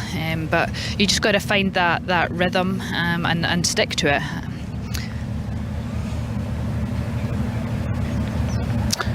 Shane Lowry, birdie putt coming up shortly. Mark, what's going on with you? Andrew Murray and Rob Nothman are sharing the Danish pastry is what's going on with me at the moment, as Will Zalatoris just walks past me, Sergio Garcia back behind him as well. But I think there's not much golf going on here as they walk past, so cat downs, hopefully you've got some action going on. I feel like I'm just playing a game of chess with a rules official. Every time I move, he moves and he stands in front of me, and then I move again and he moves and I can't see. So I'm just going to shimmy over to my left here, because then I'll get a clearer view of Dustin Johnson and Scotty Scheffler on the 6th green here. Both of them beautiful approach shots to just within 20 feet. Dustin Johnson's got 15 foot coming up now for his birdie, and how about that from Scotty Scheffler, Graham Storm? He's got 6 foot. Yeah, I mean, a fantastic second shot, but more about the tee shot. I mean, the adrenaline must be really flowing through Scotty Scheffler's blood, because I mean, he was 40 yards past Dustin Johnson, and not many people hit it 40 yards past DJ. Well, 40 yards past DJ with the drive, and a good 6 foot or 7 foot inside him as well. Getting closest to the pin, Austin Johnson, Dustin's brother, just measuring the line with his feet. That technique where they stand on the line of the putt, feel the contours of the green with their feet. Soft-soled trainers for Austin Johnson, so he can really feel every lump and bump. And now Dustin Johnson, his brother, standing over it. 6'4", 38 years old. Just a quick twitch of the putter face, and he settles, paddles his toes on the surface of the green, sends the ball on its way towards the hole, and he's standing up already. He knows he's missed. He knows that's another birdie chance gone drifting by. So Dustin Johnson just bending down to mark that one. Scotty Scheffler steps up to have a look at this, and this is a pretty flat area of the green, actually, Graham, isn't it? There's not too much to knock the ball off track. No, it isn't. It is the green's perfect, nice and flat, like a bowling green, to be perfectly honest. And I mean, Dustin Johnson just raced that one by. Looks like he's getting a little bit agitated the way that he's walking around after he's hit the putt. But Scotty Scheffler's got a great chance, 6 feet, fairly straight, not a lot of break in this, and it's a great opportunity once again. 2 birdies already on the card for Scotty Scheffler, who started the day on 8 under par. He's moved to 10 under par. That's 3 off the lead now of Victor Hovland, and the world number 1 wearing a Masters green t-shirt with black flashes underneath the armpits to match his black trousers, white golf shoes and white hat. The undulating landscape of Fife, the kingdom of Fife. Away in the distance behind him, cornfields, oak trees, mountains and hills stretching away up the Eden estuary as he sends the ball, stands up straight away. Only 6 foot, but it's a 6 foot chance missed. Mark Chapman, back to you. Thank you, Kat. At the moment, we're not on for a clean sweep of Northern Hemisphere sides beating Southern Hemisphere ones today. Earlier, Ireland beat New Zealand 32-22. England beat Australia 21-17. But Wales are behind to South Africa at half-time by 17 points to 8. In Super League, it's all over at Castleford. Dave Woods. Yeah, Castleford won it in the end, 35 points to 22, and probably deserved it. They were 27-0 up at one stage, 8 minutes into the second half, but they would have got a little nervous when Warrington finally found their mojo. 3 consecutive tries for the Wolves, and in amongst that, Chase Blair, the Castleford player, sent off as well for striking in the tackle. 27-16, and Warrington managed to squeeze another one in as well with Ollie Holmes, but a couple of settlers for Castleford late on. 35-22 really does cement their place in the top 6 now. Warrington still nervously looking over their shoulders at the 2-3 clubs behind them, but the big international news today, of course, to remind you, Victor Radley, the 24-year-old, highly regarded Sydney Roosters loose forward, Australian born, but his dad's from Sheffield, has declared he wants to play for England at the World Cup at the end of this year, and Sean Wayne, the England coach, has immediately put him in his plans. That could be a big boost for England in the autumn. At the Blast, Somerset 92 for 3. It means they need 99 or 50 balls if they're to win that second semi-final against Hampshire and meet Lancashire in the final. Ian Carter.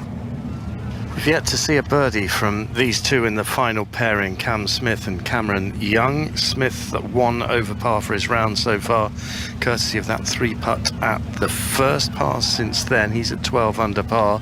But he's got a birdie chance here of around about 9 feet, having putted from off the green just to the left. And Cameron Young also with a decent birdie chance as well after an exquisite chip, having been sucked in by the front pin position, almost getting it onto the green with his second shot from really no distance out at all, bearing in mind this is a par 5. The ball trundled back down into the valley and then he chipped up very, very nicely. So Cam Smith about to putt for birdie. Been joined by Doug Ferguson, who's the golf correspondent of the Associated Press and covers more golf than I would suggest anybody in the world. So Cam Young, I mean, obviously I watched him pretty closely at the PGA Championship, but otherwise we don't know that much about him, so educators.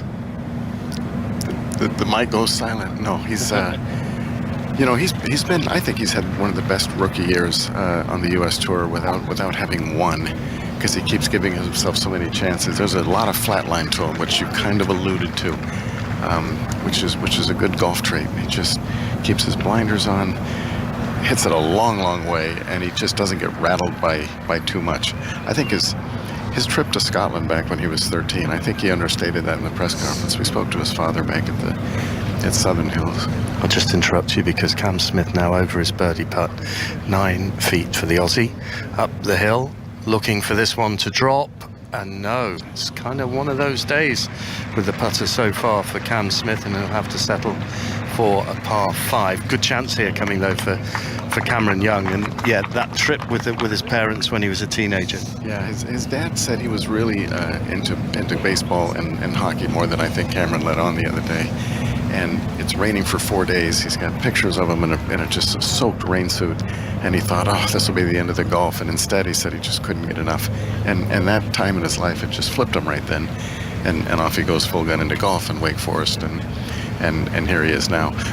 I was with you at Southern Hills, Ian, and I was really, really impressed with the way he played that final round. Yes, he made a double on the 16th that took him out of it, but everybody has mistakes at a major. He stayed in the game from start until that point right there, and I think great things are coming. It was hard to think that he's a rookie on the PGA Tour this season. Right, he's over here, this putt here, looking for his first birdie of this third round, and he's got it.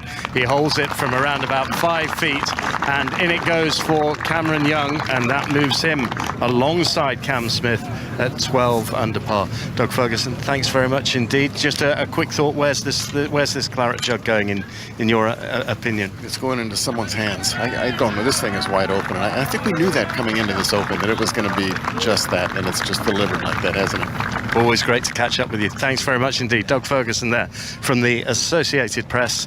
We've seen our first birdie, Mark. Our first birdie. It's taken us 5 holes, and it's gone to Cameron Young. He moves alongside Cam Smith at 12 under par. And we'll head to the hole ahead of them, which is where the leader is, Victor Hovland with John Murray. We can't move for birdies with this pair, and Hovland has just rolled in another one from 10 feet on the par 4 6th to extend his lead to 14 under. Yeah, that was a great shot in and a really good putt. He was reasonably straight overall, 10 foot, straight in the back of the hole, exactly what he needed to do to keep putting pressure on Rory to make these putts. And he's got a shorter putt, only around about the 5 foot mark, and probably just inside left, but we're a distance away, so we can't really see much of the break from where we are. But lovely shots in from both of them here. Rory Mcilroy was actually on the spectator walkway. Hovland hit it into 10 feet. Mcilroy, no bother, into 5 feet. Hovland's rolled in his birdie putt. McIlroy, this for 2 consecutive birdies for the world number 2, and it's in for McIlroy, as you would have expected it to, and McIlroy moves to 12 under. Yeah, that was fantastic putt. That looked more assertive. He's really comfortable around that 5 foot mark, right at the back of the hole. And yeah, this is getting exciting, isn't it, John? It is. So Hovland leads 14 under par. That is now 4 birdies in a row for Victor Hovland, and Rory Mcilroy hanging on in there now after 2 in a row of his own, 12 under. The clouds have rolled in. There's no blue sky at the moment, and the wind has really picked up, but the golf is hotting up even if the temperature isn't. Birdies for Hovland and McIlroy. Hovland 14 over, McIlroy, Young, Smith 12 under, and then you've got 3 Americans on 10 under in Cantlay, Scheffler and Johnson. We're going to have some fun over the next 2 or 3 hours here on 5 Live. Do stay with us. 6 minutes past 5. Here's the news. Listen on BBC Sounds. This is BBC Radio 5 Live. With the BBC News for 5 Live, I'm Carl Hartley. The government say it's focusing on 3 key areas ahead of the record-breaking temperatures that are forecast to hit the UK next week. Ministers say steps are being taken to ensure the health service and schools are prepared for the heat.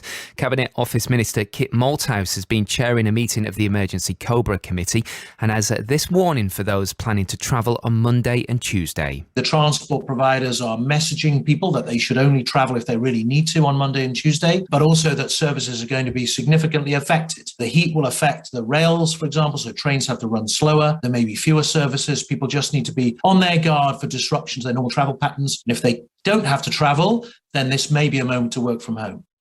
Police have launched a murder investigation after the death of a man who is thought to have been deliberately hit by a car.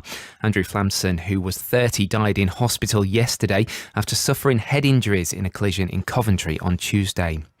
Airlines are being forced to either cancel or run fewer flights because of staff shortages at Heathrow Airport. Emirates Airlines have agreed to cap sales of their flights out of Heathrow until mid-August. Paul Charles is CEO of travel consultancy firm the PC Agency. What's really annoying the airlines is the plan for after the 25th of July, when Heathrow is talking about capping the number of seats on each plane. So they will let the flights take off as planned, which means most people will still get away. But actually, they're asking carriers to consider capping up to 25% of the seats on each flight.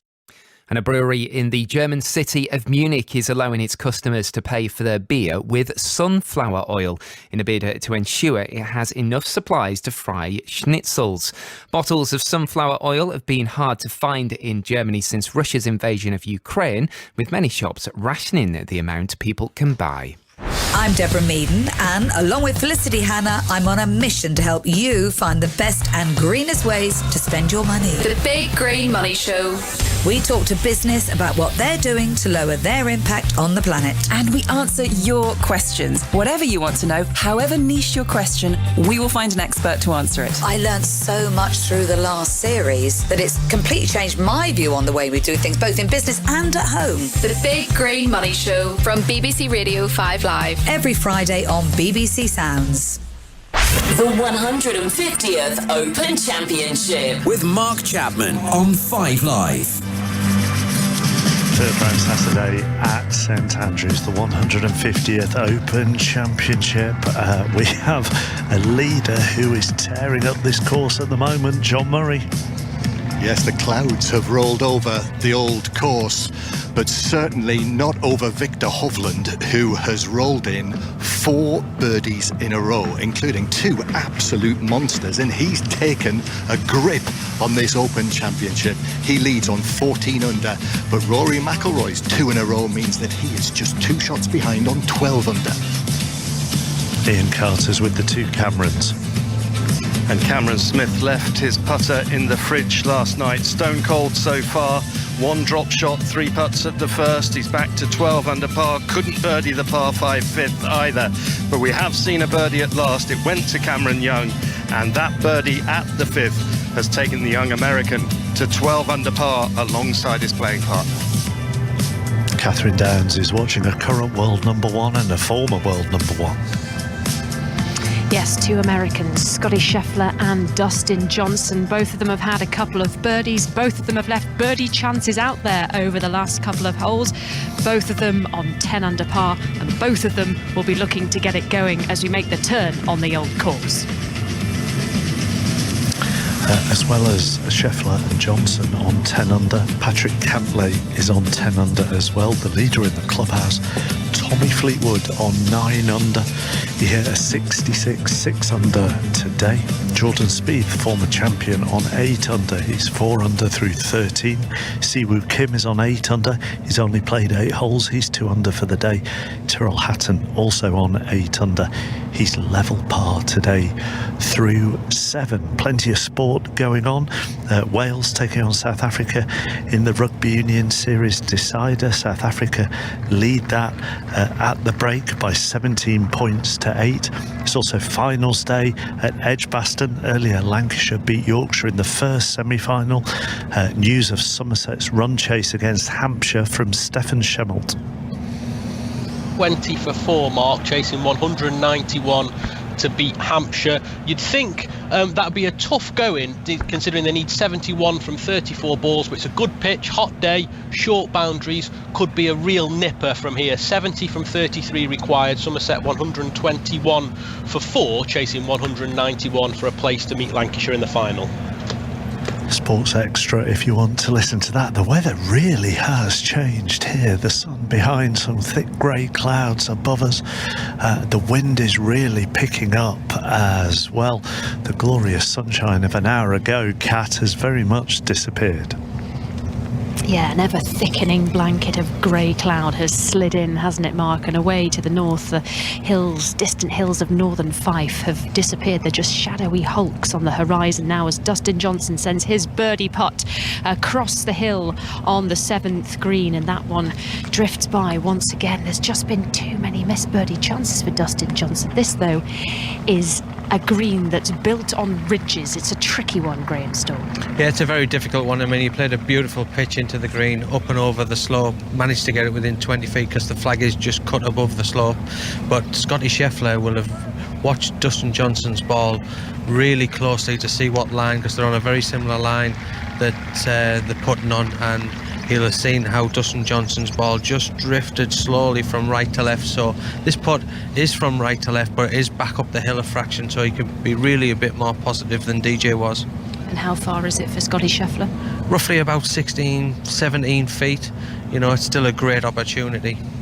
Scotty Scheffler has slipped into the long sleeves as well. A pale green jumper, black trousers still, sends the ball on its way down the slope, and that one has missed as well. So these two, after getting off to a fairly blistering start, it's just slowing down as we approach the end of this peninsula where the wind is picking up, the clouds are gathering. Both of them locked on 10 under par, 4 off the lead, chappers.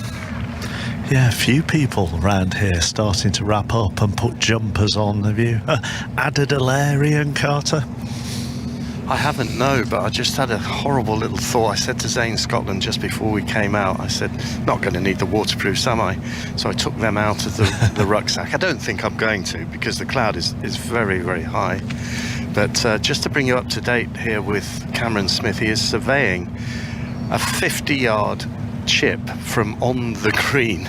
He was snagged up in the rough down the left-hand side of the 6th and hoiked it way left with his second shot. He had to actually shout 4 to players who were putting out on the 12th, which shares this green with the 6th. So he's putting, or rather I should say chipping, from the left-hand side as far as the 6 is concerned, but from left of the 12th hole. I've not explained that very well, but the double greens, put it this way, he's got 50 yards to negotiate. He is on the 12th portion of this double green, and he's playing to the 6th. I hope that makes sense now. And he's from a little depression. Let's just see if we can see this chip shot now. As I say, he's got a wedge out, but he is on the green, and he has one little look, second one at the flag, fluttering away in this strengthening breeze, and a third look, and now a little three-quarter backswing, bunts it forward, lands it off the green. Now the ball runs onto the putting surface, and it turns from left to right, and it trundles down to the hole side, and it is a magician's touch from Cameron Smith to make sure that in all probability he will save his par here on the 6th. We got there in the end with that, didn't we, Ian? I did. I mean, sometimes you have to take the long route. You certainly do. Ian's worried about it raining. If it does rain, it will hit John Murray about 2 minutes before it hits Lydia Hall. They're watching the leader. Yeah, but don't worry, I'll give a due warning. So you can get your umbrella out, Lydia. Right, the news on the leader is that Victor Hovland has hit a snag because he's found the huge yawning bunker in front of the 7th green with his tee shot. But, Lydia... Yeah, this is a tricky shot here. He's hit it, obviously, with his tee shot, but he's only got about, let's see, he's got 29 to the front, the pin's only on 10, but the slope he's got to go up, which is, and then the flag is just tucked a yard or two past the top of that slope, so it's a really tricky bunker shot. I expect him to go with a low lofted wedge around about the 50 degree to nudge it up and release it over the top of that flag. But now that I've said that, I saw him pull out a lob wedge, I believe, out of his bag, so he might actually be going the aerial route and splash it the entire way, as we've got Rory in the fairway. Yeah, be McIlroy to play first, but first back to Ian. At the 6, Cameron Young with a really good birdie chance after a beautifully judged approach shot from around about the 10-foot mark, sends it forward towards the hole, and he's annoyed because he's missed a glorious opportunity there. Just a par for Cam Young, so we go back to John. McIlroy's approach shot from the left side of the fairway lands just to the left of the hole, then bounds on a couple of bounces and then checks and stops. And so McIlroy will have a birdie chance from maybe 20, 22 feet. Yeah, just around that mark. He only had around the 90-yard mark with the flag out, the wind out of the left, that flag fluttering towards us as we stand on the right side of this green. He played a reasonably good shot there, as you said, John, around about the 20-yard mark as we watch Victor address his ball in this bunker. Yep, so McIlroy with that 20, 22 footer for birdie coming up. But Hovland from the sand now. On the top tier that he's playing to, he's got very little room for manoeuvre, but out it comes. It lands on the face of the slope and rolls up, and will it hang on that little edge of the slope? Yes, it does. Well played, Victor Hovland. More on this in a moment, but Ian. And Cam Smith knocks in his par putt. What an up and down that was from the Australian. That might just settle him down because it's been an uncertain start for the overnight leader. He's currently at 12 under par alongside Cameron Young in this pairing, and they're heading off to the 7th tee. Okay. Well, the applause just fading away for Victor Hovland. There was not much room for manoeuvre there, as Lydia explained it.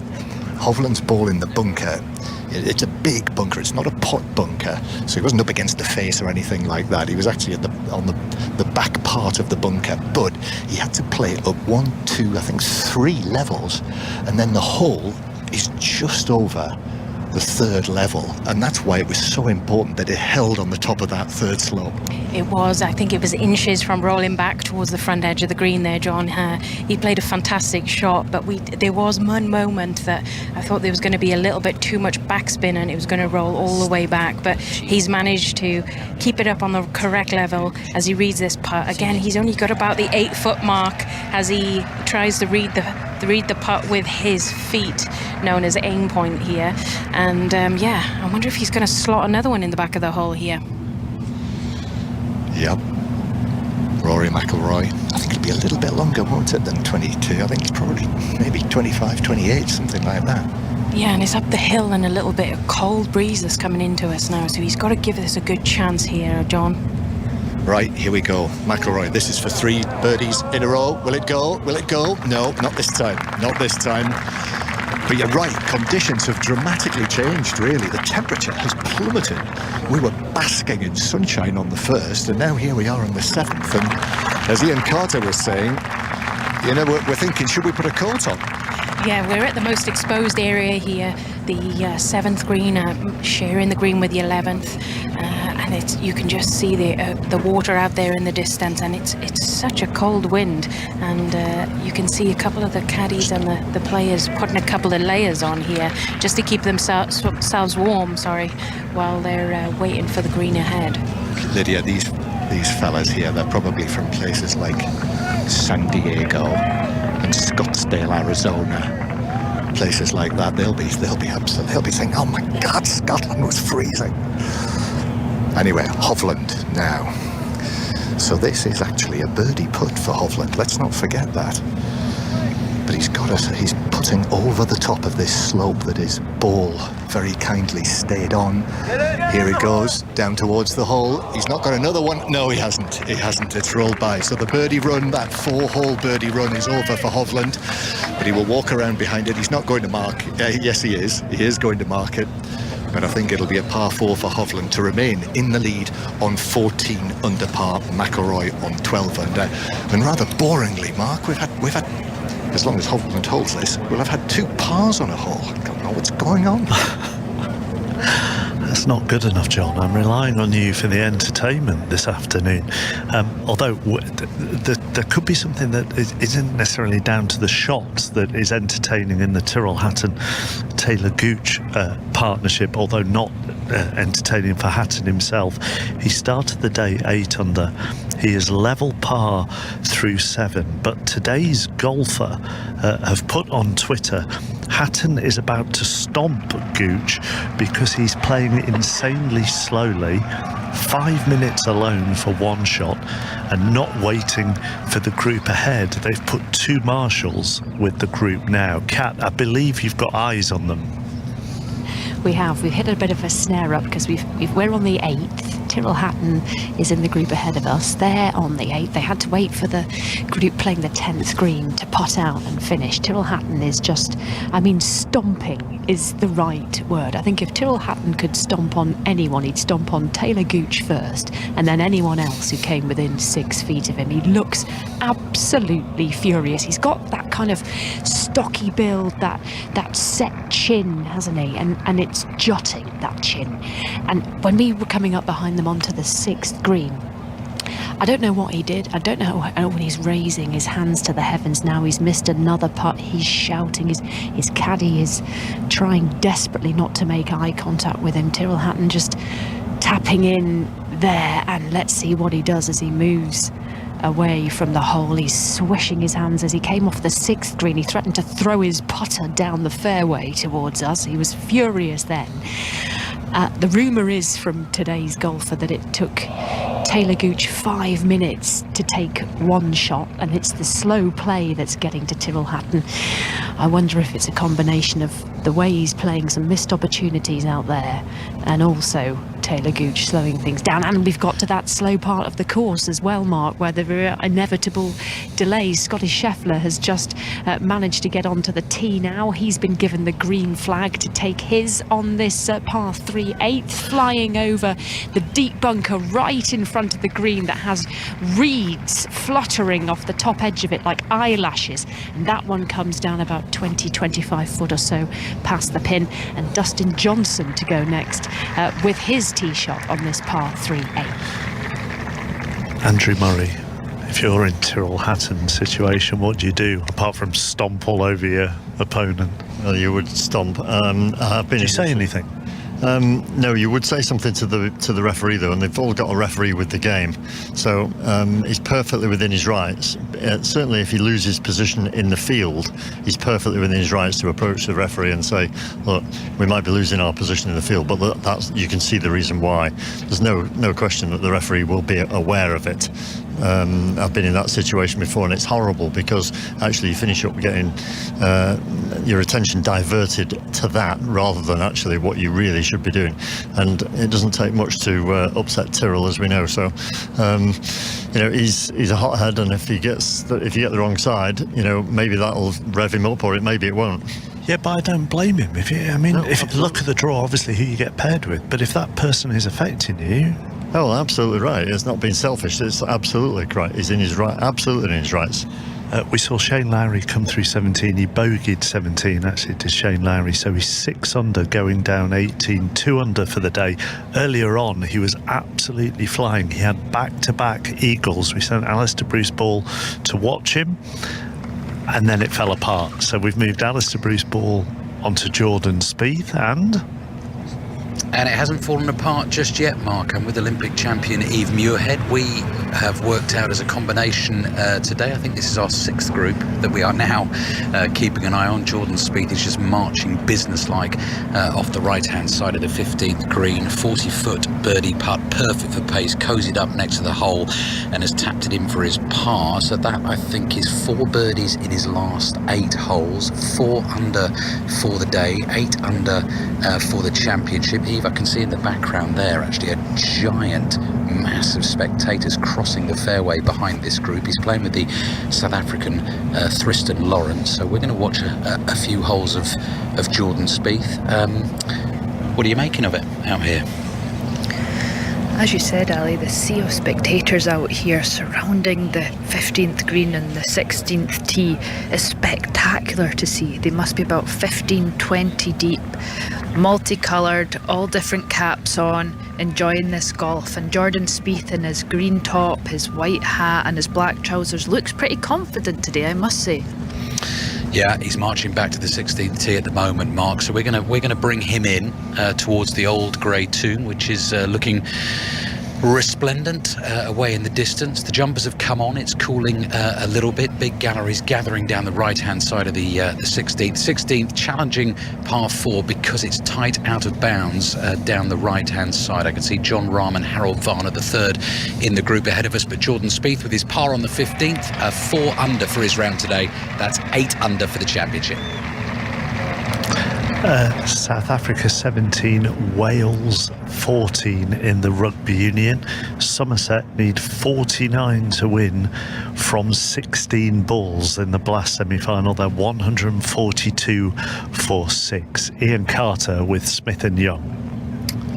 On the 7th, God, sounds like a 70s band when you put it that way, doesn't it? Smith and Young. Country tracks, but potentially, support act to Kenny Rogers, who we were discussing earlier in the week, springs to mind. Now they're in the middle of the fairway on the 7th. They've just got little flicks onto this green, but they're not easy shots, are they? Because they're having to ride the wind to get there. Yeah, ride the wind, and where they're looking at this green, it's going to slope left to right. So I think we're going to be treated to some quite a bit of artistry right here. What's the 25-year-old from Scarborough, New York, got up his sleeve here as the breeze gets up once more, hoists it up, and oh my word, that is a massive error. He has gone into the Strath bunker, which protects the 11th green, which is shared obviously with the 7th, and he has dumped it into one of the deep pop bunkers that frankly should not have been part of the equation. No, there's only one way to put that. He's duffed it. He's fatted it into the bunker. It was an absolute shocker. Wow. So the old course bites the error from Cameron Young. He looks to the skies, and then he looks over at his playing partner Cameron Smith, who's got a better angle, and he'll bunt this on a lower trajectory, fly it up to the level where the flag is located, and then a little bit of grip and a beautiful piece of touch from the Aussie, and his shot making skills once again coming to the fore. A brilliant chip on the previous hole, and now that little pitch in there has set up potentially his first birdie of the round. Judge that to near perfection, as Ian described, a low spinner in left of the pin, banking around. I can't help but think that what happened on the last green has kind of just shifted the momentum between these two players, and then watching him duff it into the bunker there, Cam Smith has really struck a good blow. Just shows you the way that the course is set up, with the flag at its most positioned furthest left on the 7th than we've seen this week. All of a sudden a bunker that you only ever think of as being in play on the 11th is now a massive factor on the 7th hole. And here is Cameron Young. He plays at a good old pace, does this young American, and he's ready to play his bunker shot, and he flies it out, and now he needs that to grip, and it doesn't really. It trundles on, and it runs up and past the flag, and he's left himself around about 30 feet to save his par, but he hasn't run as far off, chappers, and this just shows you the madness of the whole thing. It hasn't run as far as Min Woon Lee's ball, and he's playing the 11th. And that Australian has just got the most extraordinary putt coming on the 11th hole, putting from further right than the 7th flag. So it's all happening here. Up ahead on 18, Shane Lowry birdied it, so he has finished on 7 under, 3 under for his round today. Catherine Downs and Graham Storm. Birdie putt missed for Scotty Scheffler. He was about 25 feet or so from the pin on the par 3/8, just taps in for his par. He's put his pale jumper on over the top of his Masters green t-shirt as he walks towards us, just tucking the ball into the pocket of his dark trousers and tucking his tongue into his cheek there. He knows he's left a few chances out there today, Graham Storm. Yeah, he has. He's missed a few chances, but he's just got to keep his concentration, not get ahead of himself, and just stay patient. Can't hear you, so we're quite close and the wind is blowing in his direction, but that's a good pep talk, Graham. Dustin Johnson could do with one as well. Yeah, he looks as though since the fast start that he had, he looks as though he's just got a little bit disinterested, a little bit bored of what's going on in front of him. I know the golf course is playing slower, maybe he wants to play a bit quicker, but he needs to get his head back on and start concentrating on the task in hand. And he's got a difficult 15-foot putt for a par, having hit it way over the green long left, so this hopefully might cheer him up. Is that the Dustin Johnson way, though? He just always looks disinterested, doesn't he, whether he's playing good golf or bad golf? Yeah, sometimes he's a little bit like that, but he really does need to start concentrating. As he knocks one straight in there for par, and hopefully that'll give him a kick up the bum. Yeah, important par save then for Dustin Johnson. Both he and Scotty Scheffler stay on 10 under par, Ian. Thanks, Kat. Well, you may have heard some roars in the background there, and they were to applaud Minwoo Lee, this winner of the Scottish Open last year. He actually chipped in the same way as Cameron Smith did on the 6th, as he sort of recovered from the 7th portion of the double green, and he pitched it up to tap-in range for the 11th hole. So real array of shot-making skills going on. Cameron Young's got his par save to come. He's just waiting for a putt on the 11th, and then he'll address it. So we can quickly... Oh, lovely. Putt goes in for Matt Fitzpatrick on the 11th. John Murray. And Victor Hovland's tee shot on the par 3 8th, which is right towards me, and it lands on the back portion of the green. The flag is cut towards the hole is cut towards the front, and the ball has rolled right off the back left altogether. Rory Mcilroy to tee off next. Ian, you'll probably see him from where you are. I can, yes, I can see him. I can also tell you, John, that Cameron Young has missed his par putt, so a first drop shot for the young American, and he slips back to 11 under. And here is McIlroy now with the stand horseshoed around behind him. He leans to his left, so it must be going right-ish. It is, there it is, Lydia. Middle of that huge green, but a long, long putt for birdie. Yeah, he was a little bit disappointed with the strike there. The wind is out of the right. It's only 176, so he's probably only got about a 7-iron in his hand. So he was a little bit disappointed with that, because he has got a good 45 foot putt coming up. Yeah, both the leader, Hovland, on 14 under, and Rory Mcilroy on 12 under. Have a lot of work to do for the par 3s up ahead of you, Ian, here at the 8th. And here at the 7th, the birdie chance for Cam Smith after that wonderful approach in. What's he got here, Zane? He's got about 10 feet. The wind's out of his right, and there's a bit of a right to left break here, but a pretty straightforward putt. So just maybe aiming a fraction outside the hole? Yeah, just outside. Keep the speed up and let it drop in the right half. This for his first birdie for the overnight leader to get him back to 13 under par. Cam Smith over it now, sends it on its way, borrowing from right to left and missing again, and he bends at the hips in frustration, and then he walks up. It lipped out, and that packed grandstand, you could hear them really feeling for the Aussie there. What a chance that was, but he's missed it. Yeah, he's missed it. He'll be very disappointed with that. Such a great pitch in, but he's nicked one on his playing partner. So there we are, Mark. A missed opportunity, no doubt about it, from Cameron Smith. He'll go off to the 8th tee. We'll have a little bit of a wait as the group of McIlroy and Hovland just get on to that putting surface, and then the final pair will have their chance once the green is cleared on the first par 3 to hit their tee shots in. Ian, you're not watching this player at the moment, but I feel I ought to mention him and ask you about him, because he's gone into the top 4 and yet nobody is talking about him, and that's Patrick Cantlay. 4 under for the day, 11 under at the turn, so he's only 3 shots off the leader now. We're talking about Scheffler and Dustin Johnson, but Cantlay now level with Cameron Young on 11 under through the turn.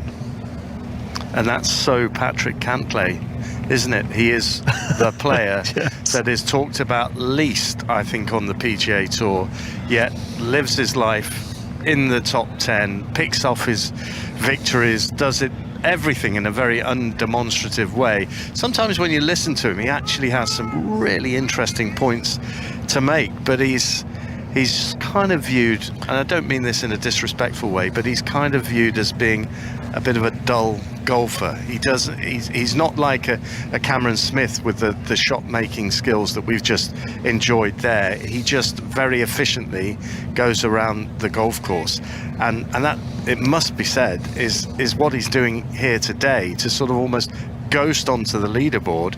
But make no mistake, he has the talent to be a potential major winner and a potential Open winner. I mean, Zane, it's a kind of unkind thing to say, but it highlights how under the radar he is. Honestly, he could be sitting in the grandstand above the 17th green opposite me at the moment, and maybe the majority of people in that grandstand wouldn't even know who he is.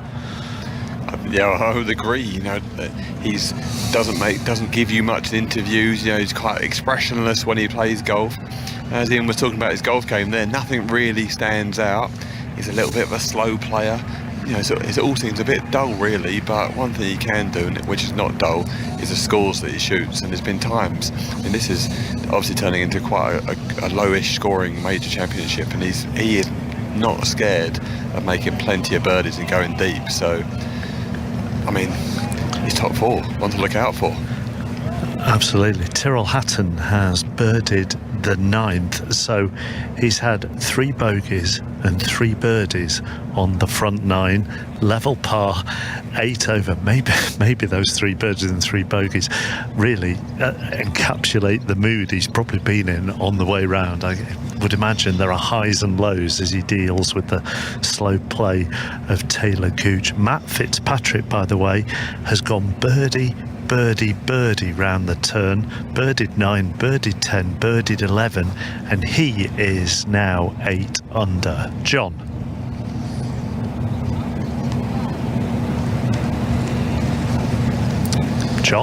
Well, just we don't appear to have. Careful because they're going to put on the green next to us, so we will not have Hovland and McIlroy's putts just yet, so you might want to nip somewhere else. Okay, I'll rescue you, John, and fill airtime with something. I can tell you that Hampshire have beaten Somerset. Somerset finished 153 all out in the last over. So Hampshire have won by 37 runs. So Hampshire, who finished 4th in the South group, are now through to the final and will face Lancashire, and you'll be able to listen to that on Sports Extra. Alistair Bruce Ball, are you still following Spieth? Yes, we are. We're up behind the 16th green. His playing partner today is a South African by the name of Tristan Lawrence, which is why I'm lowering my voice slightly. He's now struck his putt and it's on its way down a steep slope towards the hole and goes racing by.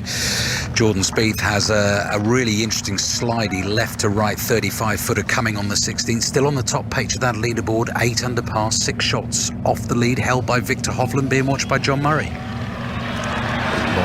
Long putt. It's been a feature of his play this week. Victor Hovland using the putter from off the green, sometimes from very long distances. And at the par 3 8th, this is a 40-yard putt from off the back left, and he has judged that very, very well. You can hear the applause there. That is to within 4 feet. Beautiful. That was a beautiful judgment of pace there, and it's really nice to see Hovland using the putter off the surface, true link style here at St Andrews, and he's left himself about a 3 to 4 foot mark to save himself for the par. And there's a good reason for that, Lydia, isn't there? Because chipping is known to be not the strength of Victor Hovland's game, but here you can use the putter. Exactly, yeah, and that's why he's probably doing so well. You know, he's comfortable at using his putter, and you can use it in so many places and so far off the putting surface as well. So he used that putter to its perfect use there on that shot, which was just 40 yards. It was a good old whack into the wind as well. Long birdie putt for McIlroy now. So we turn to our left. This is all of 50 feet. Grey skies now. And everyone watching McIlroy's ball, which he's hoping is going to move from right to left, but holds its line. Never threatened the hole, but it is 3 feet, maybe a little bit more than that away. Yeah, he's probably just going to mark it, have a quick little look. And I thought he was going to tap it in, but he's not. He's going to let Hovland go first. But yeah, I mean, you're not expected, when you're outside that 40-foot mark, you're not expected to hold them. So it was a decent effort. But it's going to be interesting to see down 9 who can get it closest, because this is a drivable par 4 coming up. So it'll be great if Victor can stamp his authority on this 9th hole. So it'll be Hovland, hopefully from his point of view, to hole out first. Victor Hovland, this 24-year-old Norwegian, playing in what is only his 12th major. Second time he's played in the Open. did well last year, you might remember, finished 12th, tied for 12th, but has never been in the thick of it, right at the top of the leaderboard like he is now, the current leader of this 150th Open. And this from 4 feet to stay at 14 under par. And it is in, yes. And so Rory Mcilroy will walk forward and look to do likewise. And I think they'll take this, both of them, after the tee shots. They did have to wait because there was a log jam on the 8th tee. And both of them, the wind behind, and on that tee, away in the distance, you are sheltered from the wind. So I think a couple of threes would be a very good outcome. And that's what McIlroy is doing now, which he does from close range. So McIlroy remains 12 under, Hovland 14 under.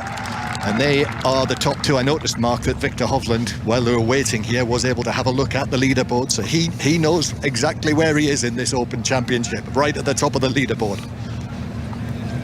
And we'll run through some other scores of those who are maybe just a little bit lower down the leaderboard, inspired by John Rahm, who's just loomed into view here on the road hole on the 17th. He's waiting to play his second into the green.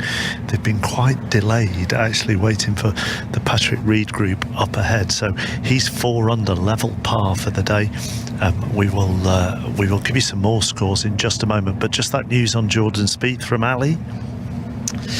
Yes, very competent 2 putts. Slidey won the first one, birdie putt across the 16th green, in for par, 4 under par for his round today, 8 under for the championship, 6 shots off the lead. Just assessing the drive on the 17th tee on the road hole that you're talking about, Mark. We're right beside the old railway sheds, now the dining room of the Old Course Hotel, and we're pretty much straight in line with where the players are going to crack the ball over our heads. I'm here with Olympic curling champion Eve Muirhead. Eve, I'm going to come back to you in a second because I've got a good question for you, and we've only got 10 seconds to talk about it, so I'm not going to do it right now. So there's a tease for you, Mark. Spieth getting ready to go on the 17th tee, 8 under, 6 shots off the lead. Dustin Johnson could go to 12 under here. Eagle putt. Catherine. Yeah, massive drive right onto the green of the 352 par 4 ninth, 20 foot from the pin, and he's standing over this eagle putt now. A flock of plump seagulls have settled on a tent, on the roof of a tent in the spectator village over his right shoulder. After picking off all the excess chips there, on goes the ball towards the hole. Will it drop? Will it drop? It won't drop. And Dustin Johnson, well, he grits his teeth and he stands back and he looks at his brother Austin as if to say, well, that was close. That was close, Graham Storm. That was a much better putt from DJ, much more positive, had a real good go at it and looked at it for a long time as though it was going to drop in on the side door. Still a birdie chance as well to come here for Scotty Scheffler, the world number 1, that would move him to 11 under. But Dustin Johnson, well, he's sloping off to the 10th tee, deep in conversation with his brother there, still discussing what went wrong with that putt. 11 under par then, Dustin Johnson 3 off the lead, and Scotty Scheffler has a chance to join him on that mark now. The world number 1 down on his haunches. He's put his long pale green jumper on over the top of his green t-shirt, the bright collar poking out over the top of that, beneath the white of his cap, dark hair protruding underneath, blowing slightly in the breeze here. Scotty Scheffler widens his stance, sends the ball on its way. Oh, and that one hasn't dropped. He steps back from it, stares after it, glances at his caddy Ted Scott, and it'll be a par for Scotty Scheffler, the world number 1 on the 9th. Stays at 10 under par while Dustin Johnson moves to 11 under, 3 off the lead. Rob Nothman, do you think we can round up some other scores, or is Harold Varner III's ball going to be in your way and he's going to take his shot and that will kind of make it difficult for you? Because it's only 10 yards in front of you, that ball. I think it might be wise. Yeah, it might be wise for me to take a couple of steps backward, because Harold Varner, he's located his ball now to the left of the 17th.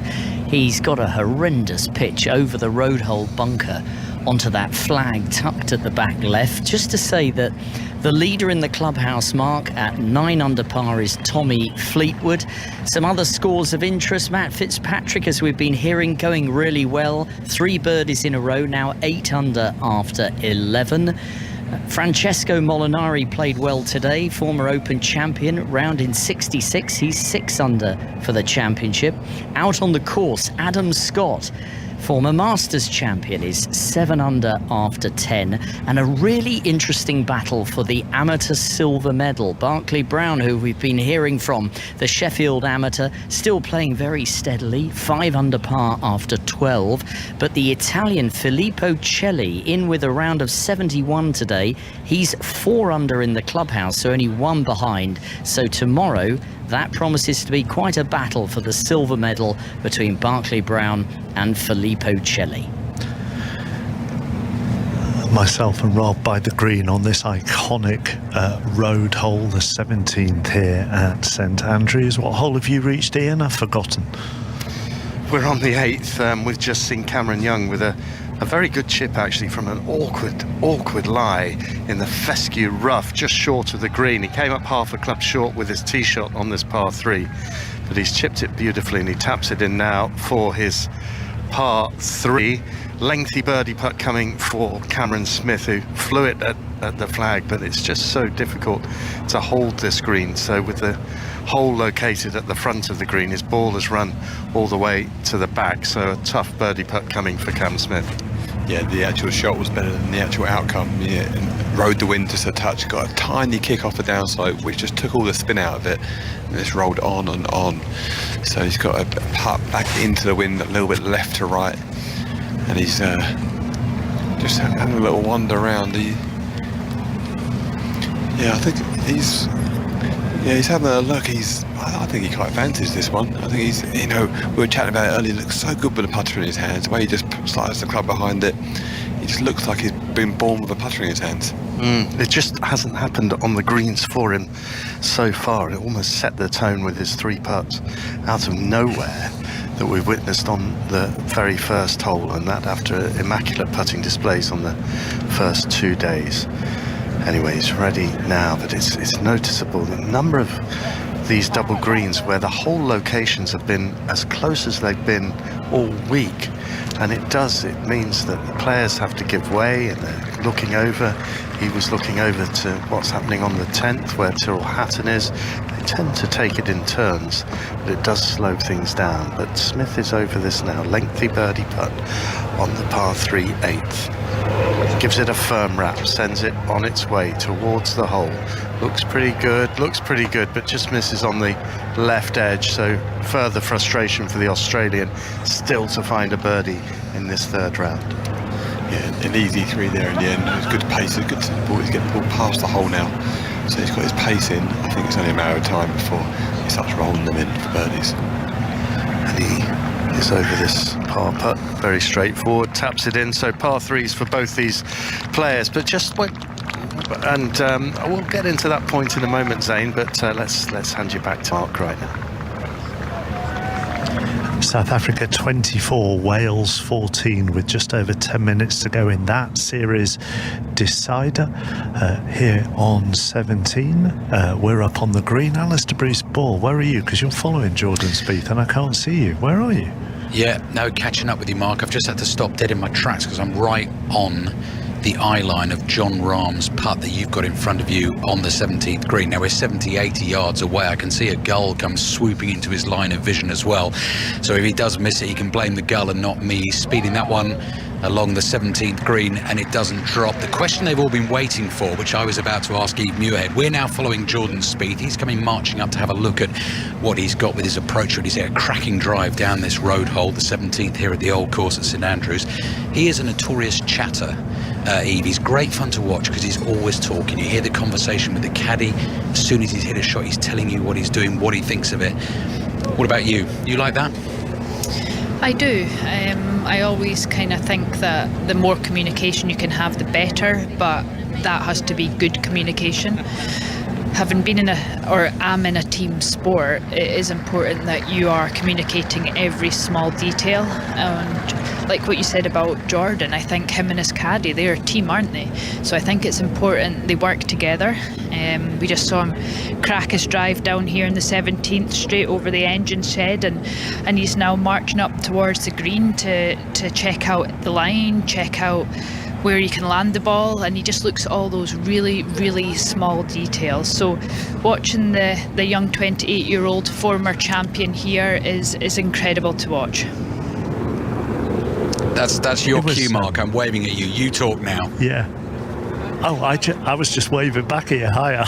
I didn't realise you were cueing me to talk. That was amazing, Andrew Murray. He stood a yard from us, did Jordan Spieth, just talking to himself, just trying to work out distances and contours and wind as well. Yeah, this is a brutally difficult shot he's got, even though he's hitting an absolutely pearling tee shot with a flag position over the road hole bunker. Difficult. John Murray. Long putt for Rory Mcilroy for 2 at the par 4 9th, and it is pulling up 3 feet short. Lovely touch from him right across this flat 9th green. Yeah, really nice putt there. It was a long one, around about the 50 mark, into off the left, that putt. So he kept it up short. It was around about the 3 foot he's got left for his birdie 3. And this hole's only playing 336 yards today, with the pin only on 9 yards. And it's a little bit down out the right, so these guys could easily reach it today. And Hovland has got around about that 40 foot mark again, John, that he's already hole 2 of. Yes, stand by your beds, everyone. It's a 40-footer or so for Victor Hovland. And we've learned already, you must not take your eyes and ears off these. So the leader giving it a go. It's passing on the left-hand side of the hole, and he did give it a go, and it has rolled on. That's 6 feet. Yeah, he gave a rap that, didn't he? He's about 5-6 foot past, but I guess you got to give it a chance. And it's a 2 on a par 4, John. Yep, so that is for birdie. So both of them have got birdie chances, but Hovland, I love the way that he doesn't mess about. Hovland, he is a man of business, isn't he? Yeah, it's really refreshing in this day and age as well for a player to get up, get the number, get a feel for the shot and just hit it instead of, taking an age to hit the golf shot. And guys like these are really good for the game of golf. Victor Hovland, he's got a lovely amiable way about him as well, as I'm sure golf followers will know. Ryder Cup debut at the end of last year in the Ryder Cup that we don't mention anymore. But 6 wins as a tournament pro, most recently the Dubai Desert Classic in January. But this is a different kettle of Norwegian smoked fish.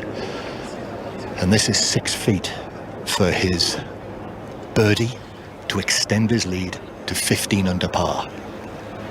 White trousers just slightly ruffled, and the ball is going to miss. It's going to miss. It does miss, and it's a 3 putt this time from 40 feet. And there's a roar of encouragement for Rory.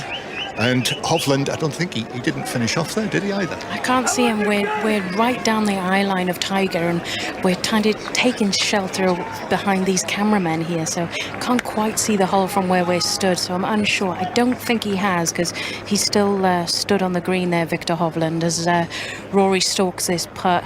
Again, it's only around the 4 or 5 foot mark, I believe, but he's taking his time, making sure he knocks this in and gets the job done.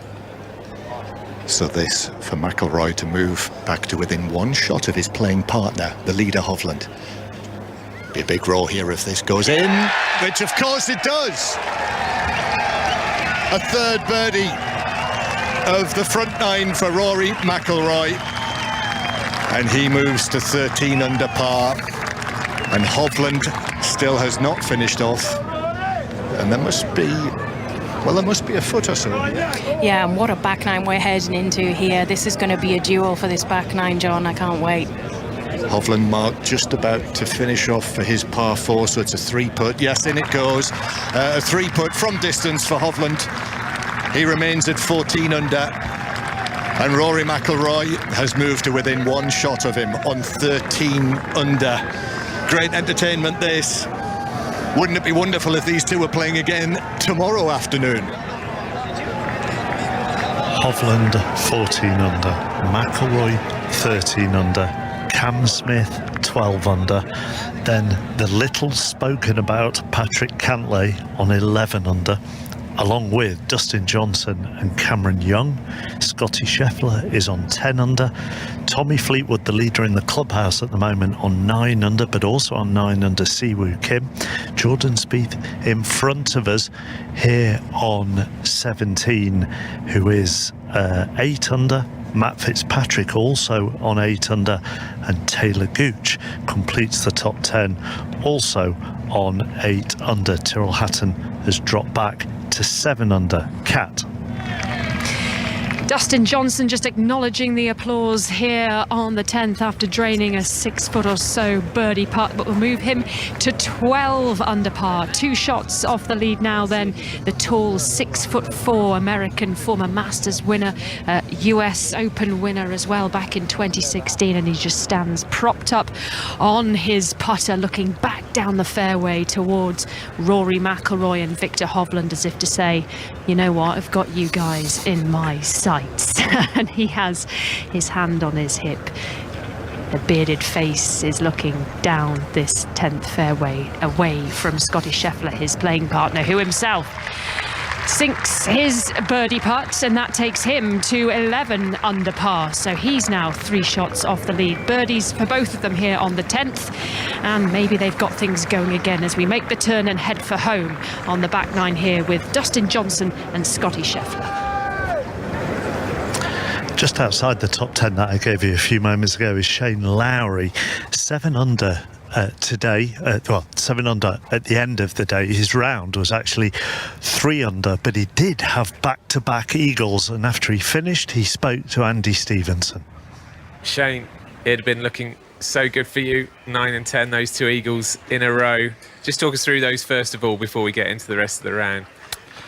Yeah, obviously it was, I hit a poor tee shot on 9 and got lucky and got a nice lie in the rough and just tried to be aggressive with the pitch shot, and I was, and managed to drop in. And then 10, I hit a lovely drive and I had a nice pitch, a nice straightforward pitch, but it was a tough pin, and as soon as I hit it, it was pretty good, and that went in at dead weight as well, and all of a sudden I was from feeling out of the tournament, I was in the tournament, and then managed to throw it away in the back 9 a little bit, which was obviously disappointing, but obviously good fun around the turn, but the rest of my round wasn't so much fun. What can you put those bogeys in the back 9 down to? Just my putting was horrific in the back 9 and just doesn't feel good at all at the minute, and it's so disappointing because I feel like I had a great chance to put myself in a position to win an Open tomorrow, and I didn't do that, and I wasn't good enough in the back 9, and so be it, but I have to get on with it now and go out and try and shoot a score tomorrow. And what kind of score do you think at the very least would have to get to? Who knows? 15. 15 under, so I need to shoot 8 under tomorrow. But that mightn't even be good enough. So I do feel like I don't have a chance to win the tournament now, which is why I'm very disappointed here. As we speak here now, Hovland's in the lead on 14 under. What kind of score do you think any of this leading group might get to today, based on the conditions that you've just been playing? It's not that easy. It's there's a few chances, but you need to be really in control of your ball, and you need to be on the fairways. You need to hold putts. So it's kind of, it's one of those where someone might get to 15. No, Victor might get. Victor could get to 18. Who knows? But I think kind of 10 to 15 under will have a chance going into tomorrow. Well, thanks for speaking to us, Shane, and thanks for talking through your ups and downs. Thank you. Shane Lowry talking to Andy Stevenson after he shot a 69 today and finishes on 7 under. South Africa still lead Wales 24-14 in the rugby, and if you want the finals day in the Blast, Lancashire against Hampshire, then that is on Sports Extra exactly 6 o'clock. It's the 150th Open Championship here at St Andrews on 5 Live, and we're just going to have a break for the latest BBC News. Listen on BBC Sounds. This is BBC Radio 5 Live. With the BBC News for 5 Live, I'm Carl Hartley. The chair of the government's Emergency Cobra Committee is urging people not to travel on Monday or Tuesday due to the heat wave. Kit Malthouse warned that train services are likely to be disrupted and says steps are being taken to keep schools open and ensure that hospitals and ambulances are prepared, with temperatures set to reach 40 Celsius. Sean Linton is the health editor for the Sunday Times. We are already in a situation with ambulances stacking up outside A&E departments. We are literally in the grip right now of a summer crisis in the NHS that's actually worse than any winter crisis you've seen reported in the past decade or so. Secondary, you've got a COVID wave. These record temperatures are just going to make everything worse. A 3-year-old boy has died after a collision with a tractor on a farm in Greater Manchester. Paramedics weren't able to save him after they'd been flagged down by his family while he was being rushed to hospital in a vehicle following the incident in the Tottington area this afternoon.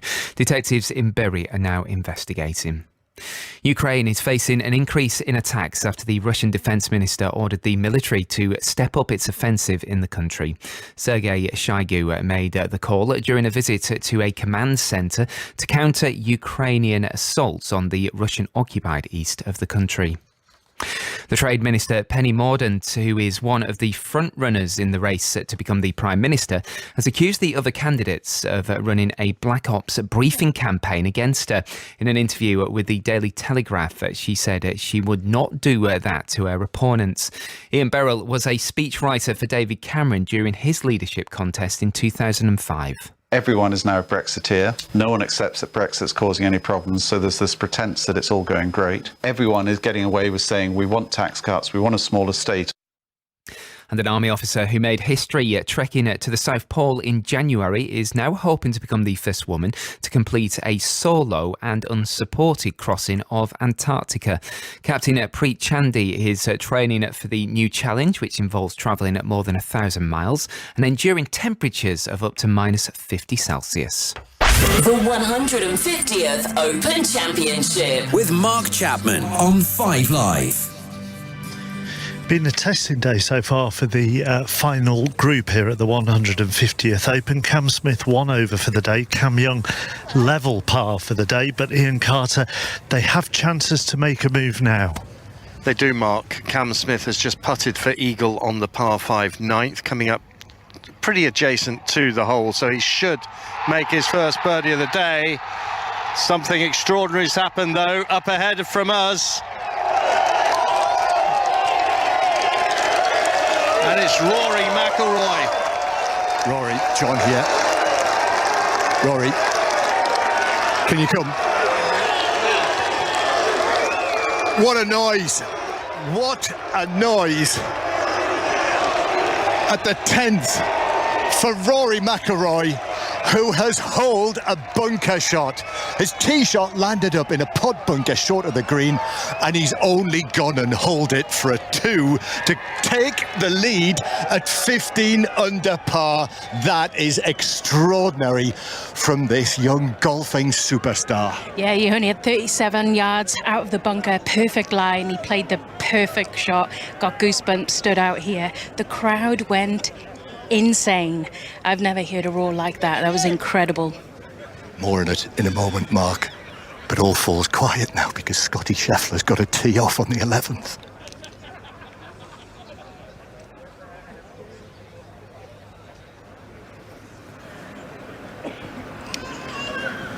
Scotty Scheffler is just a few yards away from us, so we don't want to speak too loudly.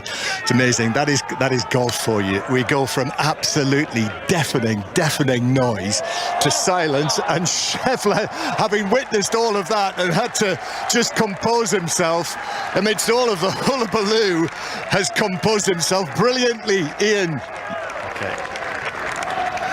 Here on the 9th, here's Cameron Young with a short-range putt for birdie, and in it goes. So that bounces back from the drop shot at the 7th here at the 9th, and it's a routine 2-putt birdie for the 25-year-old from the United States, and that gets him back to 12 under. Yeah, lovely drive onto this par 4 9th hole. Left his first putt a touch short, and had to have himself a bit of work to do, but he'll be pleased to close out that 9 with a birdie. Not going exactly the way he wanted, but not bad. Here's Cam Smith ready to tap in for his birdie, which will get him back to 13 under par. Cam Smith over it now and draws the putter head back, sends it into the hole, and it is a birdie, and that gets him back to 13 under. John. Just watching Rory McIlroy walk towards the 10th tee here. Victor Hovland has just had a long putt, the former leader of the Open Championship as he is now, the Norwegian, a long putt from the front of the green, which I think for a moment or two he thought that had a chance of dropping into the hole. But Hovland, it is still a birdie opportunity for him. So this would be to take Hovland to 15 under par and back into a share of the lead with Rory McIlroy. But that was classic Open Championship sporting drama of the highest order from Rory McIlroy to snatch the lead in the way that he did. There were groans and gasps when his tee shot ended up in the bunker, but Rory McIlroy shrugged that off and hit one of the shots of the championship so far. Victor Hovland then. Now everything's settled down. Extraordinary business here. And everyone up in the stand watching down, and Hovland knowing that this will be to recover a share of the lead in the Open Championship. Missed from 6 feet at the previous hole. Here it goes. This is a little longer. This is 8 feet. It's in. He's holed it as well, and they're going blow for blow. They're both 15 under par. This is great to watch. What great golf. Rory's shot was just incredible. And this is getting exciting now, John. I can't wait for the next holes. Yep. 8 holes to play. I wish it was another 18. And these two share the lead. Rory McIlroy and Victor Hovland on 15 under par.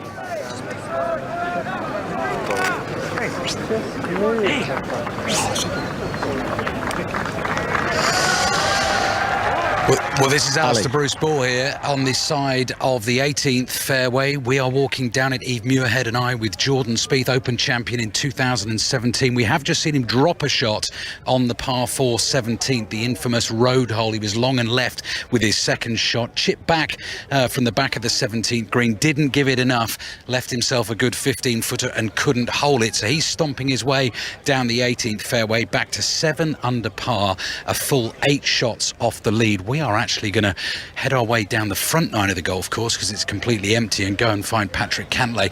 Eve, we actually heard that explosive roar of Rory McIlroy's whole bunker shot, not only in our headphones, but sort of rippling, like thundering its way down the golf course. It's some atmosphere out here now. Oh, the atmosphere is just electric out here, and standing watching Jordan Spieth there in the 17th green and the 18th tee right next to it, the sea of people, there's not one seat in that grandstand spare, and it just shows that the atmosphere out here is just unbelievable.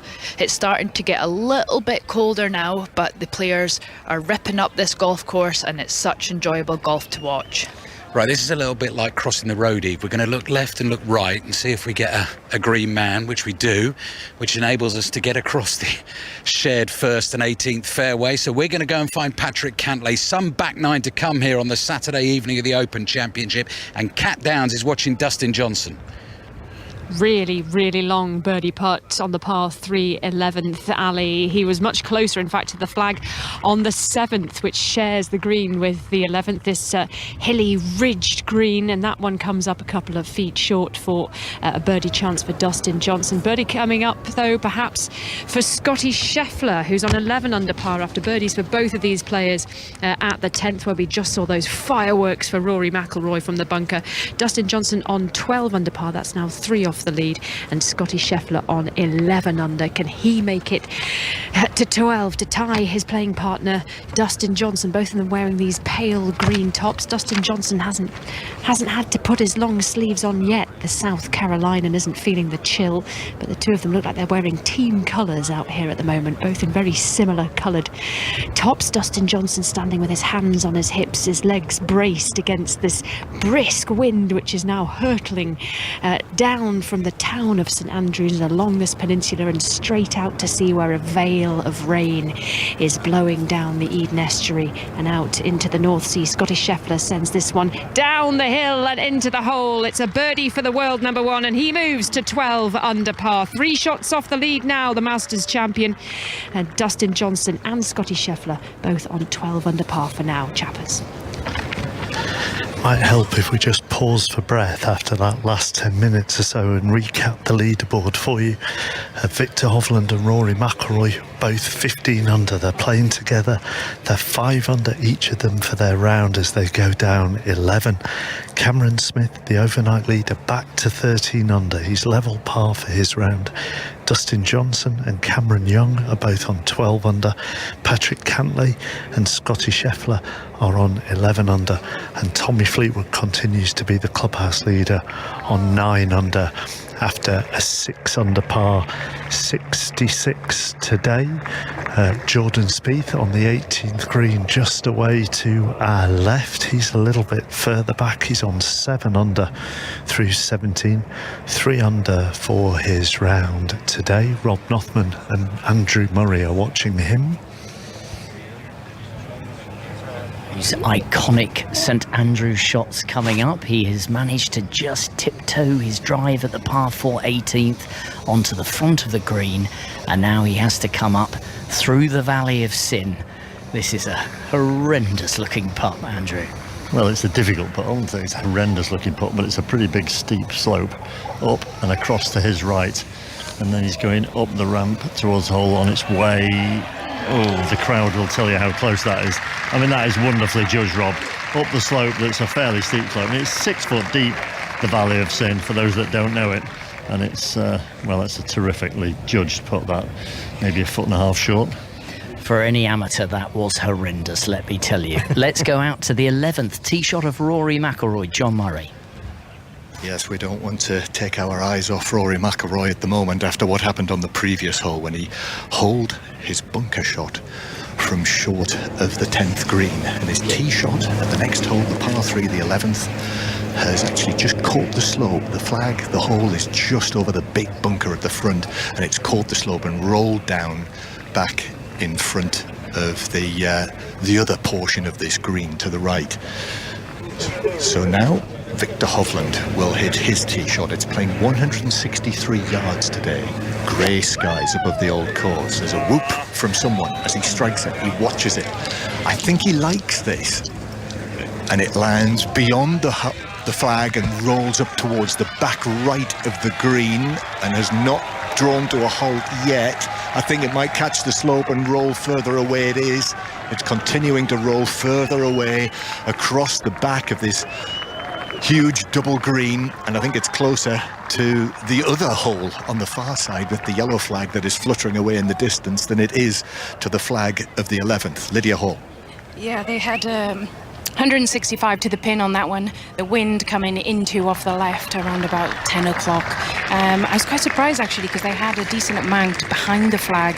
They had 10 yards, 175 yards to the middle of that slope just to use as a cushion to feed it back towards the flag. But I think they've misjudged the wind and they've both come up, a little bit short. Rory on that right side and Victor is passed on that right side. Whereas they could have attacked this left side of the green a little bit and had a better putt going into this flag. So interesting chip shot coming up here for Rory. He's going to be below or around about the 27-yard mark to the flag, and Victor's going uphill 35 footer to come back towards the flag. Yeah, so both of them mark some distance away, a long way, lots of undulations between their balls and the hole on the 11th for the two joint leaders on 15 under par, Hovland and Mcilroy. And again, Lydia, the psychology of this is fascinating, isn't it? Because remember, after 4 holes, and I think what Hovland birdied 3 of the first 4, and Mcilroy had gone par, and we talked about that need to, or just stay patient. Nothing wrong with her 4 pars to start and not chase it. And now Hovland must be thinking, I got off to an absolute flyer, and now with 1 shot from the bunker, Mcilroy is back with me. Yeah, exactly, and that's why we love this game, isn't it? You never know what's going to happen, and that's why it's so important to be patient. It's going to be 4.5-hour rounds, 18 holes, and anything can happen, as we just witnessed that incredible bunker shot by Rory. So the key to today and tomorrow is going to be patience and take one shot at a time. And I know it's an old cliche, but that is the key to this game, is taking every shot as it comes and playing every shot with your full attention and not chasing or getting ahead of yourself. Well, they've both marched up to the 11th green and they're ready to play. Rory Mcilroy to play first. He's plucked his club out of that retro golden brown bag that he's using this week, and he's ready down on that lower level, way over in the distance to the right of the bunker, and he chips it up now high, gives it plenty of air, it lands and rolls towards the hole, and that was beautifully played to within 4 or 5 feet. Yeah, it was beautifully played. It was a very, very tight lie, so he had to use a bit of a loft. He used the wind to cushion it again, and he's got to burn about the 5-foot mark to save his par. For Hovland, this is a massive curling putt. How many undulations are there between his ball and the hole? Yeah, he's a long way. He's close. I mean, we can't see his ball from where we're stood. We're the other side of the green, and there's a bunker in between us also. But he's given it a good old pace out. It's around about the 50-foot mark, I'd assume, to where he is now. But you can see just going through his routine, trying to get the breakthrough, the aim point system. And there's another hand gone up, so I think it's a massively breaking putt this. I wouldn't be surprised if it's at least 6 foot outside the right, breaking up, then down, right to left. But he's been putting these really well all day. Lydia, I'm not counting anything out of happening here after what we've seen over the course of these first 10 holes. Victor Hovland in that. We've been having a big debate, haven't we, about what colour is his shirt? Is it black? Is it grey? Or is it very dark blue? It's one of those. Anyway, he's got it on. White trousers, white cap, 3-4 practice strokes. And now here it goes. Up he steps. Stock still.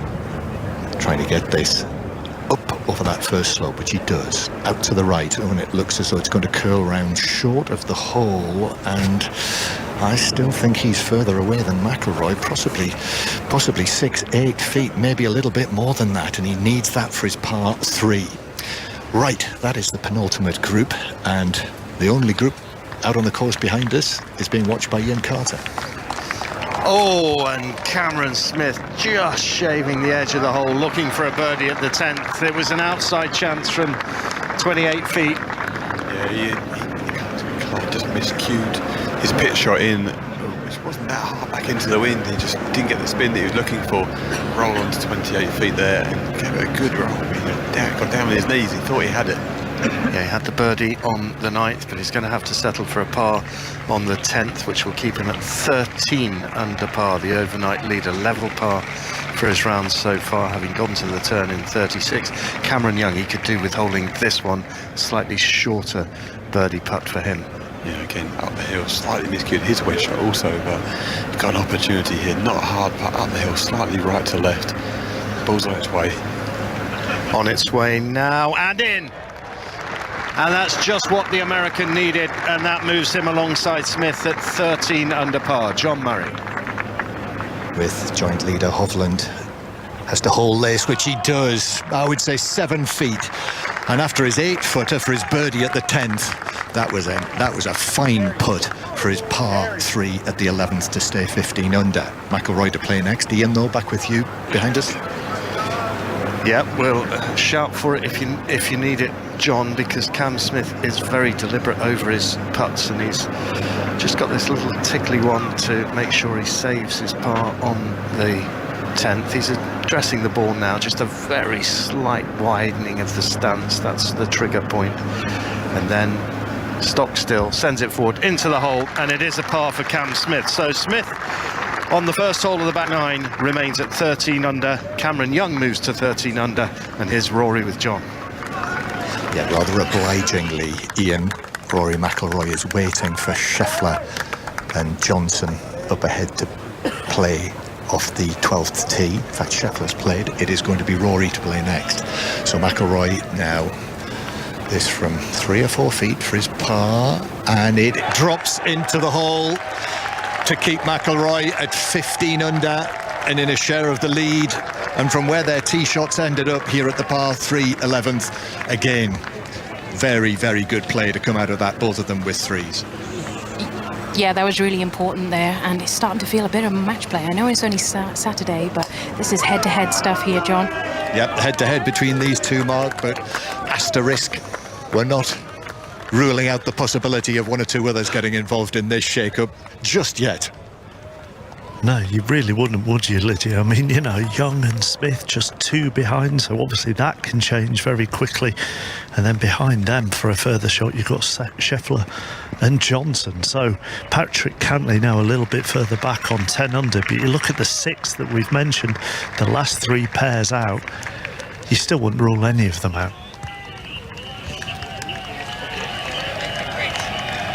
I can't hear it. It's just saying all of those players in contention, Lydia. Yeah, I mean, you can't rule any of them out. They're you know, there's a handful. There are major champions already, and they all want to win this. And it's great to see. You know, we had this conversation all week whether it's about money or not, and this tournament really feels that it's not. It's about winning that claret jug on Sunday, and I'm really feeling that there's a head-to-head between these two guys, and obviously Scotty Scheffler and Dustin Johnson in the group ahead are watching everything that's going on also, so this makes it a really challenging match from all of these 6 guys at the back of the field. And Rory McIlroy's decided on the 12th tee. We'll have a delay here before they tee off, Mark, because Johnson and Scheffler are just walking down the 12th, but Rory McIlroy's decided up here on the highest point of the course next to the Eden Estuary that he's putting a pullover on, so it's that sort of weather now. It started in bright hot sunshine, and now there is a definite edge in the air. There absolutely is. The applause you can hear came from 18 and Xander Schauffele, Rob Nothman.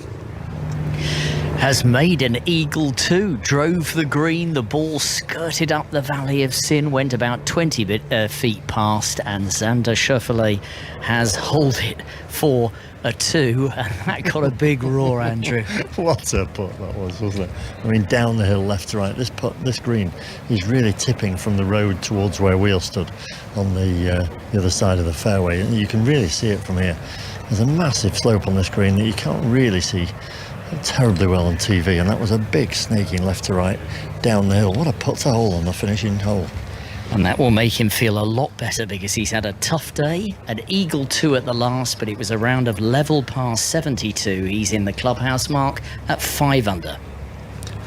The Blast final is between Hampshire and Lancashire. It's on Sports Extra. It gets underway at 6:45, and Hampshire have won the toss, and they have elected to bat first in the 2022 Blast final. Fireworks from McIlroy in particular, but McIlroy and Hovland, that group, have really motored this afternoon. Have Dustin Johnson and Scotty Scheffler been a bit more prosaic, Cat Downs? Slightly more prosaic, but they're still only 3 off the lead, aren't they, Mark? Both of them on 12 under par, and on the par 4 12th, it's 350 yards from the tee to the green. Dustin Johnson has rolled his ball up just short of the putting surface. He's got a huge undulating putt right across the face of the green and up at an enormous bank to get to the pin, probably about 60-70 feet. And Scotty Scheffler, well, there's an enormous bunker, deep bunker, just in front of the green here, and it looks like it's been cut, just drilled down into the side of a bank. It looks like a volcano's crater, doesn't it, Graham Storm? And Scotty Scheffler's ball is just a few inches from the sheer face of it. Is it as bad as it looks? Well, he's been really unfortunate because he's gone right up against the revetted face. He can only play out sideways, and the challenge is, can he get the ball far enough that he's got a more simple putt? Because if he only just gets it out, the challenge ahead would be really difficult. Well, a splash of sand from the world number 1, and it's out, safely out, and bumped forward a little bit closer to the green. It's about pin high, but it's not on the putting surface, and that was, well, the best that Scotty Scheffler could manage. Definitely advantage Dustin Johnson here on the 12th mark, both of them locked at 12 under par, 3 off the lead. Still grey cloud wherever you look, not a patch of blue sky anymore, and the wind is blustery and the temperature is dropping. Ian Carter. It is, it really is. You can feel it, and as John was saying, Rory Mcilroy putting his sweater on now, obscuring that bright green sweater that he was wearing. But our two players are still in shirt sleeves. So Cameron Young in a dark emulsion kind of colour, very plain looking shirt, and then well, it's like abstract art kind of pattern on the back of Cam Smith, and the front for that matter. Light blue, navy blue, browns, they're all in there, sort of almost like they've been dabbed there by some kind of bored artist. Yeah, it's right, very much a contrast between these two, and then Cam Smith backs it up with that lovely moustache and the mullet hair. He's quite the character. And he plays characterful golf as well, shot making, but it hasn't really happened for him so far today. Just the 2-putt birdie at the 9th after the drop shot at the first. So he remains where he started today at 13 under par, 2 shots off the lead. And that birdie at the 10th for Cam Young's got him right back in it alongside Smith at 13 under par. They both found the green here on the par 3 11th. The wind whistling across the most exposed putting surface on the course, and that's going to be an issue. Yeah, we've got Cam Young here, 25 feet right to left, slightly up the hill to begin with, down the hill left to right to left at the end to set the ball on its way. And turning too quickly for his liking, and not threatening the hole at all, a rather disconsolate trudge up to go and mark that ball. Tester coming to save par. Yeah, it didn't quite give that one enough steam, so he's put his mark on that one. Now Cam Smith doing his aim point, reading and having a little read. It's going to be right to left down the hill. Had a really good shot in. The wind's howling off the left, and where the players play from, the wind is blocked by the grandstand, and the previous players are all misjudging the wind and going way to the right. But Cam Smith played a great shot here. Got the wind correct. Nearly went in on the way past, from about 15 feet by, and left himself a really good spot. And the wind certainly at its strongest of the day now, with those high grey clouds overhead. The tide is in, the Eden estuary is full.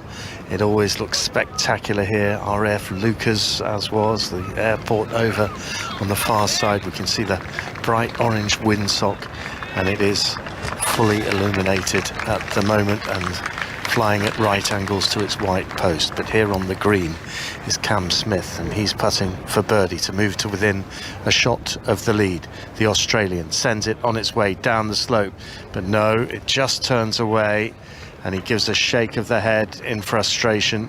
It'll be a little tap in for him, but I think anytime you come away, especially with this pin position on 11, anytime you put a 3 on your card, you're pretty satisfied. It's an awkward hole. Yeah, a good putt there. Again, he's got his pace in. Yeah, for a long time on that putt, he thought he had it. He stayed down, just missed. But as you say, it's a bit of banana skin this hole, so he'll be happy to get a 3. Yeah, we're standing just to the left of the green, and we're looking at the hill bunker, which is where Bobby Jones, back in the 1920s, came here, and he couldn't get out of that bunker, and he walked off in absolute frustration.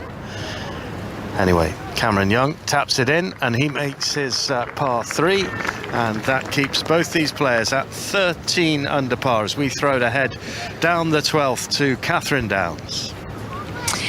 And Scotty Scheffler had that trouble in the bunker, didn't he, from his tee shot. Managed to get out of that at the first attempt. A big putt from off the green that went way past the hole by about 30 feet, and he's just had to tap in for his bogey 5 here on the par 4 12th. So that's a dropped shot for the world number 1. He goes back to 11 under par 4 off the lead. Dustin Johnson, though, has a birdie chance coming up here. Graham Storm, what would you say, about 7-8 feet? maybe just a fraction longer than that. He played a world-class pitch shot from where he was. It looked like he could have just used the putter, but I mean, he had to go up a huge ridge to get to the hole, and he decided to hit a lob wedge, pitch it all the way into the bank, check it up, just ran by the hole.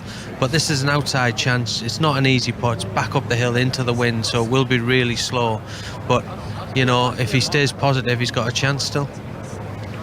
And he's taking a really good look at this. The wind is gusting. This green shared with the 6th hole as well, and the yellow flag on the top of that pin is really fluttering in the wind in the distance. Dustin Johnson just bending down to have one last look at the ball, one last fiddle with the line that he draws on the white dimpled surface of the ball. Make sure it's lined up with the hole. One twitch, 2 twitches with the putter. Paddles his feet, widens his stance, dark green trousers, light green top. On it goes towards the hole. He dips his knees. It glides past on the left-hand side. It'll be a par for Dustin Johnson, and he will stay 3 off the lead at 12 under par. Over to you, Rob. Well, here on the 18th, Lee Westwood has just putted up for eagle, but just come up about 18 inches short. It's going to be a tap-in birdie, but Lee at 3 under par hasn't had his best day. Not his best day. I really fancied him today, to be honest, as we're looking at David Carey, his attempt at eagle. That was so close. That was on the top side of the hole. David Carey's an interesting character because he's come out of various lesser tours, if you like. Played the Alps Tour, the Euro Pro Tour, qualified for this, and this is a pretty damn big occasion for him. So there's a lot of money involved in this situation. To play with somebody like Lee Westwood here must be a massive thrill. Well, we're going to give Lee Westwood, I think, his birdie. I think he'll tap that in to finish 4 under. Just quickly, Andrew, this hole, the 18th, is going to be key now later on for the leaders because the wind is helping largely and everybody at the moment is driving the green. So this is playing much less than a par 4. Well, it's definitely playing a par 3, isn't it, today? If they make 4, it's a huge disappointment. But the pin position at 17 is going to play a massive part in this as well. Don't underestimate that. So, Lee Westwood, we're going to give him his birdie mark, and he'll finish and be in the clubhouse at 4 under par. And here on 18, where Westwood and Carey are, the crowds are starting to get deeper and deeper on either side of the fairway, and the grandstand behind 18 is starting to fill up as well, and there are people on all the balconies on the buildings that occupy the road just to the right of the 18th fairway. There isn't a spare seat or a spare gap in the window on the opposite side of this fairway. They'll all be waiting for Hovland and Rory, who are our joint leaders, John Murray.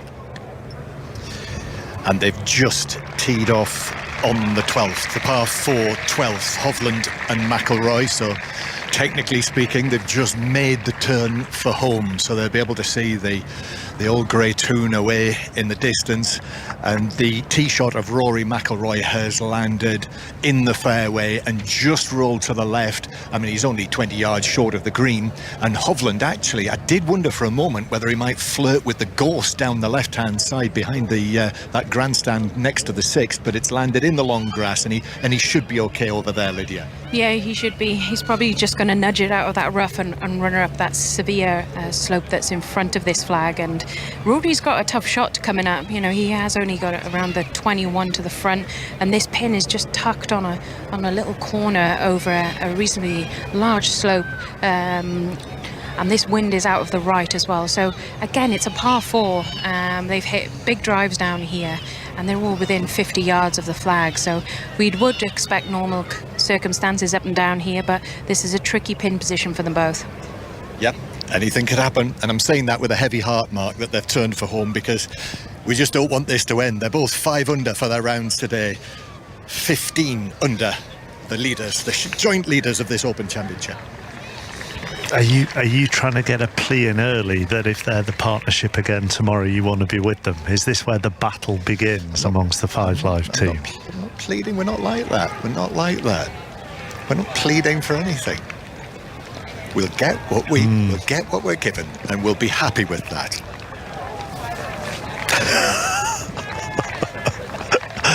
Oh, the difference between the on-air and the off-air, dear listener. Ian Carter. Well, we're in a hiatus right now at the moment because Rory Mcilroy in the pairing before with Victor Hovland have teed off on the 12th, and so we're watching our two brave souls. They're brave souls, Mark, because they're still not wearing their jumpers. They're in their shirt sleeves, the wind whistling across. But we've got a long wait before they're going to tee off. A reminder that Cameron Smith is at 13 under par. Cameron Young's moved to 13 under as well, Mark. So that's our situation. We're in one of those frustrating St Andrews waits right now. Okay, well, if we're in a St Andrews wait around 11, 12, 13, let's head to Edgbaston. Blast final about to get underway. Hampshire against Lancashire. Hampshire beating Somerset in the second semi-final. Lancashire beating Yorkshire in the Roses semi-final. First up today, Dan Norcross is there because there's full commentary on Sports Extra this evening, and Hampshire have won the toss and are batting first, Dan. They are. It's pretty predictable they would do that. They sort of they're very much stronger in the bowling department than the batting department. Lancashire also, they quite like to chase. So I don't know. It feels to me both sides would almost have negotiated that at the toss. And I've got a feel for you, chappers. I think Lancashire have got this today. Hampshire have got. I really do. Hampshire have got a couple of informed batters. But as the pitch maybe scurries on a little bit, I think we might just get, not exactly due, but as the lights come on, it might get a little bit easier to bat. That's when Lancashire are going to be chasing. They've got an explosive lineup, and we're due to start in about 5 or 10 minutes. And I would put them at just favourites. The one thing I would say against that is that Hampshire have now won 11 of their last 12 games. So I might sound like I have no idea what I'm talking about. The other thing, of course, as the Test Match Special feed has pointed out, Hampshire have a much better record in finals. I think they've got to it's either 3 finals and they've won all 3, or 2 finals and they've won all 2. Lancashire themselves have got to 3 finals over the years and won 1 and lost 2. But today is a day for history, Dan. Yeah, but you're talking about different groups of players as well, aren't you? Yes. When you look at those statistical records from the past. Well, I mean, Phil Salt, for example, has only just moved to Lancashire, the England opener in T20 cricket, or he's back up and down the order, really. But he was in explosive form in the first match. Dane Vilas, the captain, hasn't always been the captain there for Lancashire. The slight concern is Lancashire's bowling is a little thin, but they've got plenty of spin options. And what we've discovered, what happens on finals day, is that you sort of get a feel for the way the pitch is going, and there's a certain pattern that starts to develop, and that pattern is now pretty much set, and it's pace off at the beginning of the power play, for example. If you can do that, you can restrict the power play total to around about 50, and then you go hard with spin in the middle overs, and that has been the template really for the sides that have done well. Or if your pace bowlers have got some variations, and that's something that Hampshire have, Lancashire have got the spinners. So they're two beautifully matched sides. What we're really just hoping for is an absolute thriller, because the first 2 games have been a bit one-sided towards the end. Thank you very much, Dan. Thank you for giving me hope, but it is always the hope that kills you. John Murray. On the par 4 12th at the old course here at St Andrews, the 150th Open Championship has so far served up a thrilling Saturday. And we have joint leaders, if you've just switched onto us on 5 Live. On 15 under par, Rory Mcilroy of Northern Ireland and Victor Hovland of Norway, who are playing together right in front of us here. And Rory Mcilroy, from short of the green, has chipped it and bounced it and rolled it well past the hole. So this is a long putt for birdie that McIlroy takes on now towards the hole. Oh, and he threatened it. You can tell because of the reaction of the people in the raised stand on the far side, and also his body language, because he leaned over his putter, and there's applause as he walks around it. He will not delay. He will pop it in from 6 inches. Yeah, he was staring that down for a long time, wasn't he? But I got to say, I was a little bit baffled with his shot into the green, you know.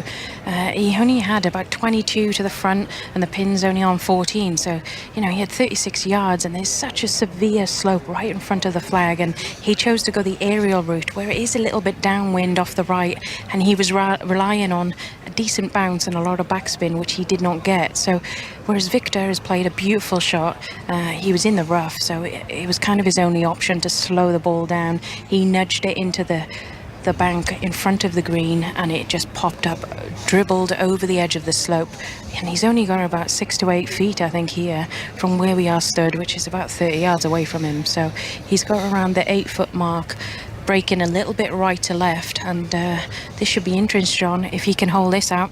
Yep, this is to retake the lead for Victor Hovland. It's on its way.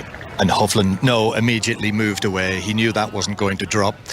So not this time for Hovland. He was looking for what would have been his 6th birdie of the round. McIlroy safely in for his 4 to remain at 15 under it.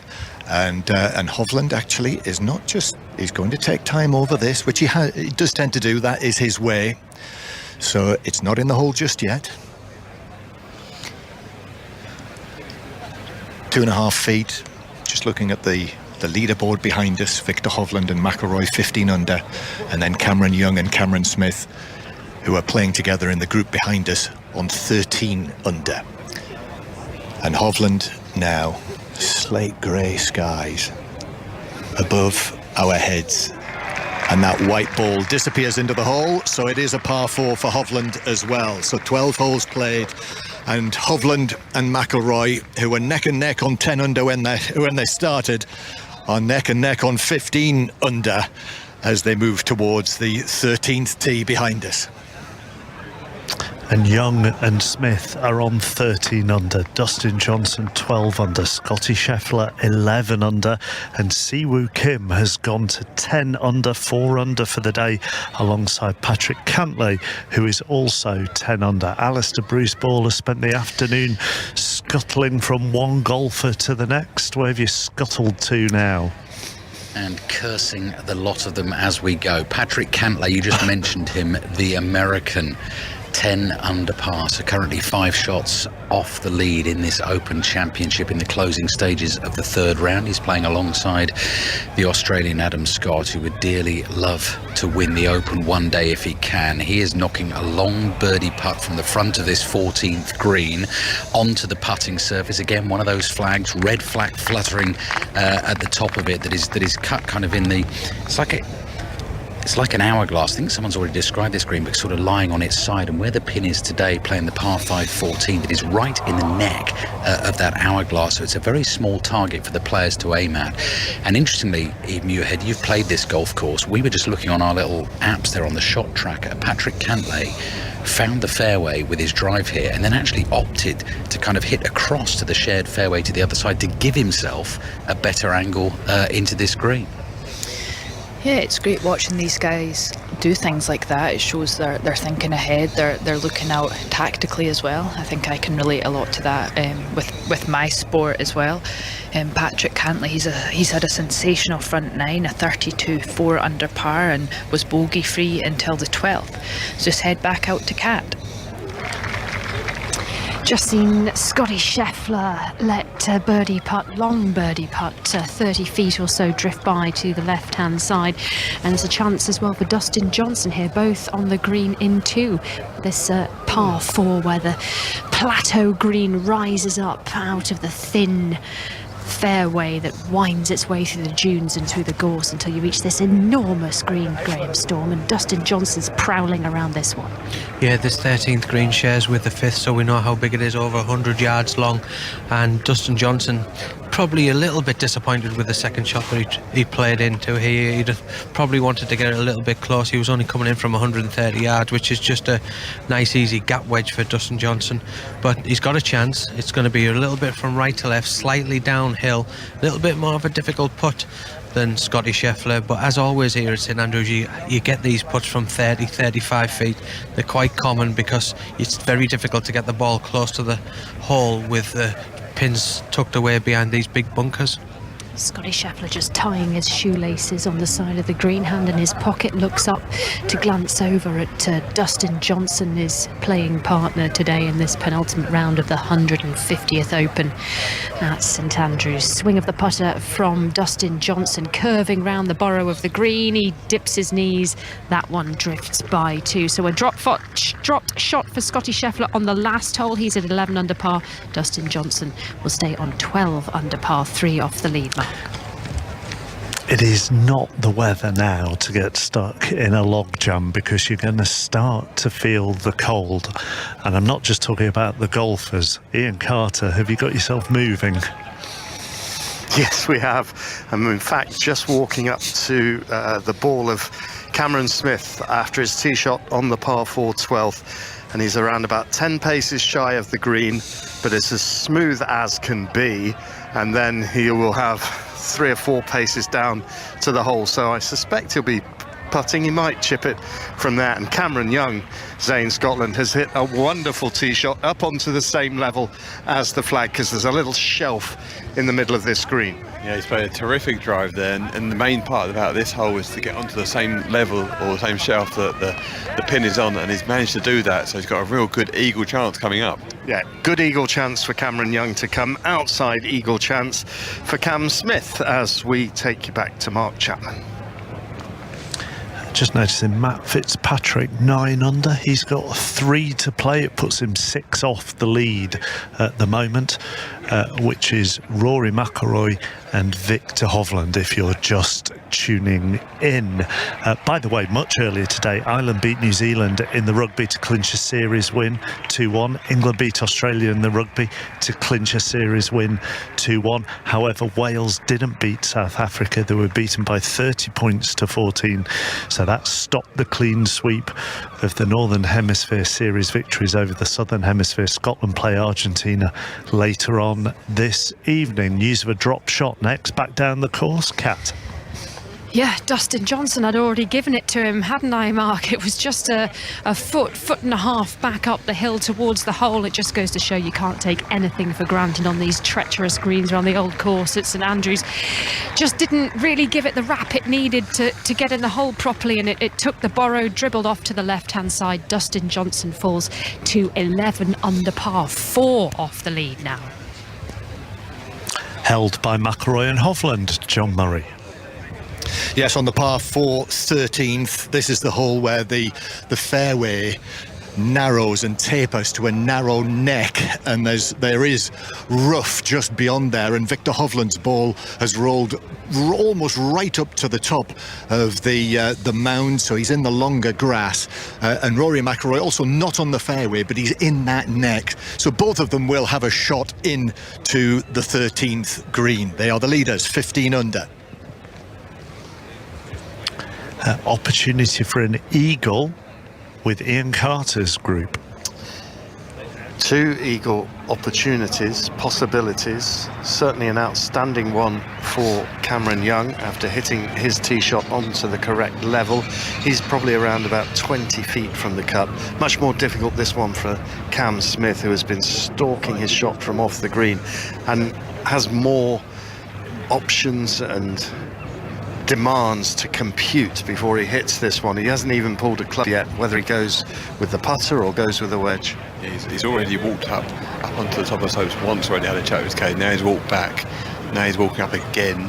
He's not even got a club out yet, but he's got options. He can try and fly it all the way, he can bump it into the hill, he can try and bump it at the bottom of the hill and then let it run up, or you get the putter out. I think he tends to like the wedge. What's he gone for here? He's drawn the wedge out. He's having a couple of practice swings and kind of get a bit of an idea. So he's not gone for the big swings, which means he's going to bump it short. But he's got a tight lie, which is unlike Hemsworth. He'll love that because he's got control over the spin. He's got such an array of shots in his locker, and there's a step that he has to go up here, and it's also a tightrope. If he lands it short of the green, there's only a limited area he can land it without the ball kicking off sideways, taking it from the back of his stance bumping it forward onto that spine, letting the ball release, coming down the hill, heading towards the hole, dribbling down, beautifully judged for pace, finishing just to the left of the hole, and he's given himself a 6-foot of a birdie. That was just a magic touch, which is kind of what Cam Smith is all about. He made a really awkward looking shot look pretty simple. That was really, really well played. Well, the flag has been taken from the hole to make way for Cameron Young, and if this goes in, he moves into a share of the lead at 15 under. Yeah, well, he's set himself up really well with a fantastic tee shot. He's now behind, got him and his caddy both working on this one. But yeah, this is a big, big opportunity, because it has gone a bit quiet around this group with what's going on up ahead. Yes, obviously McIlroy taking the vast majority of the crowd, so it doesn't feel as though this is the final group at the Open Championship, but these players are firmly in the mix. Hovland and McIlroy in the group ahead as they play the 13th at 15 under par. Here on the 12th, Cameron Young at 13 under, Cameron Smith at 13 under, and Young it is with this eagle putt from 20-25 feet, wide stance, relatively wide stance for his putting action, and he sends it forward with a confident looking putt, but it's just run by the hole, and it's dribbled on and turned as well, so maybe a little bit of work to do to make sure of the birdie. Let's catch up on Hovland and McIlroy, the two leaders. News from John Murray. Yes, they've both found the putting surface at the par 4 13th, but Victor Hovland is half a green away, which in St Andrews terms is a long, long, long way away. Rory Mcilroy 30 feet, but both of them with birdie chances here at the 13th, the joint leaders here. Thanks, John. Yeah, very, very long way away. These greens, these putting surfaces, some of them the size of a football pitch. This one's pretty tasty as well. The 6th and the 12th, and it's the 12th portion that is counting here. We can see the flag for the 6th, and it's rattling away in the breeze in the background here. And here's the Aussie, Cameron Smith. This for his second birdie of the round to go 1 under for the day. These two by far on the leaderboard, the least proficient today. So he needs this round about 5 feet for birdie on the 12th. Sends it forward. And no, he misses. It's such a treacherous hole location. And you could see the borrow right at the end there. So he's not able to capitalise, and it's one of those days for Cam Smith, no doubt about it. He taps it in, it's only a par, he remains at 13 under. He's had a few chances, and it doesn't seem like he's hitting bad putts, but he's had absolutely nothing going for him today. Now, Cam Young had a really good look at that. He's on exactly the same line, so even though he's chatting to his caddy, he'll know exactly where to start this. He's going to start this just inside a cut right and keep the pace up. There's definitely a little bit of movement there, very close to the hole. This for a birdie to move to within a shot of the leaders, Victor Hovland and Rory Mcilroy at the top at 15 under. This to move to 14 under for the 25-year-old American.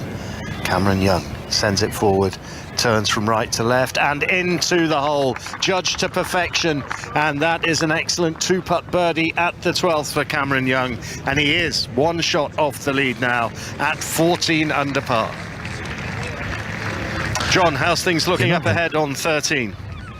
Yes, Victor Hovland is in position, but we reckon, Lydia Hall, this is 30 yards, this putt. So this is the most outside of outside birdie chances imaginable. However, you like it, and it is rolling up to the hole and by on the left-hand side, and he's put that to within, it could be 5 feet, might be a little bit more, but from that distance, 30 yards, that is touch. Yeah, that was fantastic, and actually it's quite funny, halfway there is a sprinkler in the center of the screen. It's that big that they can't reach to get the water on the center of some of these greens, so they've had to put the irrigation system and some of these sprinklers right in the middle so we can get a bit of moisture around here. But yeah, that was a fantastic, it was easily 120 foot, that putt, and he's just placed it to around 4 feet, and it was tracking. I did like the look of it for a while as we see Rory Mcilroy squat down, have a little look at the read of this putt, and it is around about the 18 to 20 foot mark, and the crowd as he was walking onto this green were shouting Rory like they'd never shouted it before, so he's going to really want to do this just for the crowd. now matches the sky above the old course, because that grey pullover is matching the grey trousers, white hat, and this one now 25-30 feet. This for a birdie for McIlroy to move into the lead again on his own. He's waving after it with the putter head, but it hasn't obliged, which it tends not to when players do that, but it means that there is tidying up for the par fours for both of them to be done. Yeah, there is, and they both hit big drives down this hole. They took this hole on because they run out of fairway into the rough, and for their second shots couldn't have much control, so hence the reason. They only had wedges in their hand, but the ball got away from themselves out of the rough and downwind. That's Lydia Hall with us on 5 Live, a British Masters winner. And here at the Open Championship, breezy Saturday evening as it is now. So testing conditions, and it is gusting. Victor Hovland, though, being from Norway, has not yet pulled the jumper out of his bag. I mean, it's not cold, in all honesty. It's not cold. It's just a bit breezy, that's all. So Hovland, this to remain at 15 under. He needs that sure touch of his again here. He's over the putt now. This for his par 4. And it is in. Well holed again, Victor Hovland. Putting is always going to be a strength on this course, or one of the attributes you need if you're going to be the Open champion. And Victor Hovland is demonstrating that on many, many of these famous greens. So he remains at 15 under. And McIlroy from, I'm saying this is 3.5 feet, something like that. Steps up. Yeah, it's long enough that he's taken his time over it, so he's about pulls the trigger. Here we go. Yeah, comfortably in though, and it is a hole, I'm tempted to say, halved in par 4s, and they remain, both of them, at 15 under with 5 holes of this thrilling third round to play. And just a little note, Mark, as well, you know, the highlight, the thing that you'll be seeing on all of the bulletins tonight, Rory McIlroy's holed bunker shot at the 10th. I have a feeling, just need to double check this, but that is the only bunker that he's actually been in this week, and he holed his bunker shot. Yeah, looking at the stats, I think that is absolutely correct. And whilst John says it's not cold here on the 18th, I would argue it's certainly not warm, as the breeze continues to swirl around. And a few moments ago as well, we felt the odd spot of rain. The amateur Barclay Brown just coming up here to complete his third round. He's 1 under for the tournament, so he's dropped a few shots today, but he is 1 under, still in the red numbers. Siwoo Kim's having a great back 9, back-to-back birdies for him, and the Korean is 11 under, and he has 3 to play. Patrick Cantlay 10 under, alongside Kim on 11 under, Scheffler and Johnson, Smith 13 under, Young 14 under, and Hovland and McIlroy are both 15 under. Finals day is on Sports Extra if you want to listen to it. Hampshire won the toss and chose to bat, and they are 15 for 2 in the going into the 4th over against Lancashire. Where are you next, Alistair Bruce-Ball? Yeah, sticking with Patrick Cantlay and Adam Scott. They've both just come off the 15th green. Both have 3 holes to play. Both making pars on the par 4 15th. And actually, Eve Muirhead, John Murray was talking about the Rory McIlroy shot being on the BBC highlights this evening. We almost saw 2 putts there that could have made the highlights this evening. In particular, Patrick Cantlay's. That must have been 75 feet, finished inches away. And you're going to get a funny feeling, can't you? There's big crowds around this 15th green, but a lot of them, I think, you know, they would have gone absolutely nuts if the putt had gone in, but you also feel they're sort of looking at each other and thinking, who's this? We know Adam Scott, but who's this guy? We don't know too much about him. It was a great effort, as you say. It was a long putt and left it just inches short, and there wasn't even a ripple of applause. And I turned round to Ali and I said, I take it he's not that a popular player, because as you say, I'm not sure too many people know about him. So we'll just head down here, the right-hand side of the 17th, next to the flags flying at the side of the patrons pavilion, everybody out watching this play, and we'll see how they go on the 17th.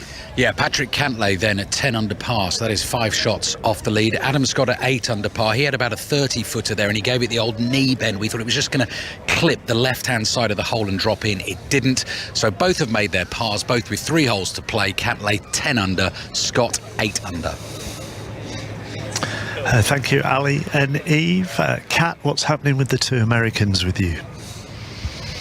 Well, they've both dropped shots over the past couple of holes, both of them pegged back now to 11 under par, and Scotty Scheffler is struggling down this par 5 14th. His drive bounced along the plateau of the thin fairway here on the 14th and then dived down into the valleys of rough which fall away from the fairway here down the left-hand side.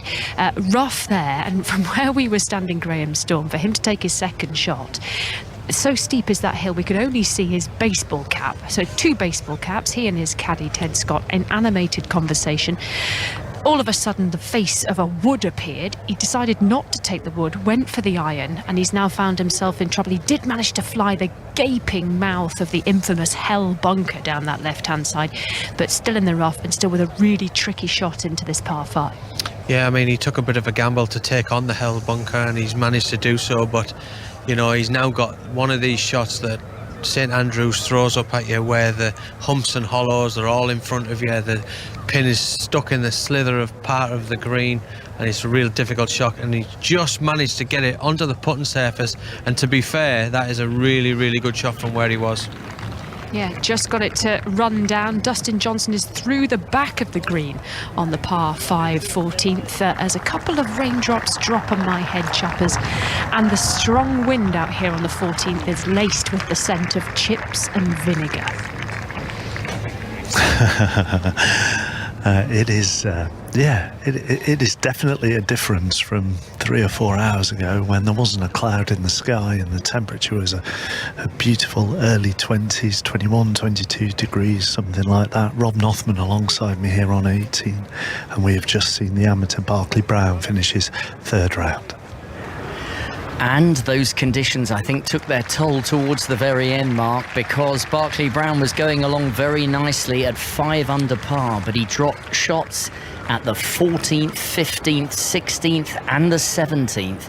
So only a par 4 on the 18th, Andrew Murray. He's finished 1 under, and he's got plenty of work to do tomorrow if he's going to win the amateur silver medal at the Open. Well, I think that's right. I think he's 3 behind now, isn't he, in the race for the silver medal? But that was he played a terrific shot there. That took some serious bottle back towards the road, and it was a majestic shot. And then he's just missed it from 3 feet down the wind, down the hill. So you've got to feel for him, you know, after the 3 or 4 holes he's just had, to then miss his birdie opportunity down the last. I was gutted for him, really. So Barclay Brown in after 3 rounds on 1 under par. He's 3 shots behind Filippo Celli of Italy, who's on 4 under in the race for the silver medal, Mark. And straight to Ian. Trouble for Cameron Smith. He pulled his drive way left and very close to one of the coffin bunkers, and he's having to stand in the bunker, but his ball is outside the hazard, and so he's having to hit it at knee height. This could be big trouble. Yeah, there's bushes in between him and the hole. It's not very short to practice as knee height, standing in the bunker. All you have to do is do this. Here he goes. Oh, and he's duffed it. He duffed it almost inevitably, and I think that may well have gone into a gorse bush, and that is big trouble for Cam Smith now, and that was a bad miscalculation there to take that on. He was going to have to carry it over a vast, 60-70 yards of gorse bushes, and it bounced before the first one, and we're watching him walking up towards that bush, and he's just hoping he's got a shot with his third shot here. That was just an awful choice of shot there. I didn't even if he hit a good shot, it wouldn't have got onto the green, so that was a terrible choice, and that was in a very bad spot. It would do well to get away with a bogey. Cameron Young, meanwhile, just 1 shot off the lead. He's already in position for his second shot over this now. Second shot into the 13th. Sends it on its way up into those grey skies, and the ball clears. No, it doesn't clear the rough right at the front of the bunker. It's like a grass bunker that it's gone in, and it's gone down into that. So both our players in the final pairing are in big trouble here. That was a miscalculation or a miss-hit, wasn't it, from Cameron Young? I think it was a slight miss-hit. He and his caddy ran out looking across to the crowd to see if it was going to get up onto the green, but it hasn't. But yeah, it came out very low. I think it was a bit heavy, that one. Troubles in the final pairing, Mark.